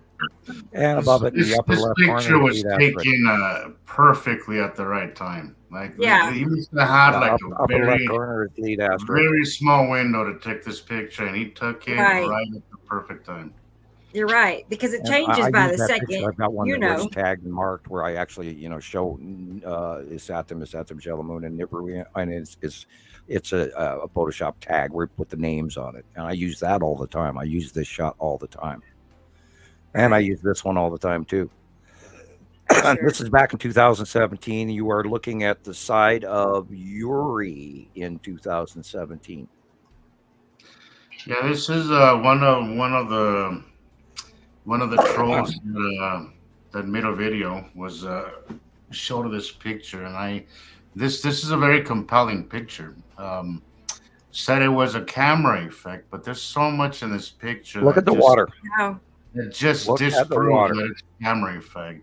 How could a camera effect make that happen where it's perfectly the sun is perfectly cut off with the blue perfectly cutting it off. They both match the same shape. The shadowing on the water is perfectly. The light illuminations coming off from the right blue area show you the light shining through the lines of planet Uri, the stripes. Yeah, you can see the flaring effect, the flaring all the way across the sky. The flaring goes around the planet as well. The cloud right there in front, which you see half of it in shadow where you would expect it to be in shadow. The other side you can't see it because of the glitter of the sun, but there's half of that cloud is in shadow. So it's cutting off the planet, it's cutting off the cloud, and you can see the pattern on the water as well. And it kind of irritates me that nobody And in the upper left corner is a Saturn and a Saturn's yellow moon underneath the word WW Web. like it was really easy for him to just miss this as a camera effect, but he didn't really take the time to actually focus and actually he had a biased opinion. Instead of just actually looking at the picture, it was easier for him to just say, "Oh, it's just a camera effect." There's so much here that disproves it. So much here that disproves it. And I know what's here because I remember what happened that year, because we've been doing this for so long. And we lost Taylor. There's also several. Will be there. Okay, Zane, your turn to talk. Well, this is the kind of stuff that would come from webcams to Mexico, like all the time. I mean, it would be almost every single day. And then we lost stuff like this. Let's see. And I tried to point out for years to people to look at the dark areas first. And if you start with that practice, if you start looking at the right-hand side of the picture first and work your way to the left, including on the water reflections always tell. And it proves so much. And I use this stuff all the time on people, on the new folks, to try to get them to understand that we are looking at the dark side of these planets, and they are in between us and our star, which is why people prolong it. Well, how come we can't see them at night? Well, that's because they're on the other side of the planet between us and 93 million mile empty space between them and where they could all be fitting. And it's amazing now because I find that very profound because I think most people, and I think this goes for everybody, everybody looks to the night sky. Rarely do people look to the day sky for anything. Everybody wants to see things and anomalies in the night sky. And as you learn what the skies do, the action is all in the day because we're facing our star. Well, there's a little bit of stuff being cited now because they are beyond us. But for the most part, most of the action is between us and the sun because we're facing the sun. And, I don't want to discount people from trying to watch right now at night. I mean, right now is a very good time to, not that things ain't happening at night, but I mean, since millennia, everybody looks at the night sky. Yeah, they came up from below our left foot as we're staring at the sun. They came from underneath Earth. And at that point in time, when they were first coming in and they, had the Google space blackout and all of that crap started going on. And then they were pointing out Elenin to the upper right of everything. Oh, look over here. Meanwhile, in Antarctica, over Neumayer Station and all the other ones, we were like watching these planets come in. And they didn't actually get visible from in the northern hemisphere until somewhere early to mid 2011. But in 2010 and 11, we were checking the Mexico webcams, and we were checking Antarctica and all of that. And that's when I got a chuckle. I mean, I actually shouldn't down this person, but back at that point in time, Marshall Masters and his people were spent 3 years watching the same webcam over the top of a volcano, trying to re-identify what they saw, and then they spent 3 years staring at the same pictures, hoping to see it again. Meanwhile, I was trying to communicate to them and tell them what was really going on, and very few people wanted to hear it back then because they couldn't believe it. They could not believe that what I was pointing out was occurring. And we watched it. We watched it come in, and we had strong, horrendous debates with quite a few very, very ill-tempered people who were sometimes very easy to insult. And I mean, there was the days I sweated bullets because I was trying to be as polite to people and not come off as a major asshole. But and not only that, I had the absolute conviction of knowing what the hell I was talking about, so there was no way they were going to talk me out of it. But hey, Taylor's back. Hey guys, I just wanted to let y'all know it's been a pleasure hanging out with you guys, but I am exhausted, and my mom knows I wake up at like 4 a.m, so my schedule is kind of he does. Oh, he does. Not prepared for this. My mom stays up late. I know. I'm the one that stays up till 3, so she's a champ in the house. She stays up late, so I'm always clicking my pillow even when I'm asleep. Like my mouse, clicking my mouse ball. And I don't even know if I actually sleep anymore. All this shit's nonstop running through my brain. I actually sat up this morning, very, very like 3:30, almost 4 o'clock this morning, going, "Oh, like we're in the middle of a podcast." And my brain's like, "Oh boy, off I go," you know. Right? Yeah. Wired. Even after you get off the podcast, it's still playing in your head. Oh, yeah. I have to go. I have to go and play Star Wars so I can, run high adrenaline compared to this. You play Star Wars? I like Star Wars. I've been playing Battlefront 2. I enjoy that one. I have PlayStation 2 Battlefront, and I have 3 and 4 also, but I never play those. I do like flying the ships and all of that. Nova used to land in on ships and destroy their reactor and then fly back and then shoot at them. That way they would drop the fields. Go board their base and take it out from the inside and all that. I prefer the original Battlefront PlayStation 2, where you're stormtroopers or you can actually fight Darth Vader and be Luke Skywalker, although I don't play that side. But I've got it turned on high, on the difficulty on high. And damn, those stormtroopers can shoot at that stage. They can. Oh, yeah. When you got it on easy, there's less stormtroopers. When you have it on medium, there's a lot of stormtroopers, but they don't shoot so well. But when you put it on high, man, they're like toasting your ass the moment you stick your head above the nearest bulkhead. Oh, yeah.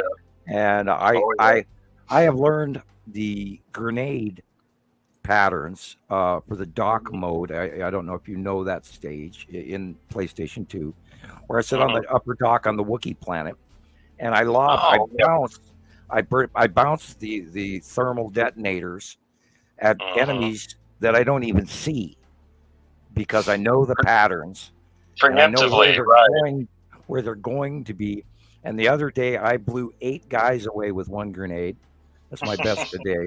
I blew up 8 stormtroopers with 1 grenade, and it was ultra satisfying watching all the little legs fly as they went. And I'm of course playing the Resistance, and I've gotten to the point where I've memorized this game so heavily I've told everybody this story repeatedly. Like, if I have a problem with Skywatchers, and I'm either irritated or exhausted or whatever, or somebody said something, or there's a problem that I haven't figured out yet, I'll go play that game, and I hit the Wookiee planet dock mode, and I'm bouncing those grenades, and out of the blue, whatever's bothering me or whatever, my question is sort of just comes by itself. It's one of those aha things where I turn my brain off and it actually, or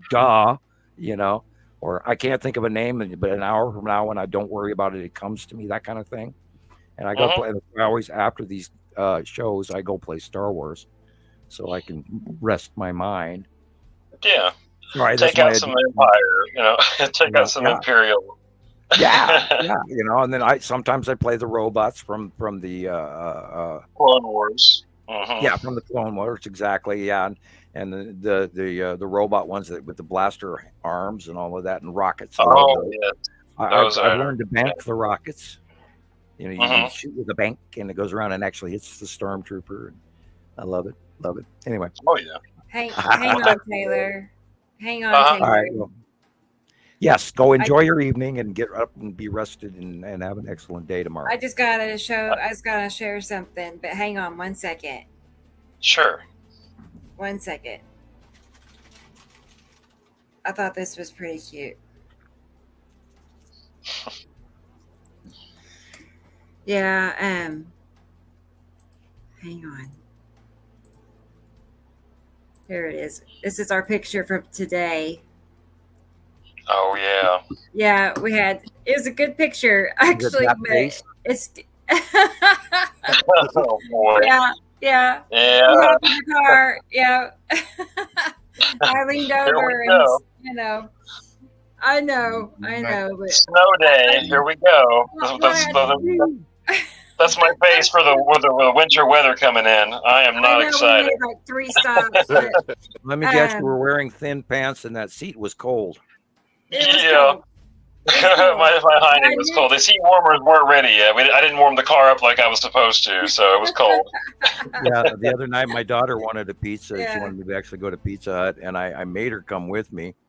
because I wasn't going to be miserable sitting on that cold leather seat by myself. I had to have misery. I had to have company. So she's Misery needs company. And I warned her. I said, wear 2 pairs of pants. And she didn't listen. It's like, Dad, this seat's really cold. And when I go through that to go get your pizza, so. It's one of them 2 or 3 layer times, if not more. Yeah, they actually wanted a real pizza for once rather than the frozen ones I usually give them on podcast night. Mm-hmm. Anyway, oh sure. I digressed into the mundane. I apologize. Yeah, thank you for Thank joining you all us. so very much. Yeah, It was thank nice you. meeting all you guys. We'd love to have you back Yeah. again. And Samuel, Zane.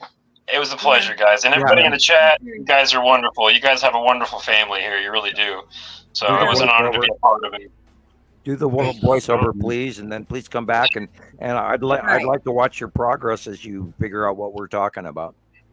Absolutely. whenever Yeah. I get his, you guys get that ready. I'm ready. get it ready, and then we'll have him back and debut his intro. Because you really I would be honored. You have a unique and yet standardized radio voice, so run with it. I will. Thank you. I Yeah. appreciate that, man. I really do. Because I've been looking for something, and I feel like that would be something that I would really enjoy. We'll get you. We'll get you your own Natural. hosthood here at an FM radio late night show somehow. Because you you think about it, you actually have the voice to where you could do that. And if you can, plug the old. I don't know what they're running now. I'm sure it's all digital now. But I mean, back in my day, we used to stuff 8-track tapes, commercials to music, you name it.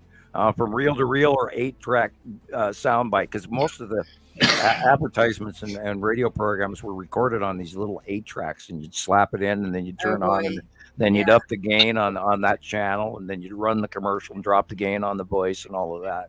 Back in the old days. Old. Yeah. Old days. Yeah. Dropping the old 8-tracks. We had back then in the sound booth, we'd actually use a stopwatch. Goes right over my head. 7 or 8 We'd years use a old. stopwatch I to remember time that. our vocals because we didn't have even sound on sound where they could even play the background music along with what you were saying. So you had to catalog it on paper, and you have to go, okay, I got 5 seconds to say this, and I got 7 seconds to do that. And then I got to pause for 2 seconds, and then I got to talk for 14 seconds. And then I got to, oh, it was insane. And you'd sit in this little booth, and the director would talk to you. No, do it again. You were late. The timing was bad. Yeah. You talked over the sound of the music, and you should have cut off 2 seconds before. It's like, oh shit, here we go again. Now you can do sound on sound with digital. It's like, wow, and you can actually see if you have any more tips on all that stuff, I greatly appreciate it, because that would be something else to be a part of, to become a radio host. That would be. Do you remember? Do you remember the old, like Price is Right, or the older commercials from the '60s? Welcome to another edition of The Price is Right. And those funny thing is that's always playing in the background of our house is The Price is Right. Yeah, you put your mouth up, up to the microphone, but then you don't go directly at it, so you're not going buff, buff, buff. You side talk over it, and you go yes, and you and then you drop your voice down, and yes, you too could have this once in a lifetime offer. So you don't forget, mail before midnight tonight. That's P.O. Box. He's and got you that. go up into, it's easy you just for get him. silly. You become Robin Williams or Jim Carrey, and you just I jump into the you jump into the part, and then you just come Taylor, he's very theatrical at heart. You know what I'm saying? So that's like a natural for him. I know a lot of DJs that had props, from rubber duckies that they squeak and to you name it, and you pick your own, Sideshow Bob or whatever. And and I of course have very little voice after talking for 3 hours, but you learn to do this inflection and drop down of the voice. I always loved the old Underdog cartoon, Sweet Polly Pyramid. Yeah, and you just fractured fairy tales, anything you drag from away, or Walter Cronkite, and. I remember Steve Martin, and all these other people. Rowan and Martin's Laugh-In. The announcer on This is Rowan and Martin's Laugh-In. you know. Right. And you Well, no, that gotta have sounds like your a lot hand of on fun. your ear. You know, you got to raise your hand up to your ear because he was always talking on the mic and holding the side sound. This is Rowan and Martin's Lapin. You know, I always tried. That was the '70s. I was a kid back when that happened. But anyway, Right. yeah. There's my advice. I'll shut up now. Well, no, thank you very much. I appreciate your time, everybody. Y'all have a wonderful night. And I would love to come back and be a part of your show again. This is fun. Thank y'all so much. Whenever you'd like. Anytime. Good night, Okay, Andy. See you And now later. it's our turn to Bye put Zane bye. on the spot. Get him to talk a little bit. Right. Well, thank y'all. Yeah. Have a good night. Okay. Bye.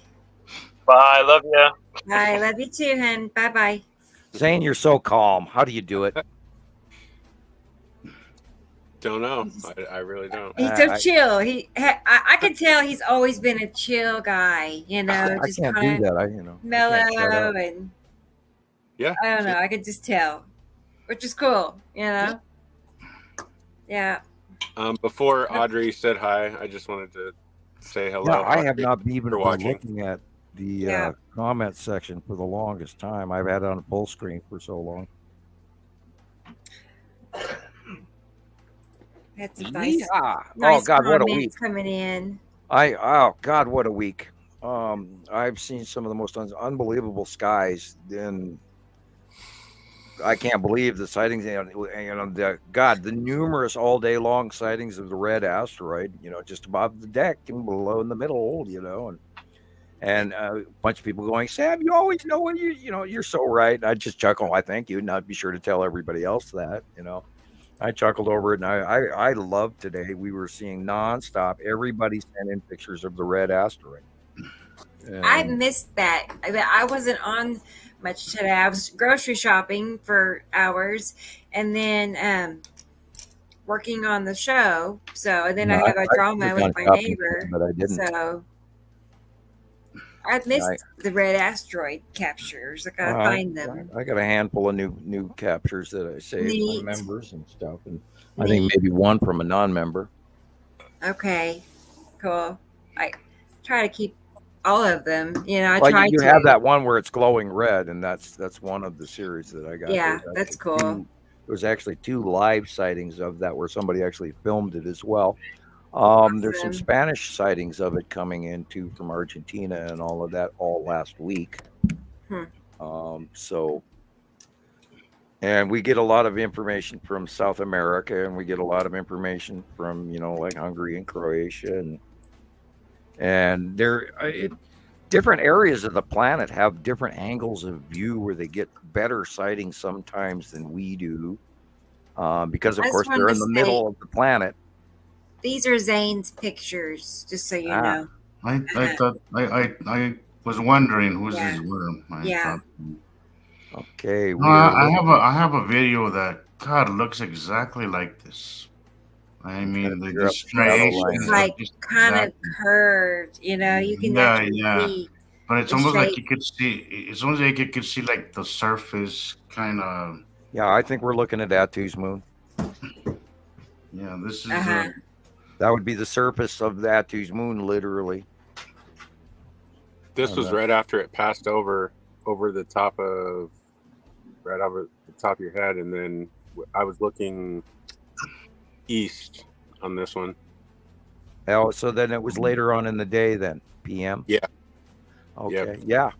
Yeah. You're looking at and wow. Yeah, and it does. The Atu and Atu's moon are going past Earth now, and to your right in the sky scene would have been probably Uri, and way up overhead as well. Mm-hmm. And yeah, that fits in. This is Atu's moon. More likely, very large Atu's moon than Atu. I'd literally say that white illumination on the lower left-hand side is probably lunar surface, as in land masses. Oh, that's awesome. I have a time lapse of this one too, but it's a little harder to load on, GoPro. Yeah. I myself personally, I really still do much better in a lot of cases of stills, because then I got time to work out where the sun's coming from, and a big twist is, of course, trying to figure out whether or not it's AM or PM in a lot of cases. And that too runs into the angle of the sun as well. Because all of that's changed from reality when, we go back to high noon, which a bunch of people today don't even know, like Jesus was saying, they don't even know what that is. Yeah. I've had a zero luck with the moon phases as well as high noon and those kind of things. Like people, I'm like, the sun's not even setting where it's supposed to. Our moon shadow's not where it's supposed to be, and it just completely goes over people's head. I just don't. I've talked to so many people about that, and I get the same kind of blank stare. Yeah. Well, ask them midday. Do you see where the sun is? Anybody, if you're walking down the street, they don't know where it's supposed to be to begin with. Okay. I'm sorry. I've always known where it's supposed to be. No, because that's not something that is taught to people. It rises in the east. It comes up. Anybody that's ever studied a sundial knows, the dial settings and everything. It tells you what the clock is on the ground. I can look at, by knowing which direction is north, I can tell you what time of day it is because I can read the, shadow. And anybody that grew, of course, in Montana, with the natural skill to us because you have to know your way around the forest. And, other hunting as well. But all of our lives, it rose in the east. It went directly over the top of our heads by high noon, which dropped the shadow till you could see the shadow was pretty much basically gone. So you knew it was high noon. And then it set in the west. And the sundial accordingly went from that. And that's been a base designated information going all the way back to Rome and in Greece and prior to that. And Egypt and Samaria and prior civilizations of Myrrh and what other place you want to attribute within the last cycle anyway. So now that you would think it's common knowledge, all these things as far as I knew was common knowledge, but apparently it's not at all. And we are also, I noticed early that our seasonal orbit where the sun does go from summer orbit to winter orbitation and the change of the axis. And actually, the sun is, we are the closest to the sun during winter, but it has to do with our axis tip and the refractive placement of the sun shining on the planet, which is also partially changed right now from this axis because the planets are here and all the normal planets are tipped in our normal solar system as well. But I point out to people, well, excuse me, but do you see that the sun is in the due south, way, 10 degrees off the deck, 15 degrees off the horizon line at high noon? Oh, yeah. And I was like, that is nowhere near where it should be. And it went there early this year. It went there way early this year. And I was really surprised by it.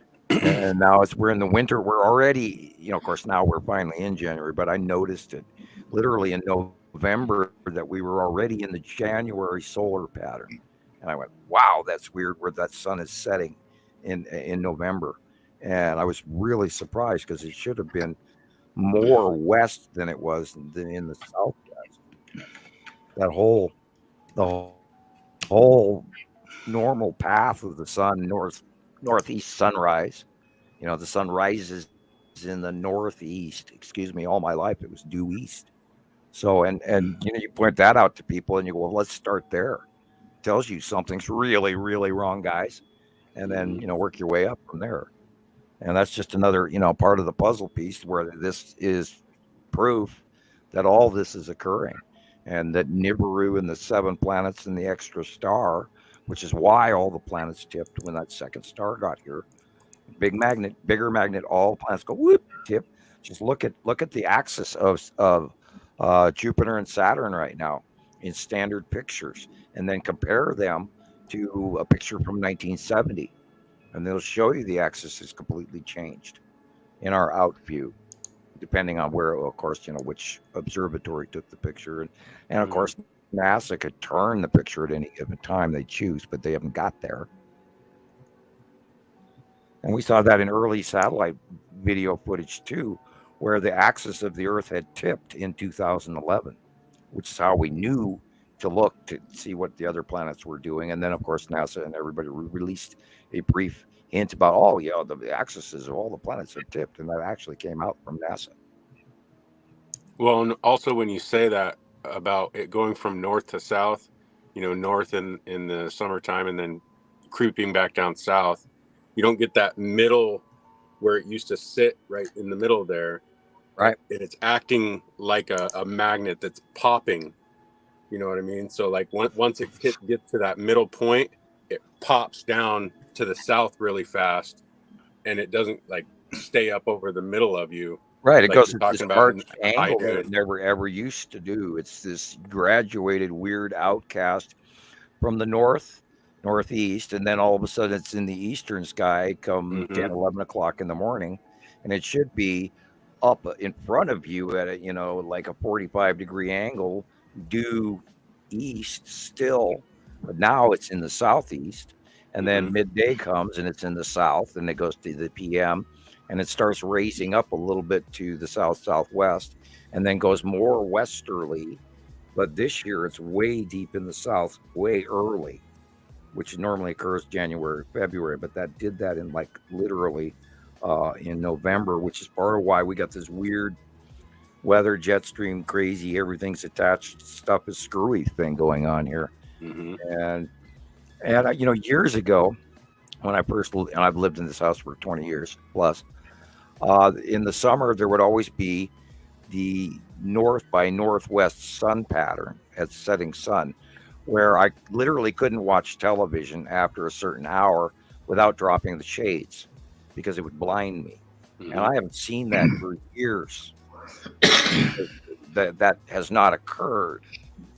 And I was like shocked because I actually kind of, I hated it at the time, but I was actually noticing that it wasn't happening. It's like, hey, I don't have to do that anymore, which is another, example of, everything has changed. Well, yeah, and that's what I mean is that those things are such a constant in our lives. How could somebody not notice that something has changed? I just don't. It drives me nuts sometimes that something that's so trivial, so constant every day, like the moon shadow. I mean, even if you don't like looking up at the sky, I mean, you're going to notice it. Yeah. When was the last time you ever saw the moon illuminated from underneath? Yeah.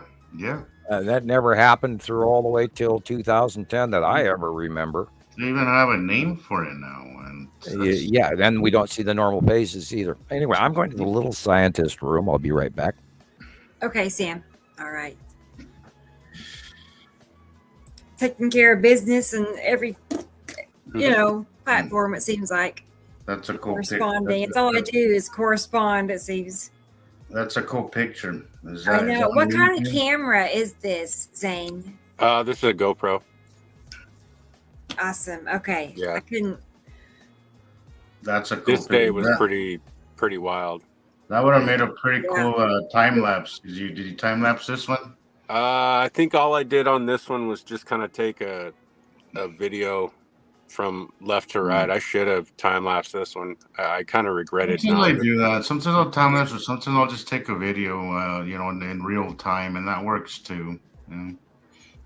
I've been getting burned on them lately. I'll set up to go time lapse, and it just doesn't turn out to be much. And then like something like this, I'll run out every 15, 20, 30 minutes or whatever, and I'm just taking the most amazing pictures ever. But no, it just depends. Like there's times where it's a time lapse is great, and then there's times where just pictures or real time video work better.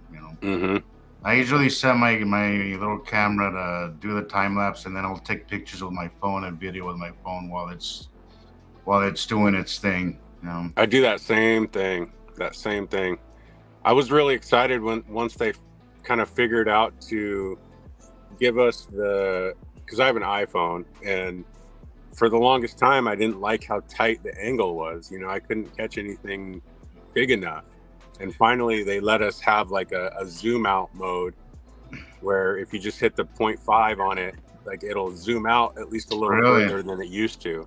Wow. So now I don't have to rely on the panoramics as much or whatever, you know, so.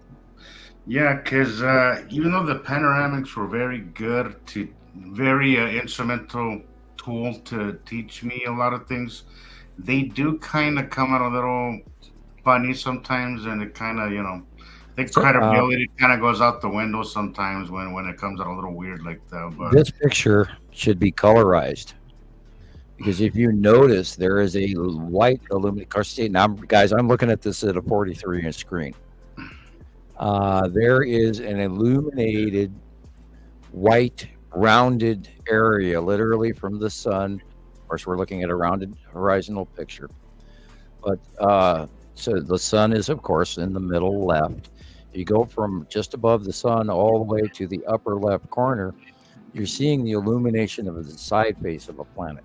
And everything in this shot, with the exception of the lower left, is a planet. And there's another one behind that over on the left as well. You can't tell the lighting here. You know, you see half of it. Half of it is in darkness. Hey, Rebecca, I sent you one that's this, like, with filters as well. This one would be great. Yeah, this one would be great. Edited a little bit. Yeah, I sent it that way. To the folks out there that are getting ready to do this for themselves, and I'm not talking to you, Zane, because you already know. If you're going to colorize your pictures, don't overdo them. Don't oversaturate them. Start them on the first 2 stages or something like that, and then leave it. And then if you really have to, then go a couple more, but do at least 3 comparatives. But don't immediately go from normal to over exuberantly colorized, because then you're wasting your time and ours. Yeah, and credibility kind of goes out the window too. No. Yeah, I used to use so much more saturation than I do now, and it just ruins the picture. I mean, it really does. It's a good way to learn. Like I'll tell you, filtering and messing with the pictures showed me a lot about what's you'll really find your major dark shadows for sure. As you get better at it, you don't need to do it that much. You do it just enough to kind of ease down the glare of the sun. Yeah, and some minor saturation. Bring out the darkness. You know, mostly what I do is I just mess with a little bit of the darkness, kind of darken a little bit, and then just kind of just very minimal changes, and it'll be really, it'll stay very natural. Just you'll see your illuminations and better land masses too. Yeah. If that's what I'll run into all you're sometimes see is the too. shadowing. Is I'll over edit it, and then I'm just like, throw this thing away because it's done. You know, there's a lot of people out there that do good science, but a lot of them overdo it. Yeah. Yeah, I look at some of my own. Look at that. That's a cool picture. That is beautiful. Hello, that is literally Atu's moon. Wow. Jeez. Yeah. Yeah, I look at some of my old stuff and I was like, holy shit, dude, you really were overdoing it. We're looking at clouds around Atu's moon, but we're also looking at Atu's moon land surface and the illumination in the light blue, of course. The planets, everybody out there, no matter what their color, the closer they get to Earth, the more blue they turn, including white Atu's moon, including Uri, including Saturn. Although you can a lot of times with the Saturn tell there's a certain red shadowing thing to it. But and that blue, everybody. And this goes back to, and we've laughed about this for years between Rebecca and I, because a lot of us always mistook what planet was what by the color it was, and we all learned over time that literally the last criteria that we look for to attribute which planet is which is color, because the colors can be quite deceiving. Absolutely. Right. I love the yellow in this too. That took me a long time, years to understand, that I had to put the color aside, mostly completely, and the focus yellow in on this is not the sun. the location aware. No, Like this is where I'm actually looking north, Sam. Sorry, Rebecca. No, you're fine. Looking north. Oh, yeah. Wow. And this is in the evening. Mm-hmm. And looking north. How recent? Last summer. Wow. That's the Saturn's yellow moon. I have a drawing. That's when last summer was when we first started seeing huge amounts of Saturn's yellow moon and Nibiru in the north by northwest sky as of sunset. Yeah. And was one of the greatest shows. I mean, you save this picture. This is phenomenal. Yeah, this is Atu's moon. And it was then almost behind like it, the clockwork. yellow behind it is the Saturn's yellow moon, and then the white stripe on the bottom below that is the bottom face of Nibiru with its rather unusual. It's got a fingered base cloud, but the fingers are wider, spread apart compared to Nepesity's finger base cloud. Mm-hmm. I added a little bit of color back to this one that we were talking about just a minute ago. You could see it shining on the bottom, like you're looking at a big round planet standing right there in front of you, and the yellow influence and everything. Yep, a lot of what we see, and everybody doesn't get that part because we had the grand luxury of watching this occur over time. Is that most of what we see in the sky above us now is planets? They're so huge above us. And they are passing so directly over the top of us. And this is literally the year 2024. Of course, is the year of the dragon. So, of course, it is. And here we are. They're in our face. They are the planets are passing. They're right on top of us, all of them. And most of what we see is one planet or another, because we're underneath them and in between them. And it's just awesome as shit. It can be so subtle sometimes. Yeah, and the one will blend into the other over mere moments, and then you're going, I'm confused, and even me, and I'm the same picture right there. That's and it is dead center over the setting sun, and yet over onto the right, at that same time period, we know that on the right, no matter which direction in the morning or night or afternoon, the planets are always on the right are there. But at this point in time, Atu and Atu's moon are going overhead of us last year so strongly. And this is where I started running into trouble. How do I draw this? Because they're over the top of us in the sight drawings. And if you look at the sun, you can see the white, yellow Sol, our sun, SOL. And the yellow band behind it, of course, is the second star. That definitely got my attention, And that goes back over years. Oh, yeah. I was going to show you that. This one. Yeah, that one. That's what we're looking at. Similar, right? I love this picture. I love this drawing. You know what I'm saying? I mean, that's the drawing for this picture here. No. We are looking at Atu's moon directly over the top of us, because that's the same picture as the picture before this. And we're looking due west at sunset. See, I told you earlier, the yellow moon is behind this on the right-hand side, yes.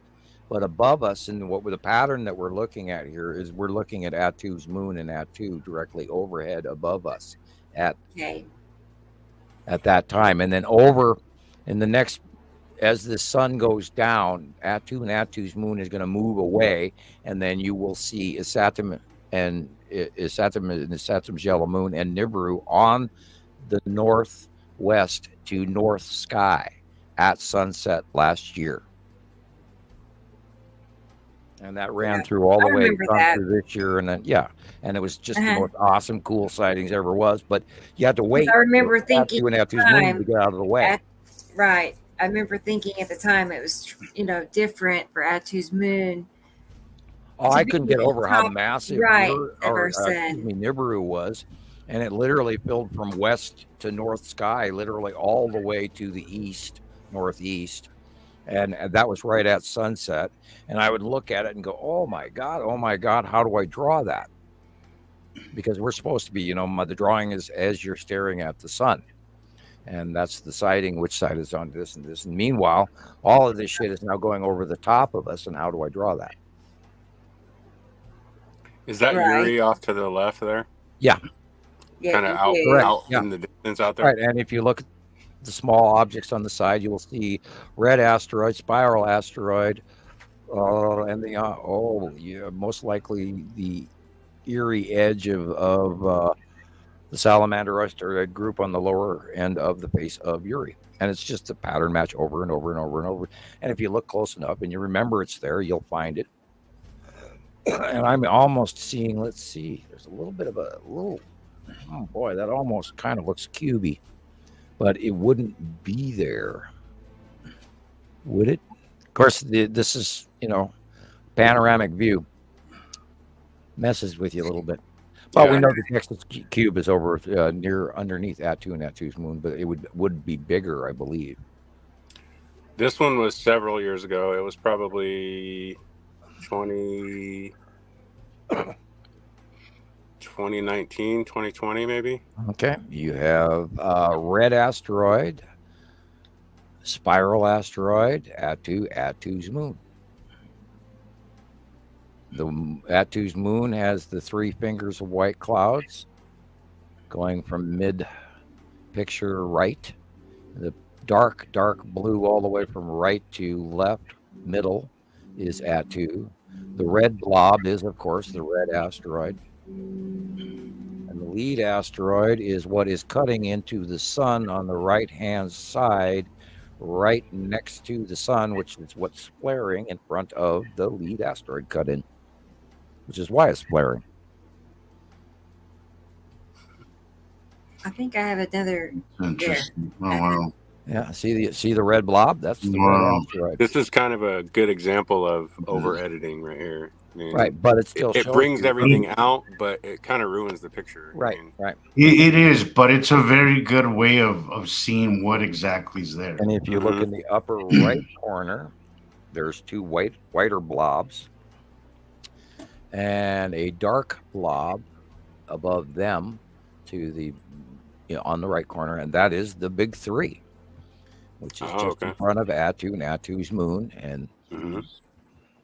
and the pattern is there, and it's there, and it's there, and we see them over and over, and back when they were smaller, and this is how we do what we do, because I've been doing it for so long now that I automatically look at it and I go, oh, okay, that's that, and because I'm zooming this information off to a couple hundred people a day, I hope, or dozens.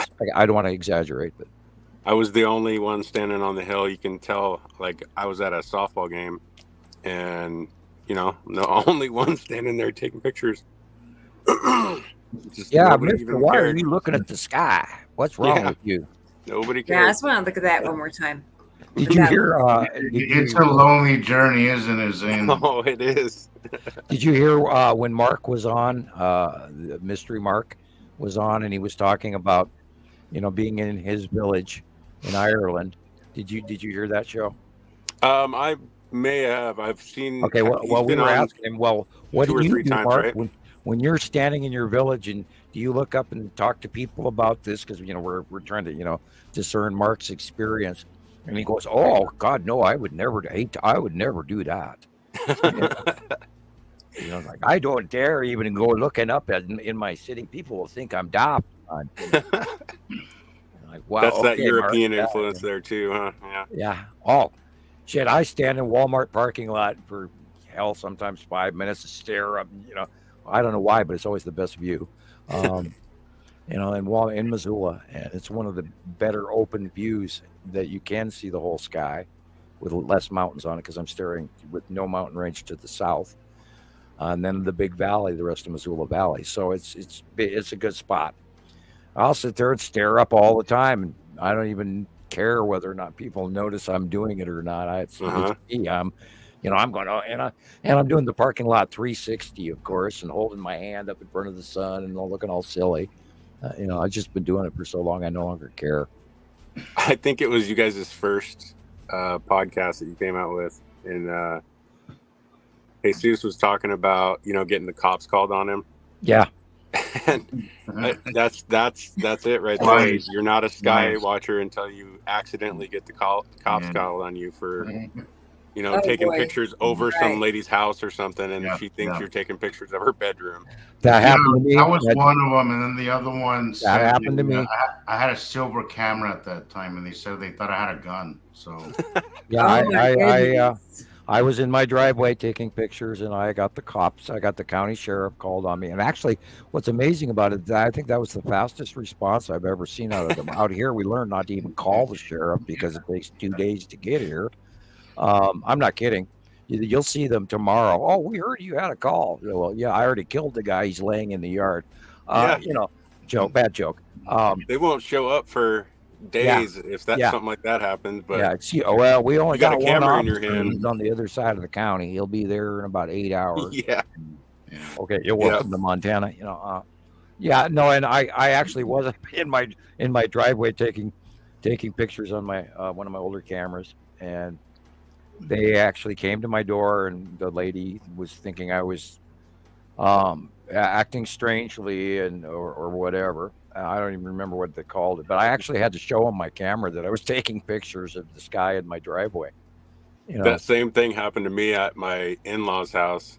I stopped around the corner and was taking pictures, and the lady thought I was taking pictures of her bedroom, and the cops came over and started questioning me. Same thing. I'm not taking pictures of her house. I'm taking pictures of the Oh, the wicked price we pay. Yep. Okay. I'm trying to get this God video. Forbid, Yeah. Sorry, sir. Okay. Sorry, officer. I'm just taking pictures of sky porn.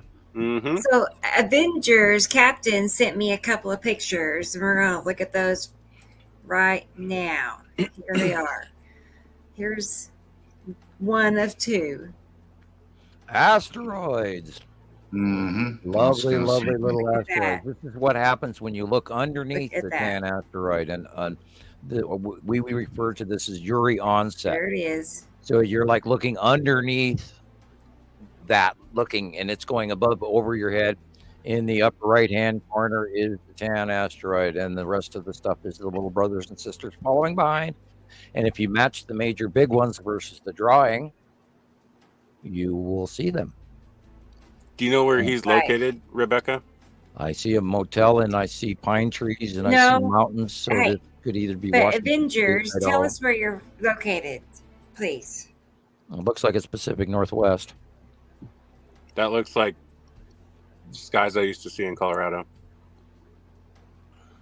Yeah. And then here's the other one. Yep. Somebody get a license plate off that truck. You even got the rainbow in there. Yeah, the rainbow. And that shows you that's debris illuminating in the light of space, and you can see the pathway trail patterns. And the blue, let's look over to the blue on the left-hand side, and that could quite easily be the side of Uri. See, the thing is that you don't always see the debris. Sometimes you'll just see, at least it's not as easy to see. Mostly what you'll see is this cloud pattern, but if you really once you learn how this all works and how you also have to look. You'll see that there is stuff behind it. One of the pictures that I sent you, Rebecca, is a perfect example, because you'll see the two lines, but you'll see right behind one of those streaks that there's actually a chunk, like a rock, right behind it. West Montana. You didn't know what you were looking at. Earlier really pictures, there were tons of small black dots in your earlier pictures as well, and people just automatically discount that as a shadow of something on a cloud. No, you have to look at all of it. So Avengers, we've seen this pattern countless times. Yeah. Avengers said these were taken July of 2018 from Southwest Montana. Wow, Southwest Montana. Yeah. Okay, 2018. Huh.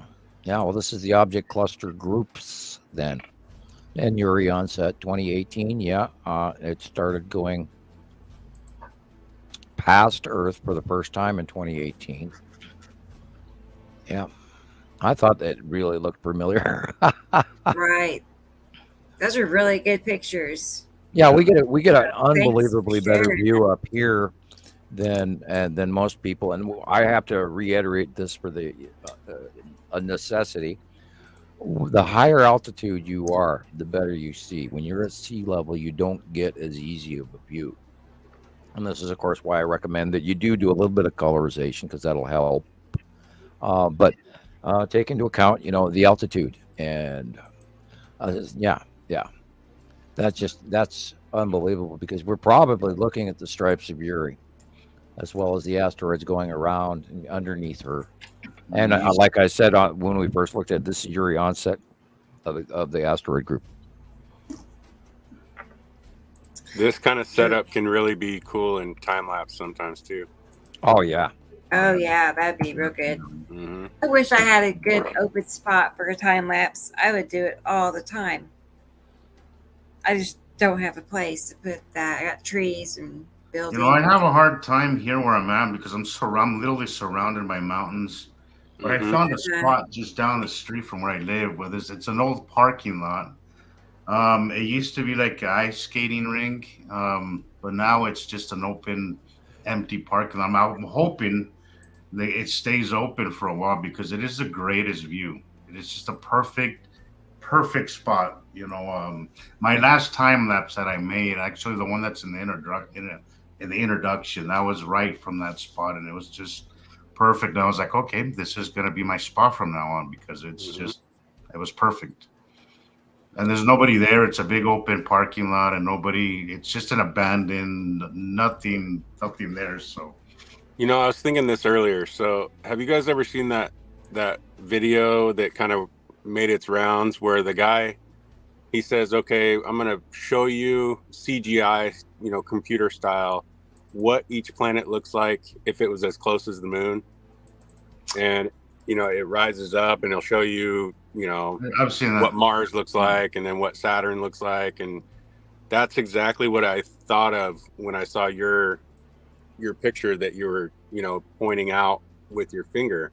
Yeah. Whereas, just boom, it's like Jupiter or Saturn. Yeah, but it's not like Hollywood depicts. Unfortunately, we don't get the absolute full spectrum, round circle, planetary land masses, oceans, etc., with 3 or 4 clouds around it, like we do even of Earth. Those are the usual Earth pictures or proximity clouds, and if you go way, way far away from Earth, we have an even thicker atmosphere that you can barely see through, depending on the sun and the angle of where you're taking the picture of. Sure.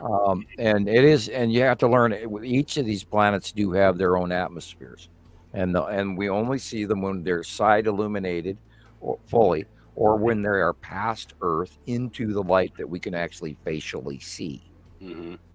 Because other than that, it's just pitch dark out there, and the only time that we're seeing the rainbow illuminations, like what we're staring at around the top of the center of this picture, is when light breaks down through a gas or through debris or dust to have the prism effect, where the light breaks down into the spectrums of multiple colors, yellow, blue, green, etc., red, violet, etc., that the human eye can see. So if we change those spectrums minutely in some of our pictures and then colorize in, this is where we start to see other stuff. And of course we know that the birds were chirping at 3 o'clock in the morning when the planets first got here, and yet we could barely see them, but there were minute, odd, color, freaky, weird illuminations going on, and there are now as well going on at night, past Earth at night. And you have to go out there and get a little. If you see something weird, take a picture of it. Yeah. Well, and that's some of the times that's the most frustrating part is something is right there. You just can't catch it with your camera, or you can't get the right angle at that time. I've had those where I'm like, bummer, like it's such a great sighting, but camera, your eye. A lot of that coming in. A lot of asteroids have been coming in too, and there's a lot of sightings around the world. I think we're seeing one pretty much just. Oh, look at that! There's 3 objects. This is from Miami. See, this was when Maria was direction change right there. That changed direction. They all did, huh? Yeah. We know that ETs travel in 3. Those are orbit-driven descent with flames. I'm gonna try to zoom in on that. Let's see if I can. Wow, they got changing directions like this. Boy, I'm starting to believe this is. There's a fourth one. God, I'm starting to believe this is real, you guys. Of course, that one faded. Yeah, where'd that one go? Boy, this is an expensive stunt. If this is a stunt. Well, you know that Maria was mentioning earlier in the comments. She had sent me a video that she took in Florida. I don't know, maybe a week ago. I'd say a week and a half ago, and I wasn't sure what to make of it. At first, I thought it was just a reflection on the through glass, but she told me it wasn't through glass, and it seemed very. There's a trail, right, and then there's something like this that looks like a. Well, these don't look like big craft. Fireball, kind of. They look very small. The flame pattern that they are emitting, what Maria had sent me looks like a small craft coming in and doing a burn in atmospheric descent, which would be a smaller standard craft rather than a very much larger ET Battlestar or orb, because orbs can change direction very quickly without any emitted burn off per se. Boy, I'm telling you, they're. I'm zooming in. I am so tempted to say that perhaps something did come through that stable wormhole and we had a visit. I'm From still. What visit, Sam? Well, remember we watched that really weird formation of that ship shooting that rain or that water-like hose spraying open wormhole, the gate. We watched that video. We've seen numerous openings of gates that ships immediately travel through, and then leave sonic booms as they dissipate through the hole, and then the wormhole closes. That was the one that Jesus commented that it looked kind of sloppy. Right. And so it looked like it was spraying with a garden hose rather than an emitted beam array from the previous multiple, 5, 10, 20 that we've seen over since 2010, because we've seen a lot of them, including my favorite to this day is the Canadian Spiral, and I wish to God I could find a copy of it because it has the sound and the sonic booms from when it broke the sound barrier right before it went through the hole and the hole closing. You could hear it all electrical. It was cool. And we've seen a lot of those. And this is the first one where we didn't see either a spiral emitted rotating beam that formed the opening spiral or a more finite beam that transpired, hit a distance away, and then opened the wormhole. I've seen 2 different kinds of formations of wormholes visibly in Montana Skywatcher history. And this one was weird. And then it was more electric, like the Avengers Doctor Strange spinning his hand with his magic ring, spinning open a magic burning wormhole. This one looked more like a burning wormhole. And then a couple of days later, we get a sighting where there's this wormhole standing there wide open with nobody around it, and it was stable. I don't know how long it was there, but it was semi-nighttime illuminated as being there, and it was at the same facial angle, facing the same direction, and it very much matched the one that was blown. That's why I was like, I almost, I guess I did jump to the conclusion going, hey, I wonder if that's a stable open wormhole that someone created. And now, a couple of days later, we've got sightings of strange, unknown, large aliens of multiple types popping through and landing in Miami. And it's all within a 3-4 day period. It's like, wow, So maybe I'm going over the edge here and jumping off into the conjecture and the gossip, but wow, all those cop cars, I can see 5 cop cars for a stunt. I can see 10 if they're doing some movie stunt. But Black intuition has been pretty right before. And we'll see what happens in the next week or so, because other people might get more brave. I guess there's maybe a huge fallacy opinion where people go, I don't dare post what I think is ET. People will get mad at me, that kind of thing. And there's been a bunch of that too. Anyway, sorry, I zoomed in on it. I posted one to you, Rebecca, where they actually showed this illuminated object that was much more stable and flying.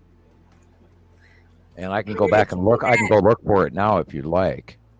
You posted it where, Sam? I posted it to you this morning on your PM, I believe. Oh, you did. I'll go to Facebook and I'll see if I can find a copy of it on my wall. Oh boy, there's a nice newsfeed photo. On Messenger? Yeah. Okay. Let me look. Yeah, I found a copy of it.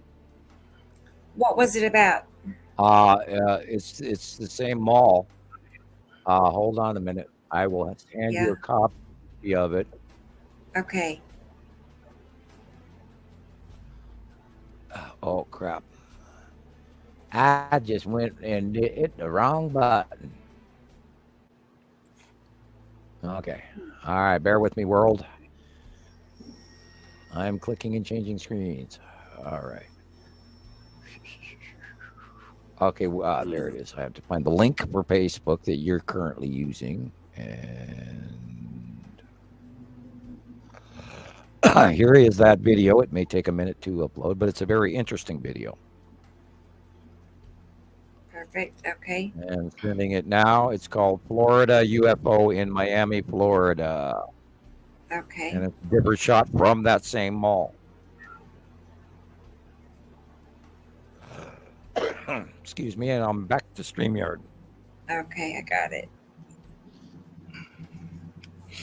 I was gonna save it and then send it.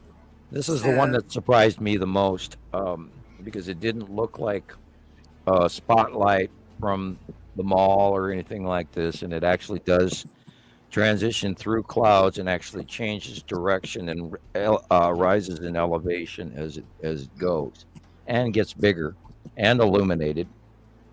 And it was quite. I thought that was quite convincing that there might be a little bit more to this story. I wonder if so. I wonder what is so significant about Miami. Well, it's very brightly lit. It's a peninsula. It's in the center of the planet. There was a whole bunch of thunderstorms on the way there at the time. The whole Gulf of Mexico was illuminated in a lightning storm from hell.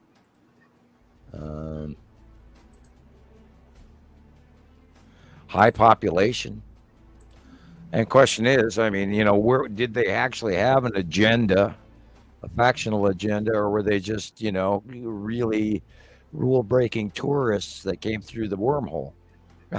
That's which would grab my brain, and I went, that's a little bit extreme, but wow, what if, just random. And, we're looking at this pause picture in front of us, and boy, those sure look triangular to me.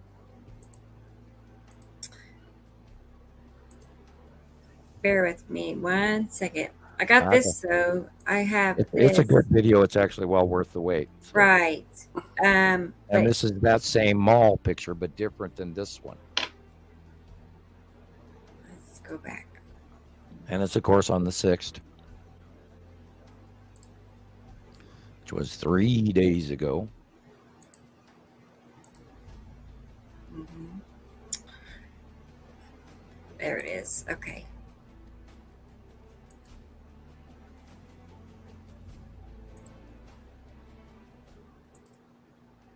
Sorry, here should be this one. I know it. There. Look.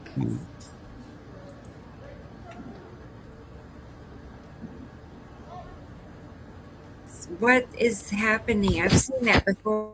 They're wiping their camera. On TikTok. I don't know. They're wiping their camera.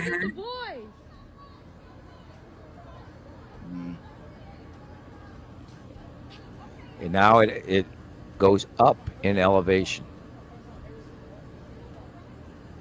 See, that's direction change. Right.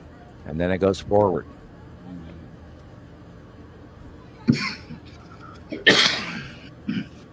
That means crap. That is not an asteroid. That is not, and it's not an orb, collector robot orb, because it's actually moving slow.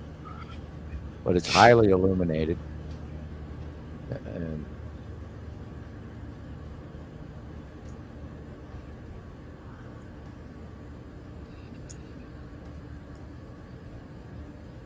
Did the kids come out to look?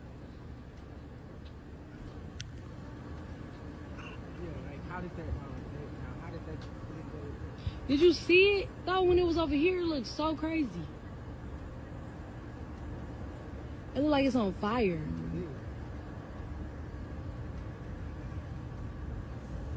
Yes, Sabrina, it's in Florida. I don't think that's it. Yeah, it's people in that same shopping mall area, but in a parking lot at a different angle than the last video we just saw. Interesting. What the heck? There's a lot of weird things coming out of Florida. Yeah, well, look at what happened to them today. Yeah. We won't. You can be looking the reports up by tomorrow, and they'll be on YouTube, and watch how much devastation that just went through there today. Look at it, boy. And this band of storms, which we talked about earlier, which is now offshore. But that band went through like a rolling wave of thunder and lightning. And that's why I was watching Ryan Hall all day this morning, from like 5 o'clock in the morning on. They don't even look nice. I had it running nonstop for hours. I was, of course, cleaning the house and getting ready for the stove to be delivered as well. But only so I could get ready, so I could actually move the stove in. I had to move kids' coats and water jugs and that sort of thing, and tools and you name it to get that through the door.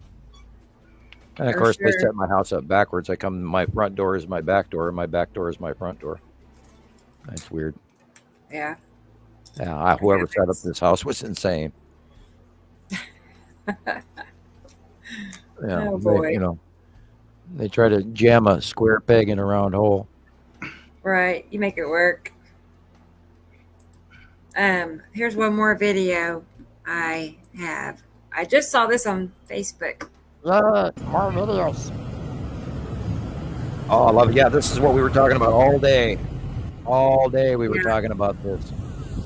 That is red asteroid, and little sister is the white dot alongside of it. Wow. That is crazy. Wow. We've been watching the red asteroid at horizontal level in close proximity to the horizon. Quite a while. Let me get that drawing. Hang on a second. Jesus, that is crazy. Teardrop shaped with a slightly flat end on the right-hand side. And it was sighted all around the world the last 2 days, including 3 days ago. It was also very heavily illuminated in the nighttime sky. And we showed that video earlier.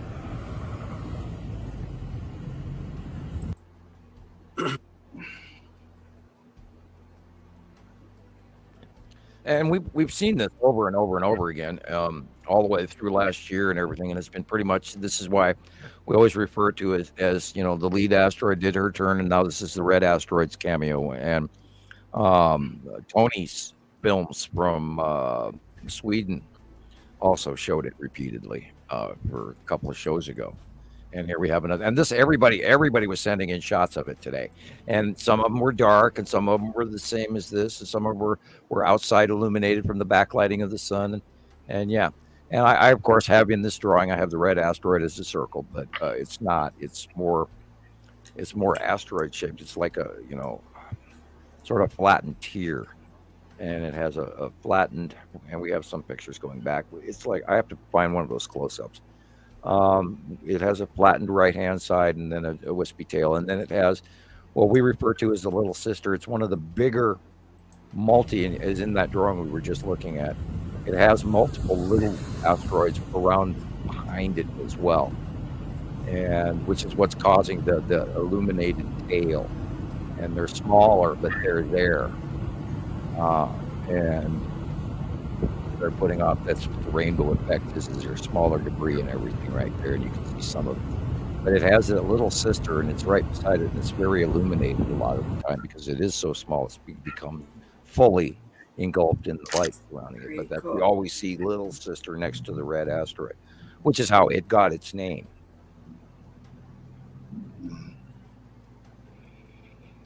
And that was all the rage Fun. today. Everybody was talking about everybody. God, I must have answered it, 40 times. Really? I'll have to scroll Yeah, through everybody there. was sharing it around. Everybody was sharing it Caught around. up. And it went through newsfeed over and over again. I kept trying that. And sometimes I wonder if my comments are being removed, but I just try to, answer everybody as many times as I can. And Right. yes, I might be a pain in the butt to some people who don't even want to know anything about what I have to say, and I do that too. I bomb people. I'm sorry. Well, you're not too abusive about it. You're I just try trying to not to help be. I people. mean, these people are going, "Oh, the angels are here and Jesus is coming." I go, "Oh yeah, and here's what he's riding on." No, right. Yeah. Off we go. That guy, he's an asshole. He puts up all them crayon drawings. Yeah. He's just a grifter. He's one. Yeah. I know. I do know. How are you going to explain this? Right? If they only knew, is all. That's all I can think. Is if they only knew, really. Careful! I will attack you with my far-seeing skills. I actually got accused of that before too. Oh, he attacked me. Really? Yeah. I had a huge. This last person that was kind of all over my page.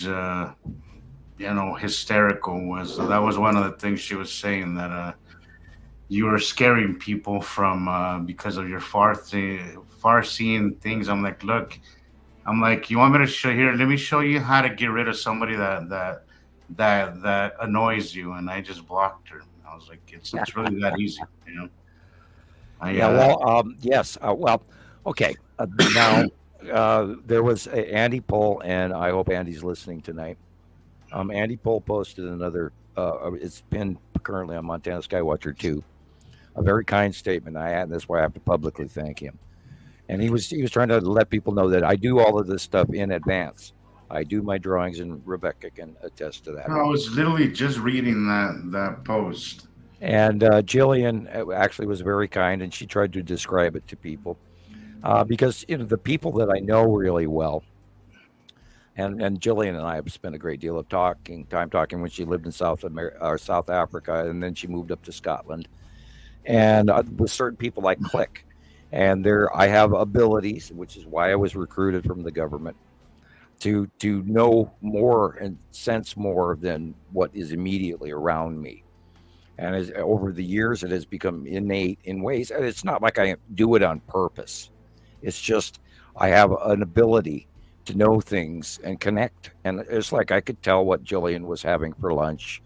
And I know things about things ahead of time before people say things. And I'm a very good tarot card reader. And I do have gypsy bloodline and all of that, tarot card reading thing. And I used to do psychometry skill games when we had parties in my 20s where people would hand me their car keys. And I can tell you things because I get pictures, and my psychometry works, and I can even tell when bad people have had bad money, and you handle it, and you want to go, ugh, I need to immediately wash. And I am a chronic hand washer, by the way. I have abilities to do things and see things and know things, and Gillian has seen that, and Lana has seen that, and some of you other people, including Rebecca and everybody, a lot of people have seen it. And that scares some people.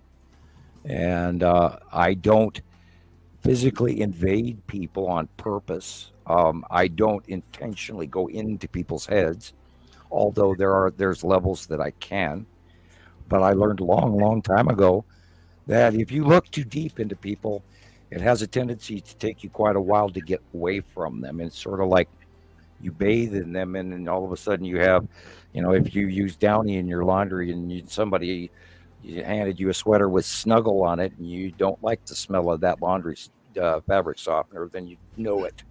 And that to me is how things work. I work in smells and touch and pattern and visions, and you get numerous pictures that go through your mind, and then all of a sudden there's this smell, and it's completely disconnected from anything around you.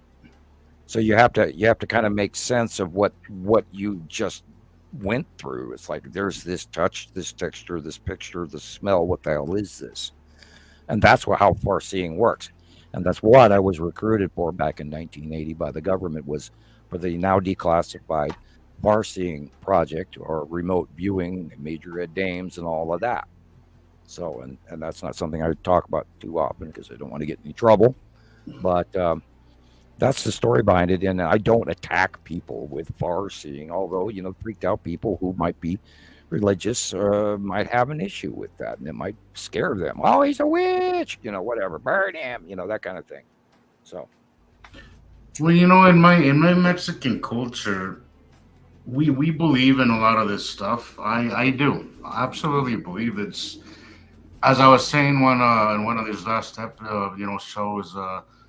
There's things that you just know, when it comes to watching the skies, and a lot of the captures that I've done. Yeah, I can't explain it. It's just something that told me to go outside and look at it. It just happens. So there is definitely, some people have it stronger than others. Some people I truly believe that everybody around us that is reaching to this topic, and everybody around us that is looking for more, because they're not complacent and lost as sheep, or or ostriches with their head in the sand, or wherever you want to call it, or just people who are too damn busy to do anything else. I'm not going to be trying to be rude, but I truly believe that the people that are involved in this subject are special. They do see more. They are more understanding. They are supposed to understand. And we're like animals in the forest. We know something's wrong. We feel it. And speaking of which, did you see all of these videos coming in about the crows in Texas? No. Was that the one where people were talking about the birds? Like the movie Birds. Birds. Yeah. Right. Yeah, it's happening again, and this is why I've been paying attention to that cluster of earthquakes that's going on in western Texas right now, and it's quite active.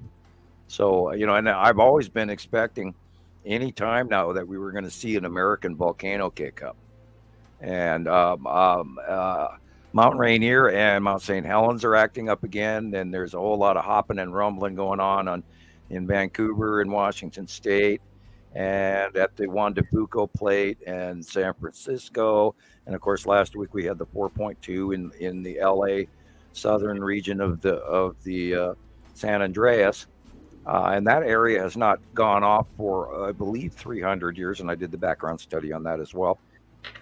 And I've always expected some sort of lava possibility activity at the Salton Sea area, because there's a mounding, literally a volcanic mounding right at the edge of that stinky pond that's become dried out and not gotten any fresh water for quite a while. But this year it did, or last year from mountain. I believe it can. I need to look that up.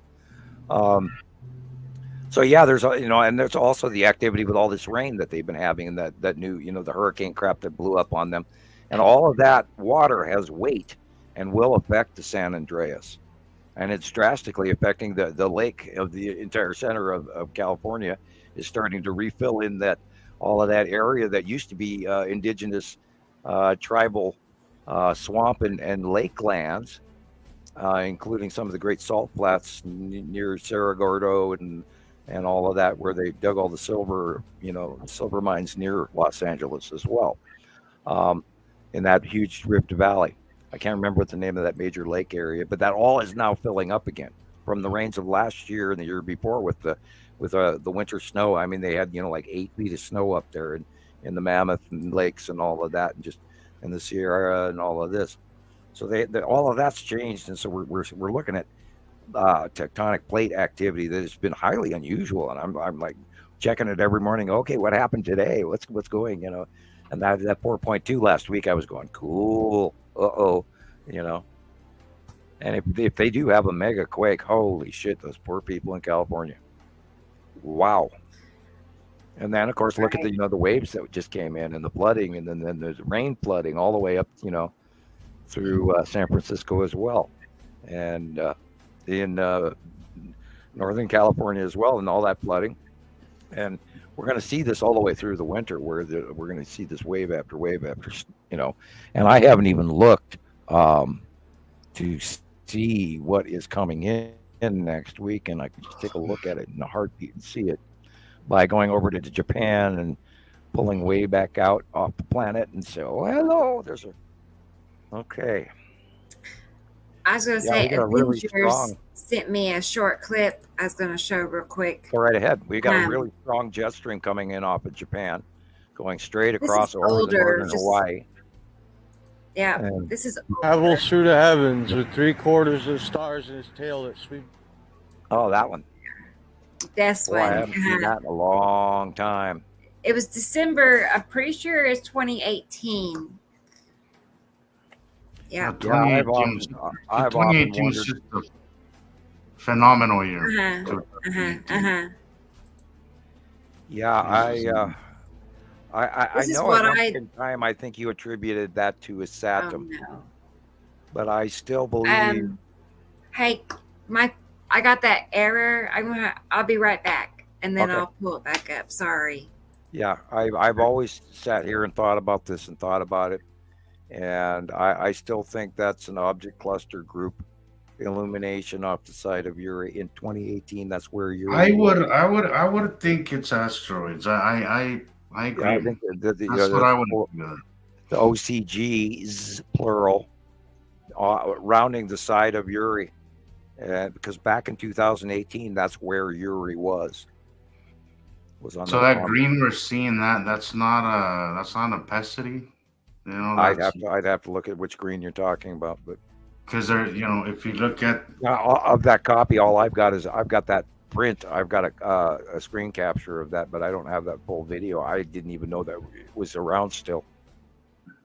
Yeah, it's an old video. Okay. Yeah, put it back on if you can. Yes, I am. But here's this also. Oh, okay. Do whatever you got planned. I got that. Yeah. See that it's like I'm looking at back there. See, Rebecca, in 2018, this picture does not apply. Okay. It can't be. Isn't that not the ice atoms? No, in 2018, Saturn is over the top of the sun. So what is that on the right-hand side? I was always under the impression is the object cluster group illuminating on the side of Uri, because in 2018 Uri was on the right-hand side. And I've always questioned that. I know you tagged that a long time ago, and I just sat there and went, yeah. Well, and I didn't want to correct you, but now that I know the date, I'd rather know than not know. No, but I see how you would attack this way though, because it really it looks like that. It really does fit it perfectly.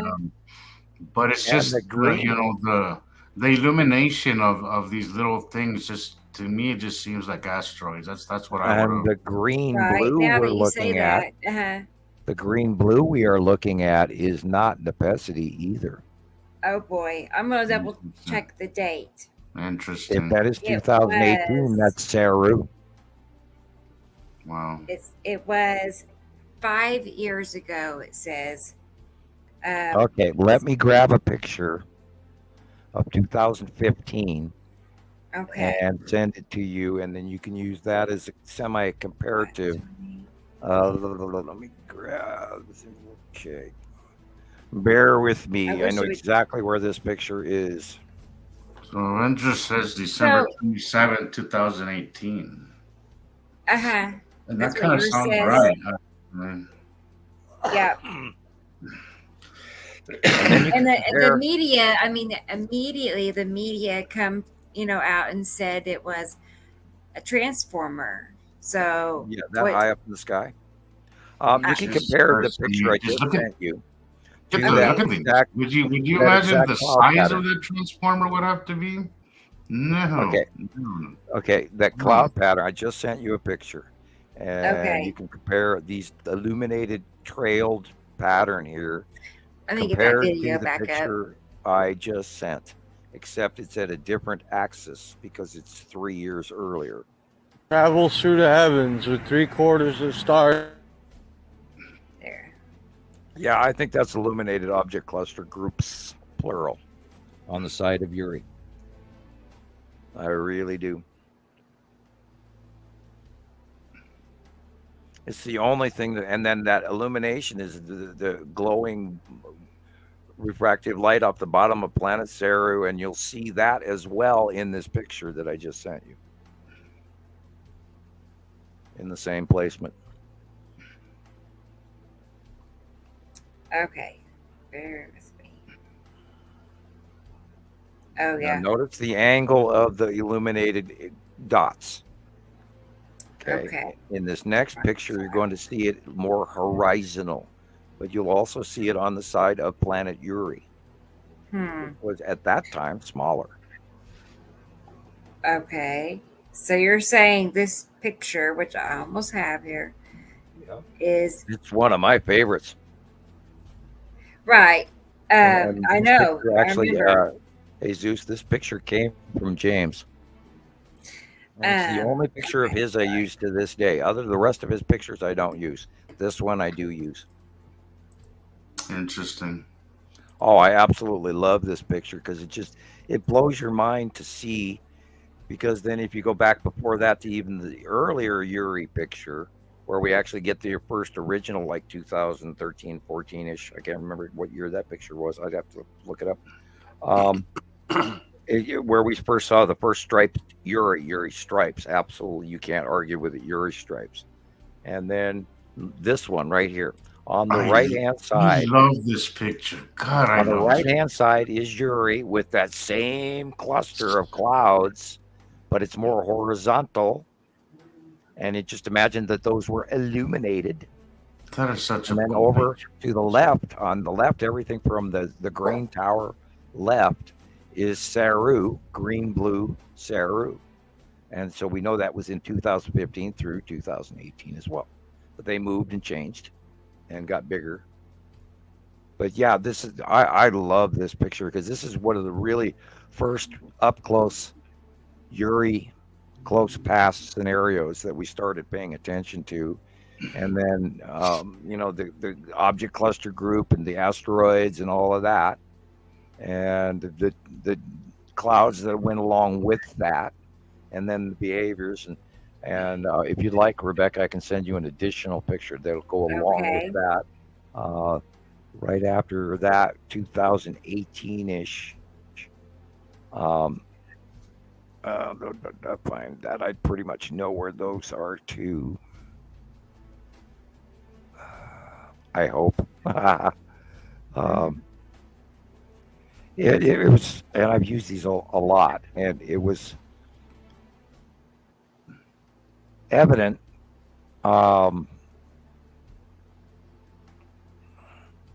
that here's one of them. This is a 2018. It wasn't the one I was thinking of, but whatever that sound was, this is a 2018 as well.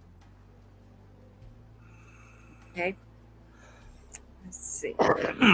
Excuse me. I'll go look for that other picture now because I found that one first.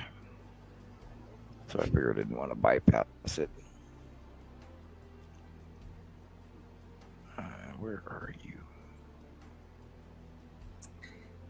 Let's see.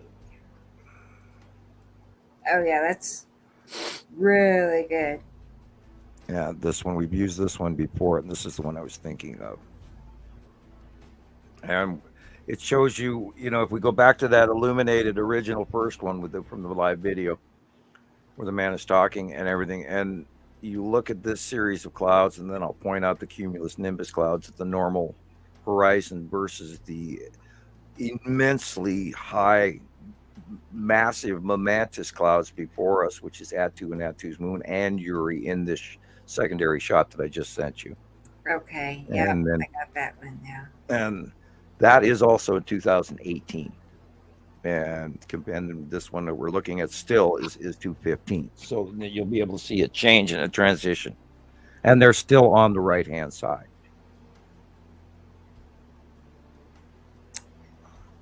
Okay. My daughters are in the other room singing. Right. Happy kids. Time. Yeah, when I know when they're singing, they're happy kids. Sure. That's how Taylor is. He likes to sing. His this singing app, and he could really sound a lot like Johnny Cash. There you go. He sang a lot of Johnny Cash songs. Pretty Yeah, good. when it's too quiet, it's not a good thing. Right. What's going on? It's too quiet. Okay, so there's the far away and then close up. Yeah, and that too is the side of Uri and Attu's moon all mixed into one big batch. And that's crazy. I mean, that's the moon. Is that the moon in front of it? Wow. Yeah, that's our little moon. Yeah. What? That is crazy. Are you serious?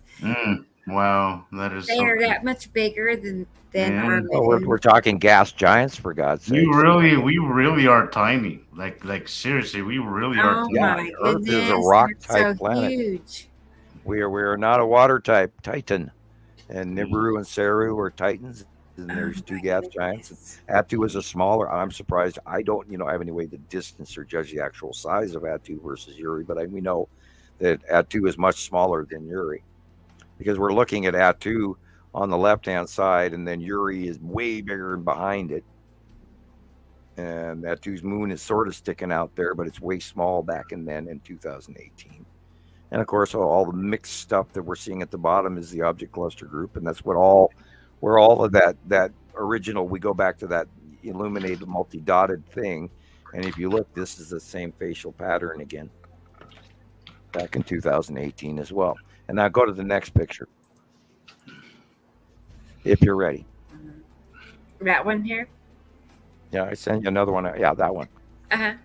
Now, the normal clouds are the cumulus nimbus right there by the light pole, and they're reaching up to the top of our atmosphere.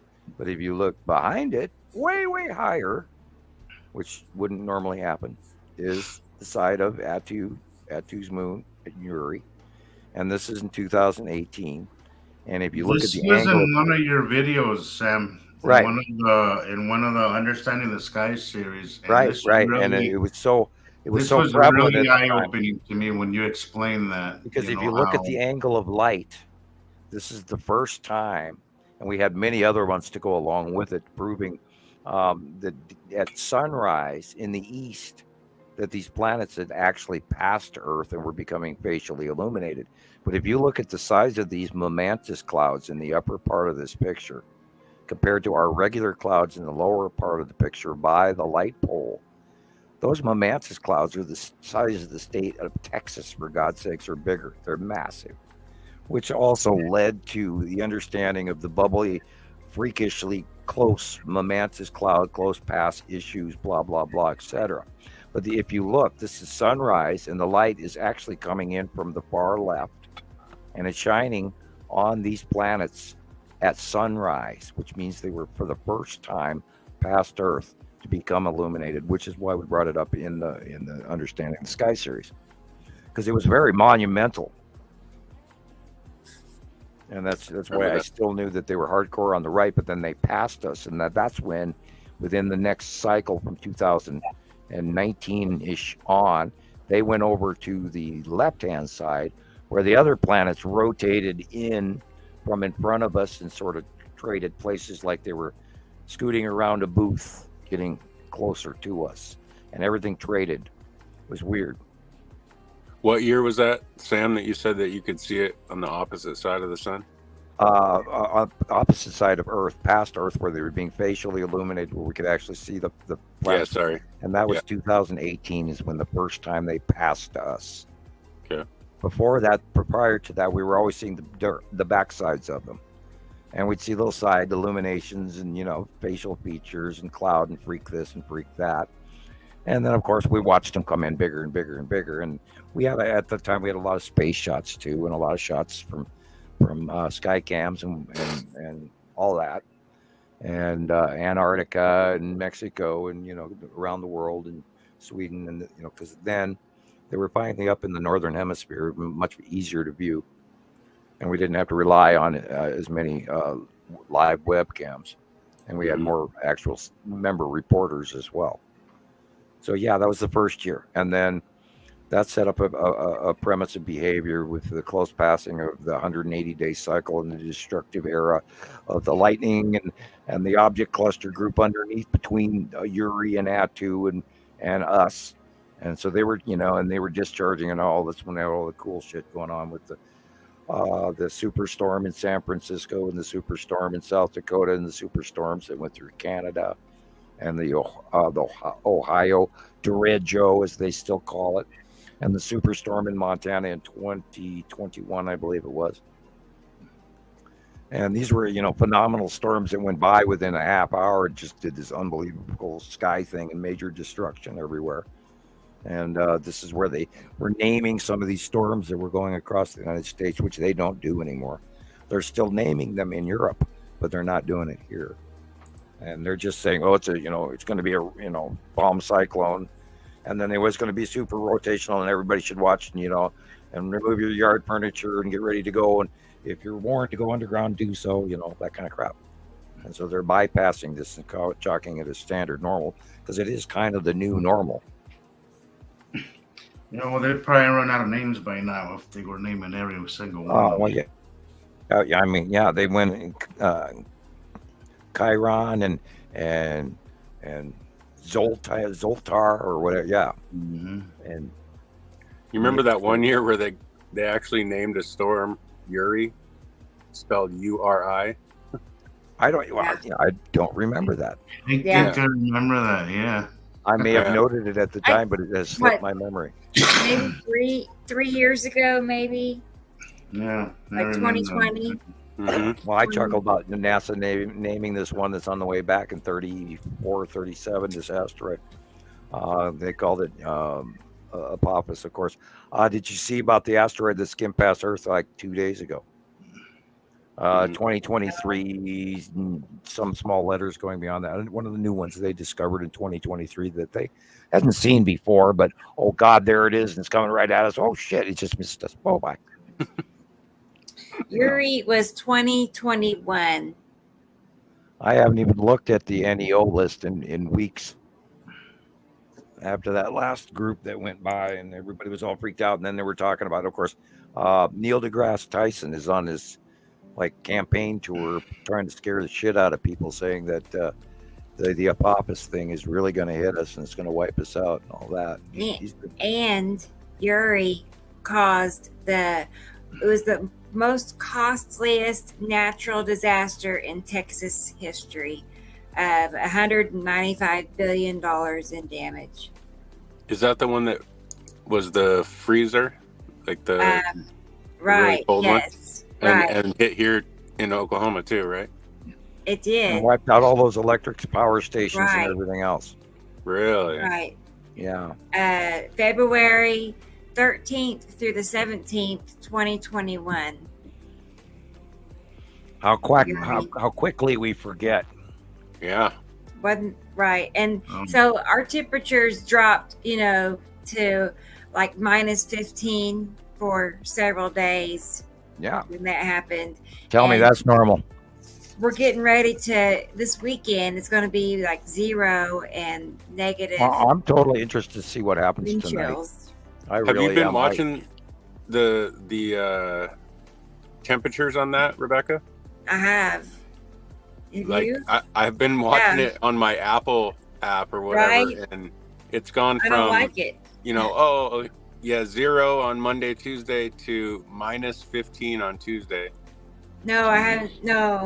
No, mine doesn't go that far. It stops at Monday at 0. They're calling for a very big storm here. Oh, that's terrible. This that is happening tonight is going to get big. That's really terrible because, I have, a lot of stray cats I feed. So I'm stressed out about that. And you give them a little hay bale barn to sleep in? I don't have a barn. No, you stack up a whole bunch of hay bales and you leave a little inner chamber. I do have a house for a cat. Like the porch. Well, we get cats that occasionally sleep under my porch, unfortunately. It's just one cat can only stay in there, but it's a little house. Encase that in so that they're insulated from the wind. And something then, of course, that the wind break. better outside. I worry about that. Yeah. Well, mine is saying this week the 19, 20, and then Monday -3. That's what I'm getting. Gosh, so it's going to get you too. -3. What about you, Sam? What's it going to be where you are this weekend? We're going to skate by. It's going to get cold, but it's not. Yeah, we're going to. Well, it's not 29 degrees here now, and it's gone down 2 degrees. It blew most of it. Because it's 28 where I am right now. We're the same. Thing is that there isn't a lot of weather out there about Montana. You have to sort of get it out. I have to go to Now Local on my smart TV to get a better app anywhere. Of course, I don't have a phone. Wait a minute. I can pull up this one. Okay. See full forecast. All right. It shows Sunday -11. Oh. But holy Monday, that's gonna sting a little. Monday it shows a high of 6, low of 3. Friday, Alberta hitting -4 and a low of -20. Oh, that's different from mine. Wow. Okay. Yeah, tomorrow. So it's gonna get cold. High of 33, 21 low. Thursday is 29, -4 on Thursday for the low. Yeah. Friday is supposed to be 4 degrees for the high, -20 for the low. On Saturday is 4 degrees with a low of -15. Oh, crap. I wonder if my antifreeze is up to par. Because I paid somebody else to do it. I better buy some and put it in the damn reservoir. Whew. It's going to be bad, folks. It is. It really is. I mean, we did that a few years ago, and we struggled to keep the house warm. And I just remember wearing like layers upon layers of clothes, for starters, but well, that's what you do. That's what you do. Staying under blankets. The Norwegians say there's no such thing as bad weather, just bad clothing. Okay, I'm going to pull out and look a little Arctic here. Oh, well. Yeah, we have a band of Canadian Air and hello. Boy, there's a big patch of nasty Arctic weather going from the North Pole all the way to Hudson Bay. So yeah, and the jet stream's got an upward dip that's pulling it off of the Aleutians and then bringing it down Vancouver way into Washington and straight headed toward Denver and then over the top of you guys. And with the dip, I wonder how long it's supposed to stay cold. Like, if that 2021 scenario, it went on for how many days? It's got it passing me by Thursday. Like, I guess it was Friday. 4 or 5 days where it was, like. No, I didn't think it was going to be that cold here, and I am surprised by the forecast. Maybe they've changed it. Yeah. That shows you we got to keep on our toes. First, it's gotten progressively worse over the last. Even I've watched it get worse today. Yeah, well, they were saying that that centralized when the Arctic blast that just went by me yesterday got to Missouri and over the top. That's why I was asking you earlier today, Rebecca, if you got snow, because they went by and it was by now it was supposed to drop to 953 millibars, which is that's right there in hurricane territory. And so and it becomes rotational. So it's like, whoa, and like, or you can even look up the show today from or this week of Ryan Hall, y'all. He'd probably tell you like 2 days ago. He'd probably do a forecast that'd be very informative. Yeah, it's going to be nasty, and that's why I'm saying I can't wait to see what it does tomorrow and then the next day when it goes up to the East Coast. And remember, I keep telling everybody every show, if you're on the East Coast this year, buy snow tires. You're going to need them. You're going to need them.